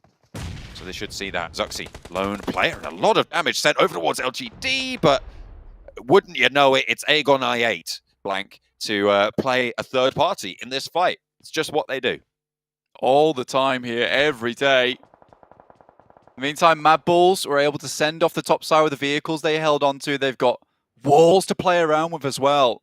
It's a little bit more of an exposed position, but this circle heads down towards the south side a little bit more. Mad Bulls could have the inside track here. Again, just set up as a line. Difficult to move across towards them as well. So finishing out on any of these flushes will be difficult. So Mad Bulls provided a little bit more time to play with here. The Infinity. Last player alive. Gotani spotted, and that is them drawn short. That is, again, a lot of that bubble area completely stopped in their tracks, and this is a great opportunity to Mad Bulls to just give them a chance. The position that they have, all four of them alive, on the cleaner side of the road as well. And they still have this wall to work with this next circle, John. I think that's the biggest thing for them. Again, crossing forward will be difficult. Screens from Team Queso out in that building. Ghost does find skills. Again, though, like I said, the wall there will provide them some cover so they can actually get the res off again. I8 sends the nades through. A little bit too long. Oh, that's difficult there to get away from, but Blade doesn't quite land the shots this time around. Skills's should get rezzed up there, and it's crucial for Mad Bulls to hold on to this. Zerich finds a shot over towards Titans, who are looking their way on the road. Very important they hit those shots to keep them at bay. Hamzy G goes down outside the circle. Mad Bulls, you wonder how much they have available to them in terms of loot, in terms of medical supplies to get this game a little bit further. Again, look at that, the broken wall. Oh, so hard. So tough for them. What a gauntlet that they're going to have to run to prove their mettle, to deserve their spot in the survival bracket. Again, just knocks and knocks and knocks going through. Team Queso with their last player Scream up the battle against Titans 1. Not going to be able to find the next two. No Zuxy in him, unfortunately. For Team Queso, and they will go down. Their run drawn to a close. LGD holding out with 4 alive. S2G, though, still alive. And it's really not going to matter. They're not going to be able to put that dent that they were looking for. A big nade from Blade. Cuts them down and leaves LGD flagging.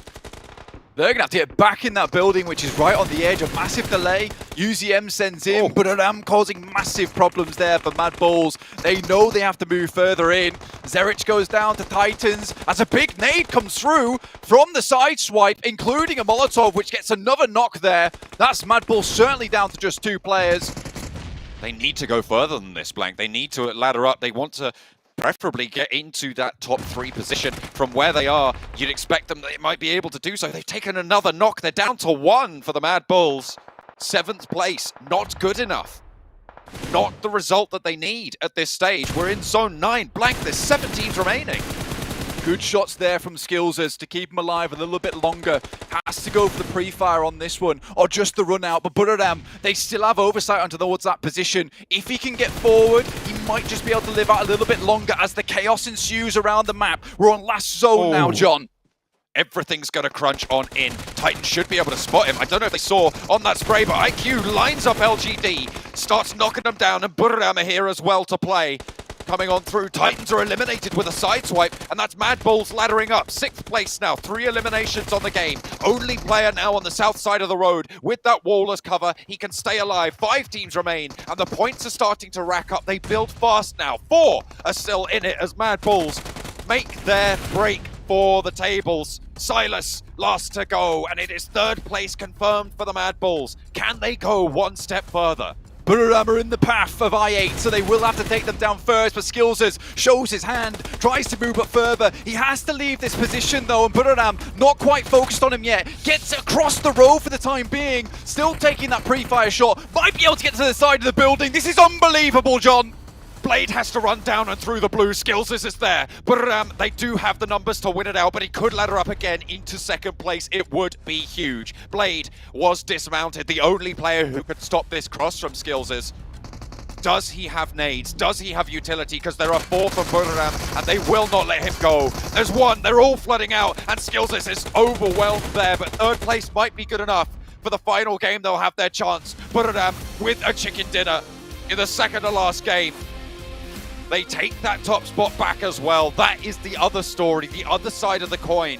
The challenge for the bottom, but the challenge for the top, as Buriram have the top spot going in to the last leg of Group Red. It has been a brutal battle between the bottom of the leaderboard towards the top of the leaderboard. Buriram fighting off against S2G, sending the knockout punch over towards the guys from Influence Kemin.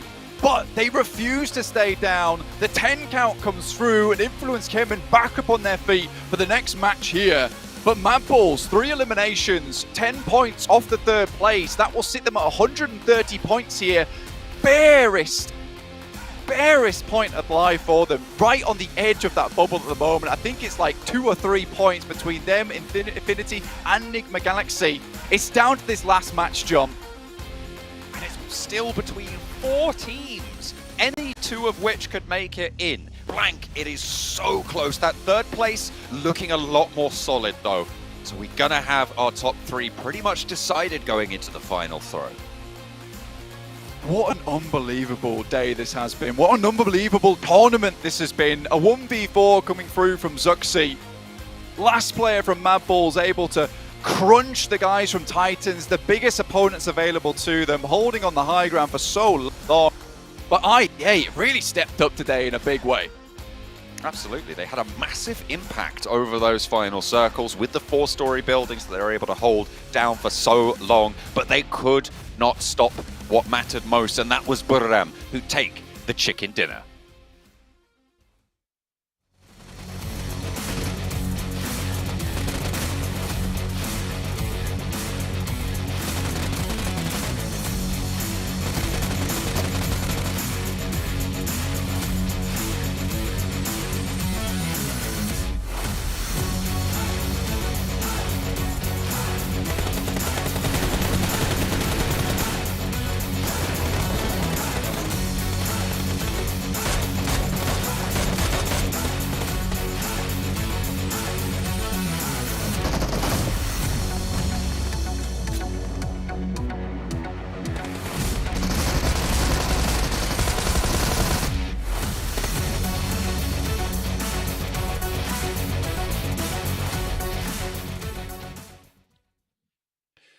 Well, Buriram Esports, what a fantastic match out of them here. As we just saw, it might have been able to be enough to take them to first place. It might have been enough to secure them some extra money for themselves. But either way, they close things out. And you see what, again, it means to them. How excited they got immediately after that victory. Couldn't even keep them on the player cameras because they wanted to get out and go celebrate and cheer and obviously prepare for what's coming up next.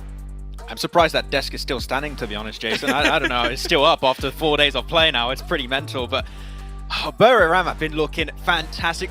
We've already said it. This has been the big surprise of this group so far in this PMGC. It's been looking amazing, and especially that 3-1 split Sandstorm. The fact that in an urban finish they had 2 options, or we go south depending on the circle, or north, and the fact that just one player across the road to facilitate that rotation to get the game-winning position at the end was key for them to secure that chicken dinner.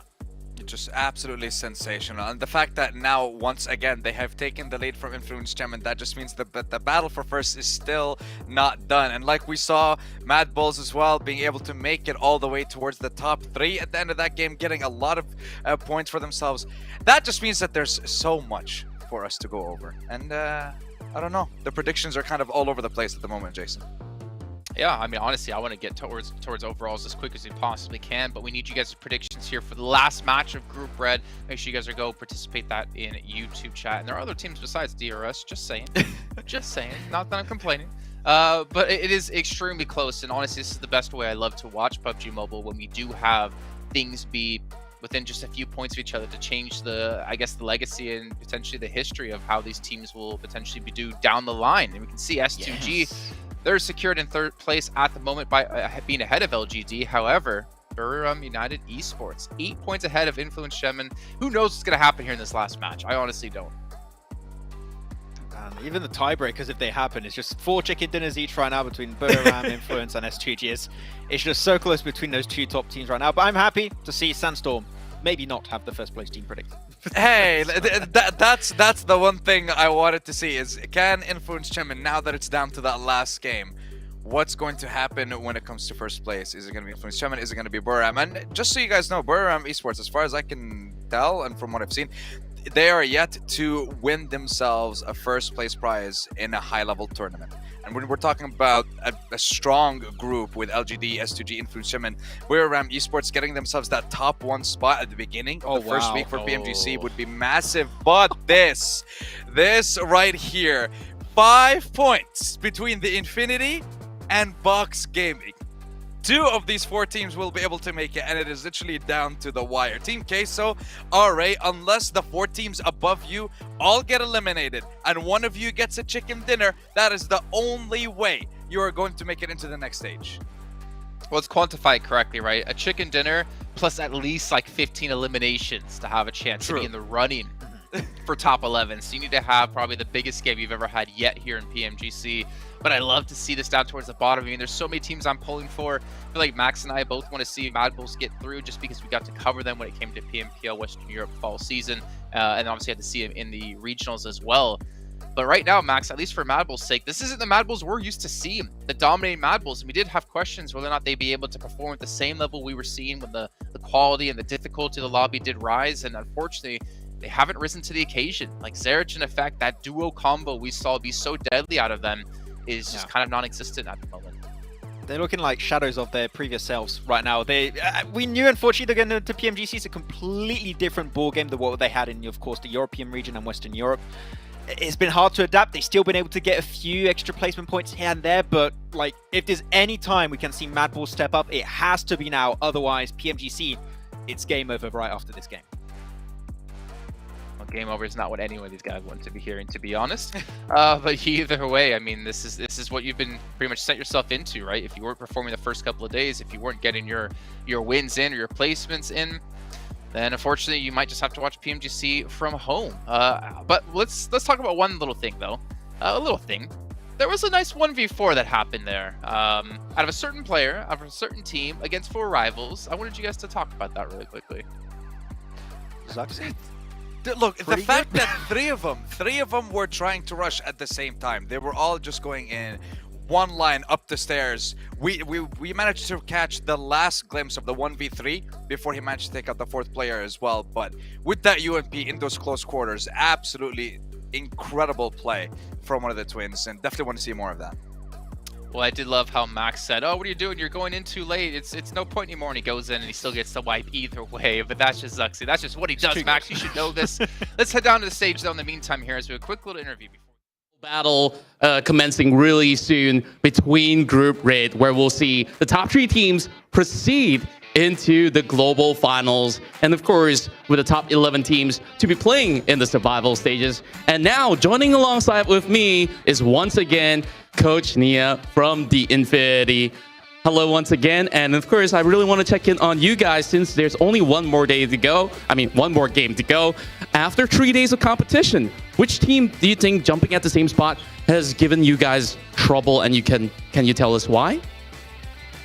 ตอนนี้ก็ผ่านมา3วันแล้วนะคะแล้วก็คิดว่าทีมใดที่แบบยังอยู่ที่เดิมอยู่เลยแล้วก็แบบยังมีปัญหาอยู่ทำไมเพราะเหตุใดคะผมว่าไม่น่าเกี่ยวครับแต่ก็มีส่วนนิดนึงแต่พยายามแก้เรื่องพวกนี้อยู่ครับใช่ he said like maybe it's just some mistakes but they will fixing it. I see. And overall, since this is the last game of the league, it's really important for you guys to secure some points. So what would you be focusing on for your team? Would it be scoring points via ranking, or was it from elimination points? คือตอนนี้ก็เป็นเหมือนกับวันสุดท้ายแล้วตอนนี้โฟกัสอยู่ที่จุดไหนคะก็ต้องเข้ารอบไปก่อนแล้วครับใช่ Right now he focus on just the ranking point. Yeah, it's really crucial just to survive so that you guys could be able to pull through for the top 11. Now, of course, with the teams here inching very close from the top 10 as well as the top 12, the point gaps is really small. So is there any few words that you said before we go into the game with your boys so that you managed to tell them a message? And could you tell us, like, share with us a little bit what that message will be? ตอนนี้ก็ห่างแต้มอยู่ประมาณแบบ10 ถึง 12 แต้มอย่างเงี้ยคืออยากจะบอกอะไรถึงเขาไหมคะก็ผมเชื่อว่าน้องๆทำได้ครับน้องๆน่าจะรู้ตัวเองว่าตัวเองอยู่จุดไหนของทัวร์นาเมนต์หรือระดับการแข่งขันอันนี้ครับแต่แค่อาจจะมีเรื่องความผิดพลาดเข้ามาอะไรอย่างเงี้ยมันทำให้มันดาวกันหมดก็พยายามกันเลยเขาเลยกลับมาให้ได้ครับHe said like right now he believe in his team that they will fixing it. Right now he know that the mistake of the team no matter what they will like fixing. Yeah, I really do love that you all have a really strong mentality. This all the best for your very final game, and we really do hope to see the Infinity pull through to the survival stage. Now, I believe that you guys have been waiting for this very moment. Let's see who will get our final chicken dinner here in the Group Red, where we're starting off our final game on day 4 of the 2022 PUBG Mobile Global Championship League. Let's go.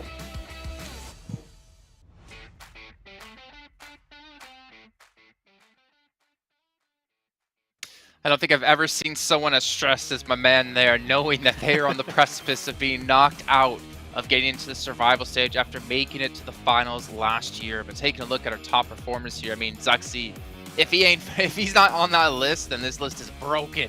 5 eliminations, 53% team contribution. I mean, you saw the reaction from his team when he got that 1v4. Everyone was just going wild. See how he looked in the camera after that? I got spooked. I'm not even in the lobby. I was like, oh, I don't want to cross him today. Halloween's past already, Max, man, but he's still spooky.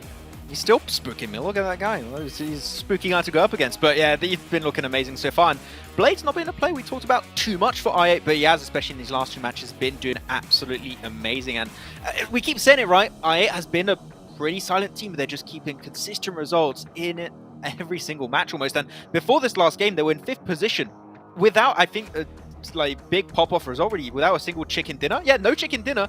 And they're currently in the top 5 position, which is nuts at this level of play. I mean, they're just being that team that, like, they're being consistent, they're getting points, they're staying in the top 8, but this isn't a team necessarily right now, Sandstorm, that's going to win PMGC, because they just haven't pushed through that ceiling that they have at the moment to be the best team in the lobby.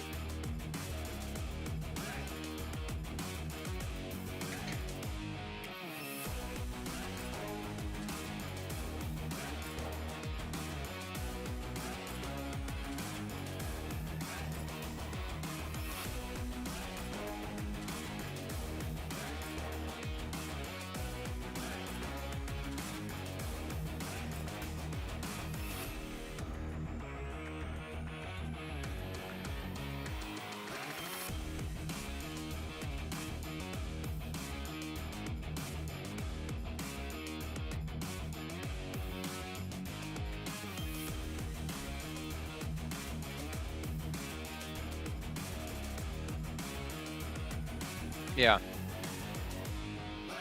I think, Max, if we look at the lobby we have right now, there's like maybe 4, I'd say about 4 teams that like could contest for a title, right? Because obviously we've seen them be able to pick up a lot of limbs, really good on placements, be consistent, close games out. But the rest of the teams right now, as you know, Sandstorm said perfectly, they're just fighting to survive. I mean, this isn't a team that's going to win in the finals right now, and we need to see that step up out of quite a few different teams. The main scary thing is that you're looking at Group Green that's going to be playing next week. Only 3 of those amazingly strong teams are going to make it through. A lot of those teams, they're going to go straight back into the survival stage. You're going to have to deal with 24 teams in the survival stage with rotating lobbies for Group A, B, and C. It's going to be all over the place. We keep saying it, you want to dodge it as much as possible. And if you're just barely making it into the survival stage in the first place, I'd have to agree with you, Sandstorm. I think the odds of you making it into the grand finals are extremely slim. So go hard or go home right now is going to be the case for these teams to see how it's going to go down in this last match. Yeah, I would honestly, agree with Sorry, I would just say I would agree with you agreeing on my point, but unfortunately I had my mic. Thank you. How long has it been muted for now? I'm curious. Just the entire point I made about Infinity and all that, that's just gone. Wasn't worth listening to. It's fine. Well, you know what? Make it again. Make it again, because it looks like we have a little bit of time here. Okay, well, I did point out that when it came to Infinity, they were a team that focused a lot more on just going for placement points. Okay, you don't have time to do it anymore, I'm sorry. You don't have time to do it. I know it's going to take you a long time, but he was saying that they're the third lowest when it comes to eliminations, and that's not a team, that's just a team just fighting to survive. Let's head over to our commentators, though, as we're about to jump into our last match here of Group Red. We're going to know who our participants at PMGC Finals will be and who's going to the survival stage in just a few. Take it away, boys. One last chance for these 4 teams in the melee at the bottom towards those tables to get into the survival bracket. That's what it's all to play for. The top 3 looks fairly set in stone at this point blank. There's some movement within there that can happen, but it's really all focused at the bottom of these tables. Absolutely. At this point, John, you know, we've got our grand finalists almost certainly, unless LGD can do something unbelievable in this last game, which is going to be very, very difficult at this point in time. Their points lead that S2G currently have, you know, you'd need like an 18 elimination game and the chicken dinner coming from LGD. And we know what type of team LGD is anyways. They're not a high elim count team. You know, they've got good macro, they get the consistent games in, and that's what set them at this pace. S2G, on the other hand, though, they've had their massive pop-off moments, haven't they? They've had incredible matches where they hit the big numbers, and that is what allowed them to get towards this top spot. I think as a team, they're very good for this type of format in the case of, you know, having these speedy, momentum-based days where, you know, they burn very, very hot for 4 days long, and then, you know, they can go have a rest knowing that they've got into the grand finals. But we are now heading into our final match of Group Red, where everything will be decided, John. Erangel, the battleground where it will finish. Come to a climax for Group Red, match 24 out of 24. The teams have been playing now for 4 days straight. 6 matches a day, and this will be their final test. A lot of teams looking safe into those survival bracket places. Talking about Aegon i8, DRS, Bigatron, 4 rivals, Titan Gaming, all looking fairly solid to qualify. Unlikely that they won't. But everybody else, there's something to play for. There's a little bit of something, a spark potentially in the works. On the leaderboard, John. What a crazy turn of events for us. I mean, the Infinity 134, Nigma Galaxy 133, Mad Bulls 130, Box Gaming 129. There is a real world out there where the Infinity and the Nigma Galaxy, from second place, day 1, get knocked out of PMG. Sorry, that bridge mouth finish that we saw earlier, but this is the circle that Mad play a little bit stronger in terms of the chances of getting to the mainland. You'd hope, though, that they will have learnt their lesson from that last game, which is with this kind of circle, playing in Primorsk, they don't have the time. They don't have the time to be messing around on this side of the map. They need to find an entrance through in towards this circle, take up a good position, because we have seen one thing they're very good at is identifying areas on the map where teams just are not there in the first place. But with these new circle settings, so many more of these teams are now realizing that for them to get the big points, they need to see themselves towards those middle areas of the map nice and early, pick up some prio compounds and play from there. For the Mad Bulls, though, again, everything is on the line, and I don't know how much of a big change they're going to make at this point.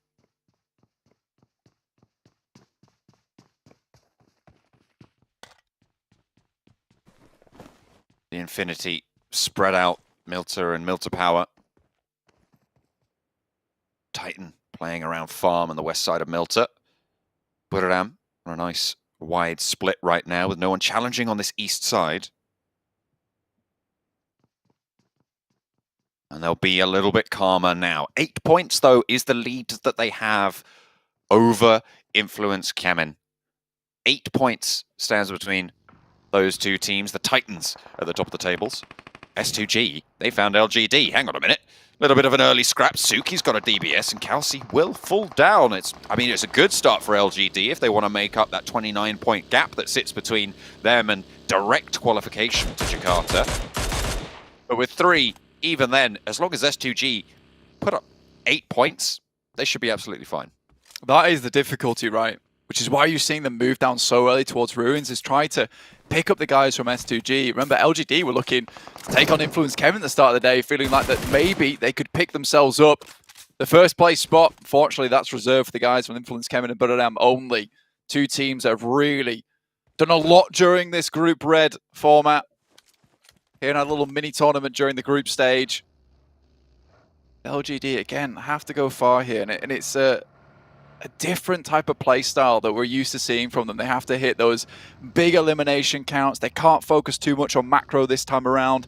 They're just going to have to cut down a lot of this lobby if they want to take that qualification spot over to Jakarta. Like you said, John, it's a great boon to have as well. Great blessing in the sense that there's not a lot of teams that you then have to focus on. There's only, 3 teams from each group stage, and then a couple of teams over from that last chance as well. You do not have to focus on too much anymore. Whereas if you go to the survival stage, you better be analyzing every single team in each lobby.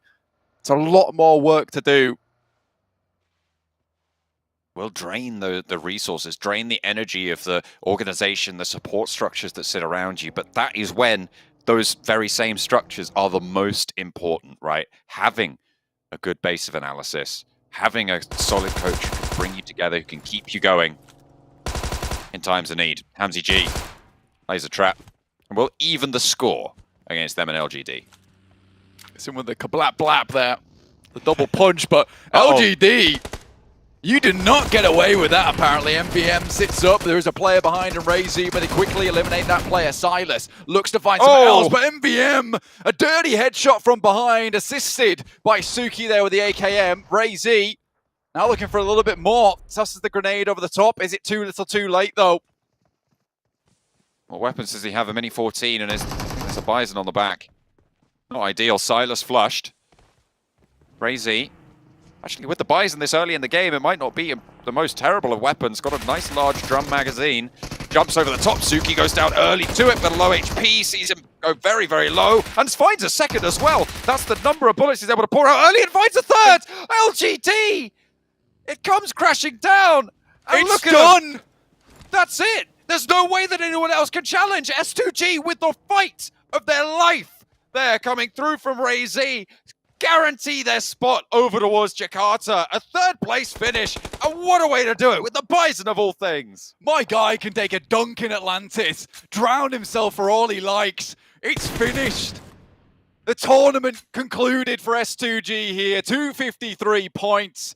Make that 257 with the 4 eliminations over towards LGD. With a bad start, the PP Bison brings it all. And like you said, the massive mean that they have to flip through, now looking at the big stars, the big photo of S2G on the front. Goodness me. And that early in the game when the armor isn't level 3, when you a little bit more penetration on those bullets, because that's really what brings the Bison down. In a lot of people's estimations is that that inability to punch through stronger armor. And when you're tagging away, when you're flecking those shots early, it's really, really good news. But that was absolutely, completely brilliant from Razy. It's something else, man. It really is. I mean, for S2G, what an unreal way to end their tournament there. He goes down to R8. He does not care. It's finished in his eyes. 16th and 15th place, but make that 3rd and 4th. That's crazy. That is absolutely crazy. I mean, LGD, they rock up and think, oh, you know what? Hamzy, you took down one of our players. We're going to get you. And they did, to be fair. They did, in fact, get him. But at what cost? No more will they have the chance to go for the big run. And LGD, I mean, their legs swept. But now we can turn our attention fully blank to the bottom of the tables. Nigma Galaxy, The Infinity, Mad Bulls, Box Gaming, all looking for it. Calci able to find one on the run-up. This is a replay coming through of that fight. This was the start of the engagement where Kelsey went down. LGD and then tried to evacuate, but didn't go so well. Hops up for one. Finds a second. That was beautiful around the side. I don't know where YZ took the damage from. Probably on the entrance, maybe from some players from MTech Storm, but either way, RayZ's done the job. And again, from a player that did not have the most impact throughout this tournament, just being that steady constant for his team. The fact that he's able to finish it out like that is fantastic. Zerich most likely going down here. Goes down to Armand from MTech Storm. They were split off on their rotate inwards. They knew they had to find a position towards the center. Now Monkey on the back lines. This is his late rotate that I was talking about. Gets knocked. Tizzy moves up. Now just two players, Skillses, as well as Effect, to try and finish this one out.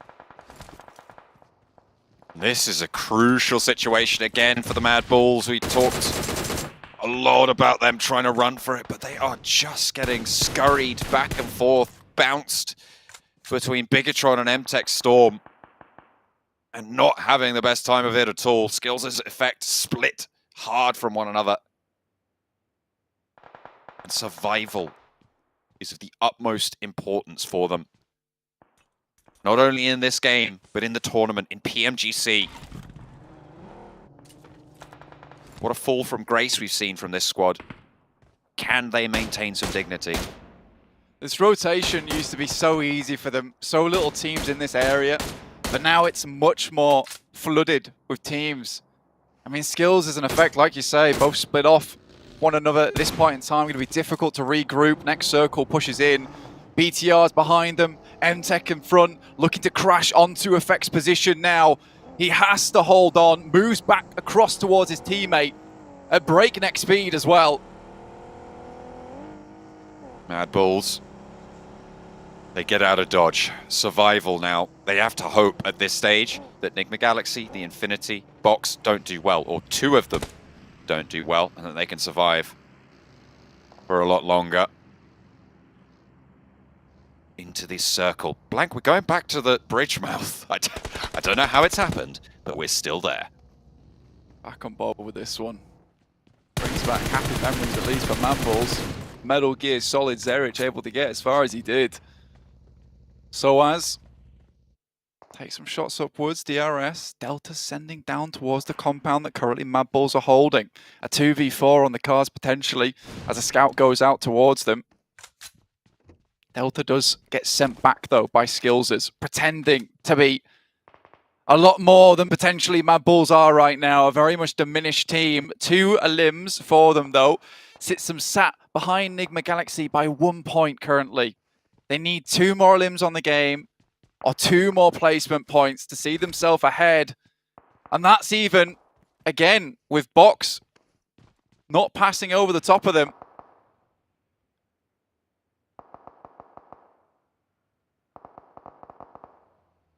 The Infinity have lost a player already. They're playing around the eastern bridge, actually pretty firmly entrenched on that southeast coast. Influence Kemen, currently second place. Want to challenge for that first spot again. Want to take it back from Buraram, but in their current position, it's looking very, very tricky. They are trapped in shelter by R8 right now, who today have played better than we've seen from them all tournament, Blank. I think that they have been unleashed from the potential nervousness that they might have felt, or anything that would have been impacting them, because they thought, you know what, we've got nothing to lose. Let's just have fun and go for it. And it feels like that has allowed them to do so much more than they previously could. Yeah, the pressure is just gone completely from this team. IE7, unfortunately, though, getting knocked out the vehicle. There are shots coming backwards over towards Influence Kevin from SK Ton. Now looking to pick up his teammate, but the delay in which case comes through the smoke. In the meantime, there's a flank coming through. Lil Boy, Kaiowski looking to finish off this player from R8. SK-Ton doesn't have the full hillside to work with. Prestige is there, though, on the run out to cut down one. We'll be looking for a little bit more. This blue zone is here. Team Kaser are in the way for whoever wants to move south. And look at this, they are taking shots out this direction. Influence Kemen, spot Prestige, take that one down as well. Just Bandart for R8. And a hard south shift onto Mad Bulls. Blank, That's huge for the Mad Bulls. I don't know, man. I don't know how I feel about that at all. I think for Mad Bulls, they'd rather they shifted up towards that northern side. Teams are going to be flitting in so fast towards this position now. There is a target, a bullseye, literally on their heads at the moment. Teams would love to take this position away from them. You might see MTech Storm, 4 rivals, all send in for this spot.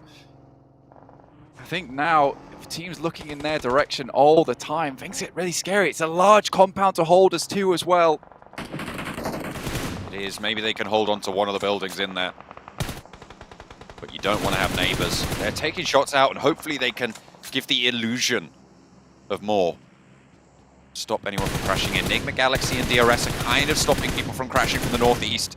But Buradam looking like they might want to mount up on the shore side, just out to their west. So potentially they've got a protective ring around them right now if Buradam don't opt to go for the crash. Yeah, they have to delay Buradam as much as possible. The fact that Effect was able to take those shots over towards them is really important. They also know that because they're playing split on 2 separate parts of the compound, they cannot keep these shots going out for too long. Tiger goes down, every single elimination point counts. If you can hit these shots towards him, that is the main thing. It's going to be so hard though. Any elim is good for Mad Bulls. Unable to find any right now, even after getting a couple of knocks on their side.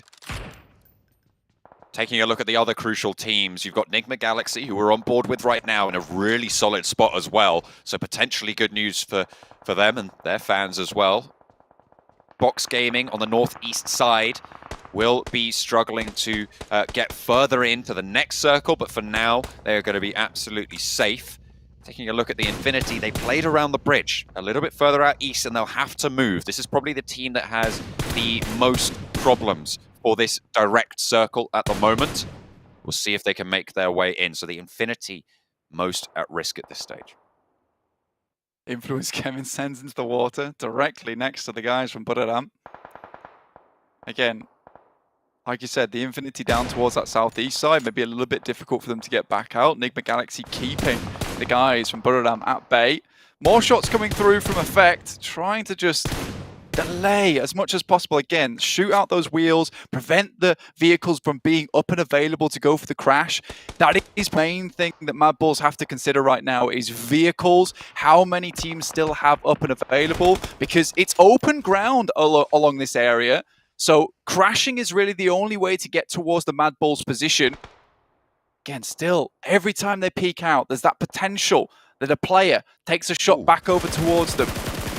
Bigatron, they're out on the western side and behind Buradam. They could potentially slow everything down there.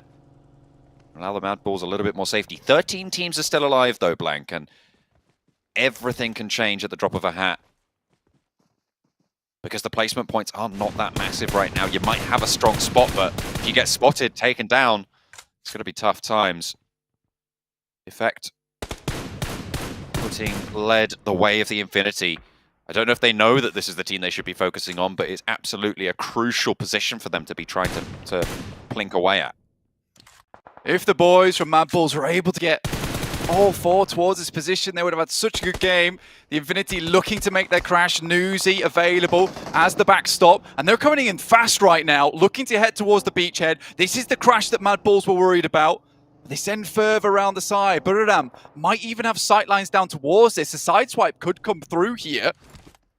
This is interesting maneuvers coming through from the Infinity. It's not what you would have expected. Maybe they think that there's more players in there than there are. Newsy is the backstop. Hopefully has a vehicle to look for the regroup spot. Skills is. Sees him retreat off the angle as well. The beach does give you some terrain cover. And actually, hang on a minute. Are they setting up to go for the crash here? I think they might be. They've repositioned 2 and 2. Okay, so they are on a wider split now. Mellis sits down. Again, difficult spot to play, and there are side swipes available. Logan goes for the crate inside the water. Enigma Galaxy not harassed for the time being. DRS do not want to get in on that one. Again, a lot of these shots will just come through purely off the back of a crash needing to happen.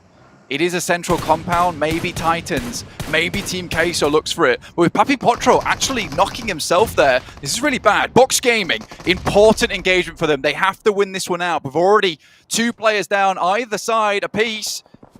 Could go either way here, John. A lot of power in these rosters. Box Gaming looking to punch through the defense, and it's looking good. 2 knocks now going over towards Box Gaming. So as on the wall, still bleeding out, feeding information over. They should know that Ayala is in there with Reyes. But where is Scream? Will they be able to find it? A nade goes long, and that looks pretty good, but it's just behind the open door. Scream is there. Papi Potro spotted. Will be cut down. The player at the back of the room. 3 players up and active, but DBS for break now. Rolling around the corner, puts a Molotov in, forces them out, but gets knocked in response. So as still bleeding out, and a nice cut down from Trisme. Steps up when it's needed for Box Gaming. On the outside, you've got Aegon I8 with playing with just the 1 IQ. Could be a third party on this engagement, but Bensu is still going. There's a roll-up coming through from Nigma Galaxy to chime in onto this fight. This could be crucial as well. In they come from Ralph. Bensu on the wall. They're looking for the reses. Crash into each other. It's chaos here, Blank. Team Queso, 2 players alive, and the Sharks are starting to swarm around. They want to tear the flesh from Nigma Galaxy. They want to take them away from the top spot, but Ralph does not want to let that Freak's happen. down. Box Gaming regrouping. Freak has fallen. And Box Gaming now on the inside. 4 teams are trying to take this one building. IQ could have a massive role to play here, but Trisme finds 1. 5 eliminations found for Box Gaming. Will set them up into 11th right now. They are the new bubble and look to go further. Might even be able to put down the remainder of Nigma Galaxy here. Currently with 0 eliminations, 2 knocks on their side as well. If Nigma Galaxy go down here, Box Gaming will be in that spot, in that bubble position. Only the Mad Bulls could contest them for it at that stage. The Infinity also playing with 3 on the south side on their wide split on the beach. We'll have to move a little bit further north, but the north will need to be evacuated. All of these teams moving forwards. Aegon I8. IQ just playing there. We've seen them play third parties before. It would be disaster if it struck onto Box Gaming. But Adam looking for the crash down towards Mad Bull's position, looking to share this spot. They had that vehicle still available for them. Effect has a nade, looking to send it over the top. This might be curtains for Mad Bulls. Can they weather the storm versus the number 1 team in the lobby? A 2v4. It's a big ask here. But it looks like Buriram are happy to split the compound for now. They're not going aggressive just yet. You can see the nades in hand, though, and they might be cooking up something. Bigatron taking a fight on the west side with MTech Storm. Buriram more concerned about that area for now. And they will leave Sleeping Bulls lie for the time being. Blank at the moment. Mad Bulls and Nigma Galaxy are dead even. Currently sat 1 point, both of them behind Box Gaming at this stage. It is still so close. Nigma Galaxy taking points would put them back up the top if Delta goes down here. DRS taking the fight, and they will be able to punch back on in. Get that swap on. Box Gaming crash. also crashing. Right up to Mad Bulls on the wall, but Buriram are there to hold out on the opposite side. They're in the masher, but they get into the ground floor of the building, and now Mad Bulls can hold on the top floor, play up and down. Buriram actually fended off by this.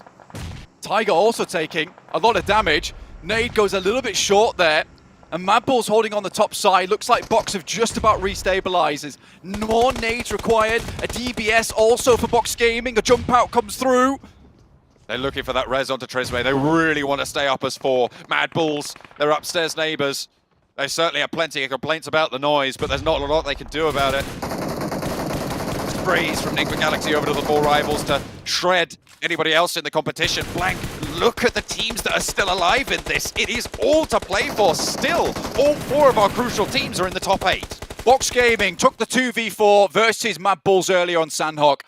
Now can they turn the tides? Can they switch things up here? Titans move towards the Infinity. 0 points currently found for them. And slowly but surely, Titans are getting closer. Only 3 players from the Infinity might make things a bit easier for Mad Bulls. A big nade, but Effect's down. And 3 players up top. It has to be a huge play here. It's all on SOAS for the tournament life of Box Gaming versus 3. Bensu falling. Skills is sorry. Only him for Mad Bulls, and Buradam might be pushing in as well. Skills is low HP, flooding around, moving around the corners. A 1 versus 2 on the upper decks for the Mad Bulls to try and stay alive, but he will fall down. And the Mad Bulls are eliminated from PMGC. Now Box Gaming have their task laid out ahead of them. Both Enigma Galaxy and the Infinity are still alive, so they can't afford to go down here without any sort of recompense. Buradam, if they lose 1 or 2 players, that might be enough of a points total for Box Gaming to see themselves safe. But now the Infinity have their challenge. They are currently in 12th place. Blank, they're up against the Titan. MG3 shots over towards Titan's side. Teak's already down, providing information back across inside the water. Looking to peek back out again, but so low here. Difficult to get back up on his feet onto the sand, but he's drenched in bullets. Will finally fall. A nade comes over the top side. Excellent on target, but not quite finding enough damage. Mela looks to put another arc in, and that one's good for it. Puncher falls. Gets taken down, the Molotov there. No more utility for Mela. Will have to dry push on this. Those smokes are soon to fade.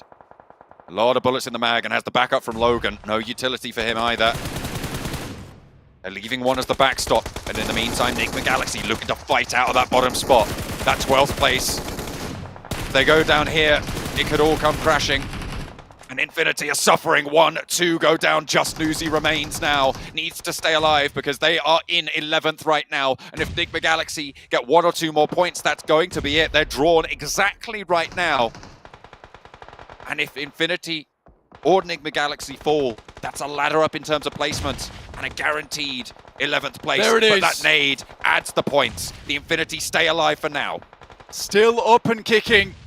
Newsy, one of the biggest performers from the Infinity throughout the entirety of the year, looks to bring things back into action. Enigma Galaxy currently at 2 eliminations so far. 4 rivals spot them. Ralph moves up. A shot goes through. Voki's down.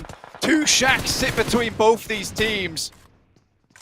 Enigma Galaxy, Box Gaming, Enigma Galaxy all fighting to clamber up from the bottom of the pile. Enigma Galaxy currently have that unfortunate mantle to bear. And they are on the outside track of this circle as well. Everybody will be looking their way. Buradam still have not managed to clear out this compound, and they are getting lit up. It's Enigma Galaxy. If they go down here blank, that will be it. Our bottom 5 will be decided, and everybody else will be in those survival brackets. Buradam has already claimed that top spot, with Influence Kemen going down earlier. Freak zooms back in to support his teammates. 4 rivals will not let them leave easily from this position. Again, it'll be more smokes required, and I think at this point in time for Freak and the rest of his team, they realize they're just going to have to sit this one out for the time being. Box have taken the bull by the horns here and have taken their destiny into their own hands as well, with a crash that will resound through the ears of the Mad Bulls fans. Box Gaming lighting up the fields, looking to be one of the teams that is most likely to keep one of those top 11 spots. But Enigma Galaxy trying to pinch these points away. This is such a crucial crossfire. How many of these points can they steal? How many can They're they back nick? in. They are, but it is all to play for. Blank, it is so down to the wire between all of these teams. We just saw them leap briefly back up into 11th place there, but for Box, they have a great position. The circle moves back in, gives Enigma Galaxy a handhold to play along.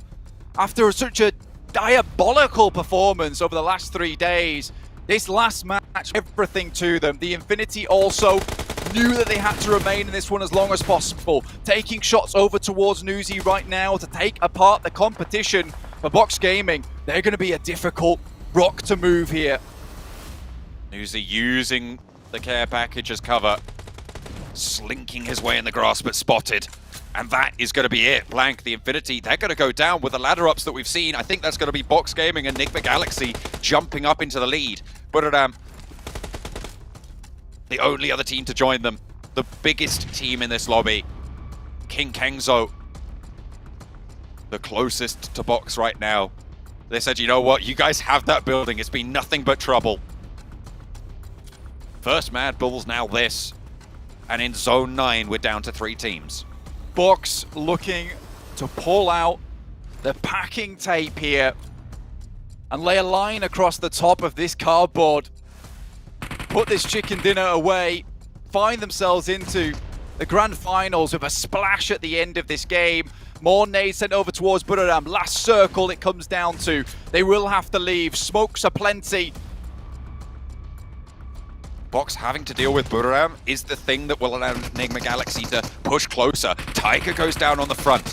Another nade being put in. My name P, very, very low out the field. The reload coming through. They don't go for the respray instead. Soaz wants the heal. Enigma Galaxy crawling forwards. They might be able to take this one here at the end, but all of these teams going to do so much work, and Soaz cuts down Buradam. That's definitely going to be these two teams there, but who can get this final chicken dinner? Both of them have qualified. Box Gaming and Enigma Galaxy beat out the Mad Bulls and the Infinity, and Box just about the last to fall. Ralph is there, leaving Soaz as the last player standing, but it is going to be Enigma Galaxy to take the final chicken dinner, and they have made it. They have done what they needed to do. Box Gaming will join them. Top 11 decided. Constant waves of relief are flooding through this room for Enigma Galaxy. It has really been down bad for this team, but finishing out on the top of the match rankings for this game will see them safe. They had so many contenders biting at their heels this entire time, and from what was an insane performance on day one, they bring it back with a chicken dinner at the end. It could not have been more poetic for these guys. They have been constantly on their knees praying for a good game, and here it comes right now. See themselves safe into PMGC. Right down until the closing moments. It was all to play for. Blank Mad Bulls on the two-player hold. So unfortunate that they lost half of their team so early. With 4, you've got to think that's a different game entirely. That compound gets held completely differently. Buradam don't make that crash. There isn't that opening for Box Gaming. For Mad Bulls, it's a sad day. It is a real sad day. They had such a strong position, but again, I said it right at the start in the case of their late rotate was always going to hurt them. Leaving Monkey so far behind, the two twos got split off from one another, and it was practically all over from there. If they had the 4 players inside that compound, I have no doubt in my mind that they would have held it for longer and potentially got into the grand finals. But it's not meant to be as the Infinity drops out, and Box Gaming, with an insane ending to their day, find their way into the grand finals. Buradam bear witness to the bloodbath at the bottom, but it is Enigma Galaxy with the chicken dinner.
Gotta ask you a question here, Sandstorm.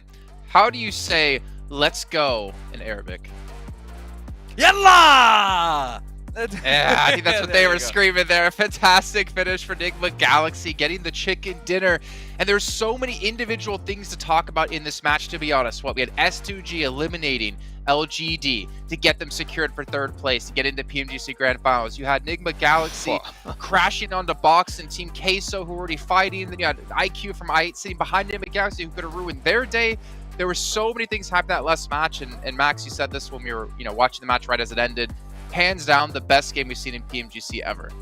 I think even my favorite PUBG Mobile game ever, and I've been casting this game for like almost 3 years now, and I think this is the pinnacle I've seen. Like, yeah, the fight for that top 3 position. LGD, they were winning the fight at first, then Razy just able to clutch it back, just snatch it back in place for them in top 3 position. And the fight between Box, I mean, you had the skyscraper on the bottom right graphic, and you just keep them like changing position all the time. It was just so close between all the teams at the bottom. Man. Newsy's nade onto Titan, as well as he lost his other 2 teammates to keep them alive, though I don't think it qualified them in the end. Like, so many great individual moments, Sandstorm, that it's really hard to break everything down.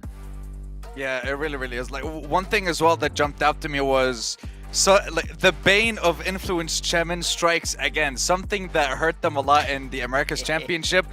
Queso and the team that hindered their movement in phase 2, phase 3 from getting into the zone was again Team Queso. Only 1 player was left. There was not much for him to do, and he rotated all the way behind BRU, and then BRM they were in the center of the zone. They didn't really have to move, and they deserve it. Very well played from them as well. You were saying at one point there, Jason, in that game, IQ from I8, he had potentially the fate of Nigma in his hands, and he did nothing with it. But he could have ruined everything for Nigma potentially in those 1-2 seconds north. Like, he decided to be a gracious god today, because he easily could have taken that away from them. I mean, he had 2 players dead to rights, the position he was in, and then Nigma having a fight with just 2 players left alive. I mean, even what was that rotate into that compound, knowing they need to stay into the late stages of the game? They just jump in on Box and Team Queso fight, and then they're immediately like, okay, no, we're out. But then they came back. Like, I don't know what was happening. Listen, just by how they were playing. Sorry, go for it. No, I was just gonna say, like, every single one of their seat. The second we saw that rotation, the second we said, why would you leave a center zone location to try and go for a fight? We realize you need the elimination points, but you could also get placement points. That was it. Man, let's check out their players to watch in this last match. Things got hectic, and this is going to be over the course of the whole event, I believe. Hamzy G, 46 eliminations. Kelsey with the most damage at 9,000. And YZZ with the most assists coming through. I see a little bit of sadness in YZZ's face, and that can be understandable considering they were so close to qualifying directly into the grand finals, but their journey isn't done just yet, right? They're still going to have the opportunity to play in the survival stage, and they've proven to be an insanely strong team when MaxFan doesn't predict them to be a team to watch. I think it's doing a salute to that position in the grand finals because it was so close and the game plan was so strong for LGD. They could have potentially beat S2G, but Razy was just too good for him. But man, congratulations to Biridam, Influence Chairman, and S2G making it directly into the grand finals, avoiding all the mayhem that's going to be happening in the next 3 weeks here in the survival stage. Good for them, but man, the grand finals, having those teams over at the LAN finals over there is going to be absolutely insane. Yeah, down the list, moving towards the storm. Yeah, 4th to 11th LGD, I8 Esports, these teams have to study for the next 2 weeks. Titan, Nigma, and Box Gaming. Box made it on the last day, in the last game. Absolutely insane. And look at the fact that they have 88 elims. They have the most elims on their page. And also, I mean, what, 4th lowest placement points? What is their style? I don't get it, but it's incredible to see.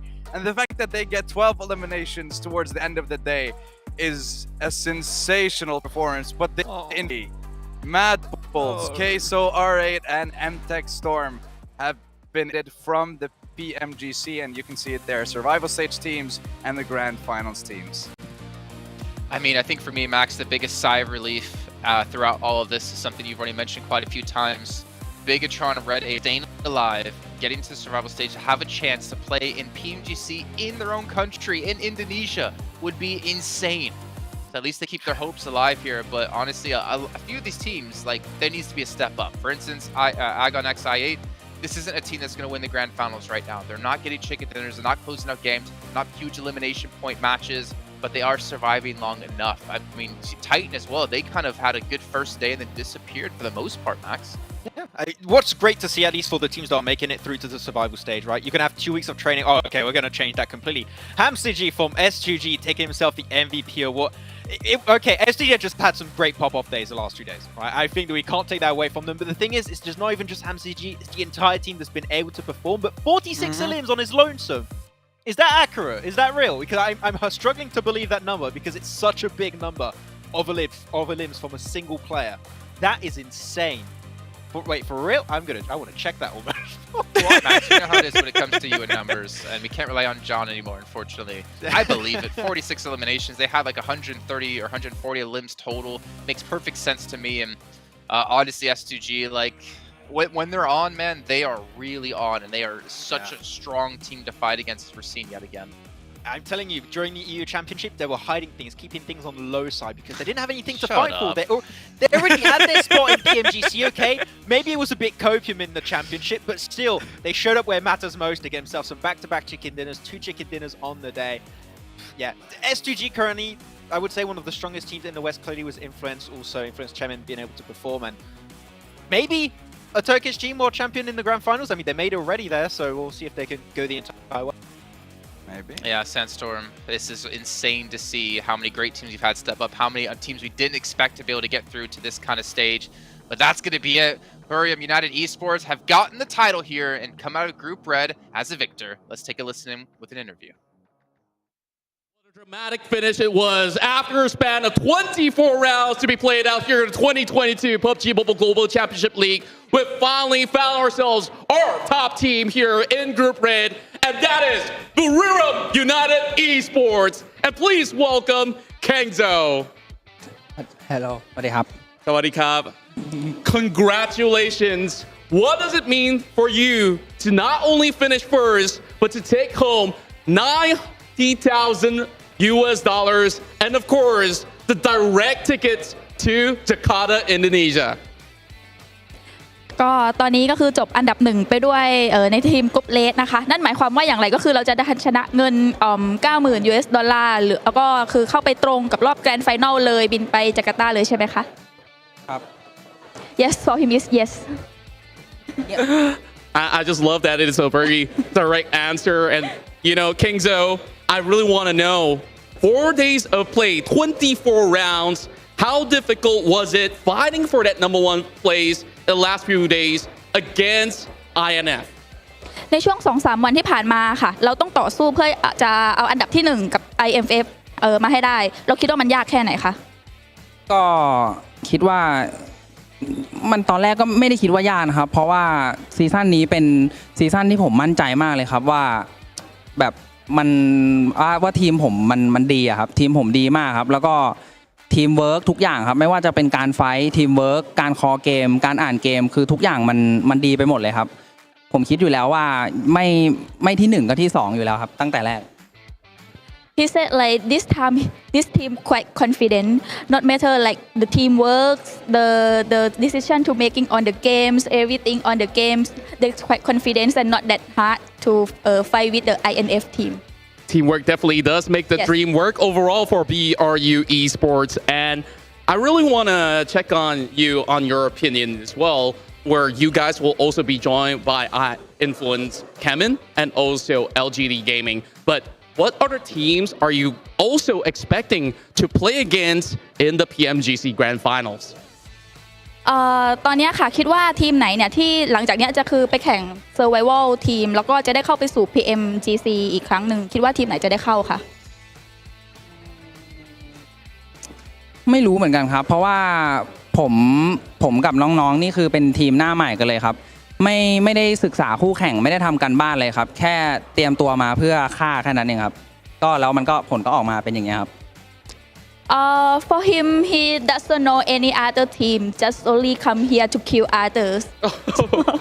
All right, I guess that's the mentality of a champion. You don't care about all the other teams because you guys are the very best Just overall. to be like the champions.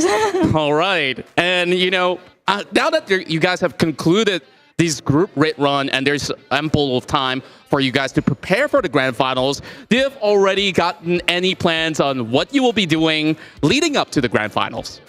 หลังจากนี้เราจะทำอะไรต่อคะคือรอไปแข่งในช่วงช่วงเดือนมกราคมครับก็หลังจากนี้ก็น่าจะต้องพักกันก่อนครับก็อาจจะให้ทีมพักกันอาจจะ 2-3 อาทิตย์ครับแล้วก็พักผ่อนแล้วเดี๋ยวเตรียมตัวเดี๋ยวเตรียมตัวไปแกรนด์ไฟนอลต่อครับแต่อันดับแรกคือต้องพักก่อนครับตอนนี้they said they need more time to relaxing and after that they will be preparing for the grand final All right, of course that is well deserved. You guys have any idea what you want to do to relax? Well, I guess you can just discuss with the rest of the team.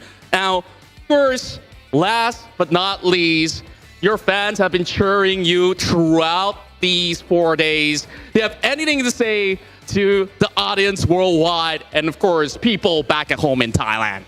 อยากจะพูดอะไรถึงคนทั้งโลกแล้วก็แฟนๆชาวไทยไหมคะ ก็สำหรับแฟนๆชาวไทยนะครับก็ขอบคุณมากเลยครับขอบคุณที่ยังเชียร์ในวันที่ผมเล่นไม่ดี หรือในวันที่ทีมของผมมันไม่ดีอะครับคือมันไม่ดีมันตอนแรกคือมันไม่ดีครับไม่มีทีท่าว่าแบบมันจะมาได้ขนาดนี้ครับมันเกินสิ่งที่ผมคาดไว้มากๆก็อยากจะขอบคุณครับที่คอยส่งกำลังใจให้ผมไม่ว่าจะดีหรือไม่ดีก็คือก็ยังคอยให้กำลังใจคอยซัพพอร์ตคอยทักหาคอยอะไรอย่างเงี้ยตลอดมาครับก็ขอบคุณจริงๆครับมันเป็นกำลังใจที่ดีจริงครับขอบคุณครับ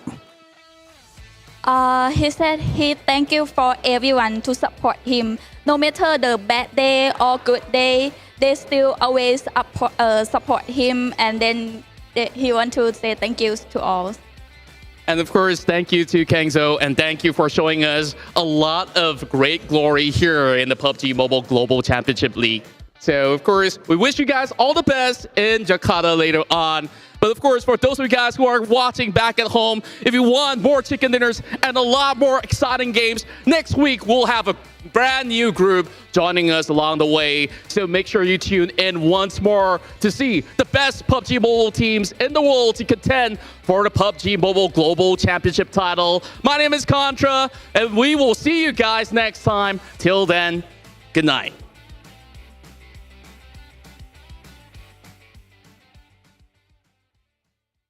My man King Kenzo doesn't care about the other teams because they're the only team that matters. Spoken like a true champion there. And it's great to hear him talk about how, thanks to the fans for supporting them during their ups and their downs. Because the first day wasn't looking too flawless for them, but day 2, 3, and 4 definitely was. Gentlemen, that wraps up our group here for the red group, but we still have 2 groups left to go. We've got green, we've got yellow, and group green has been coined the group of death for a reason. I cannot wait to get that one underway, but that one's going to be kicking off next week. That is going to be ridiculous with the strength of teams we have to participate. And to imagine only 3 teams get through into the finals directly, it's tough, man. I'm telling you right now, Jason, there's too many good teams in Group Green right now, and a lot of them are going to have to make their way through the survival stage, and if you're in the 2 other groups that have to deal with them, you're about to have a really bad time. So you probably want to avoid that as much as possible and be part of the top 3 teams. But yeah, you've got your Novas, got HVVP, and we saw that especially, Jason, during the European Championship. We know that they are not going for 2nd place. They are going for that 1st place right now. So, man, group of death for a reason right now in Group Green.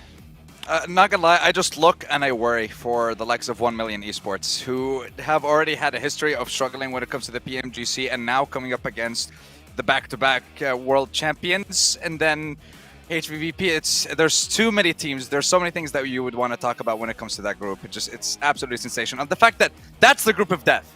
Yet the group that we looked at today, when we ended, it was incredible. Just to see how it ended with that last game, it couldn't have been any more of a nail-biting series. So very nice to see. If this is a little bit of a taste of what's to come here in PMGC, you guys better stick around and watch every single day, because it is going to be the best event we've had in PUBG Mobile history. But you're going to have to wait until Thursday. The same time, we'll be back with Group Green. The desk and the couches might look a little bit different, but they're going to be just as amazing. So hope you guys enjoy your days off, and we'll see you back here for the Group of Death.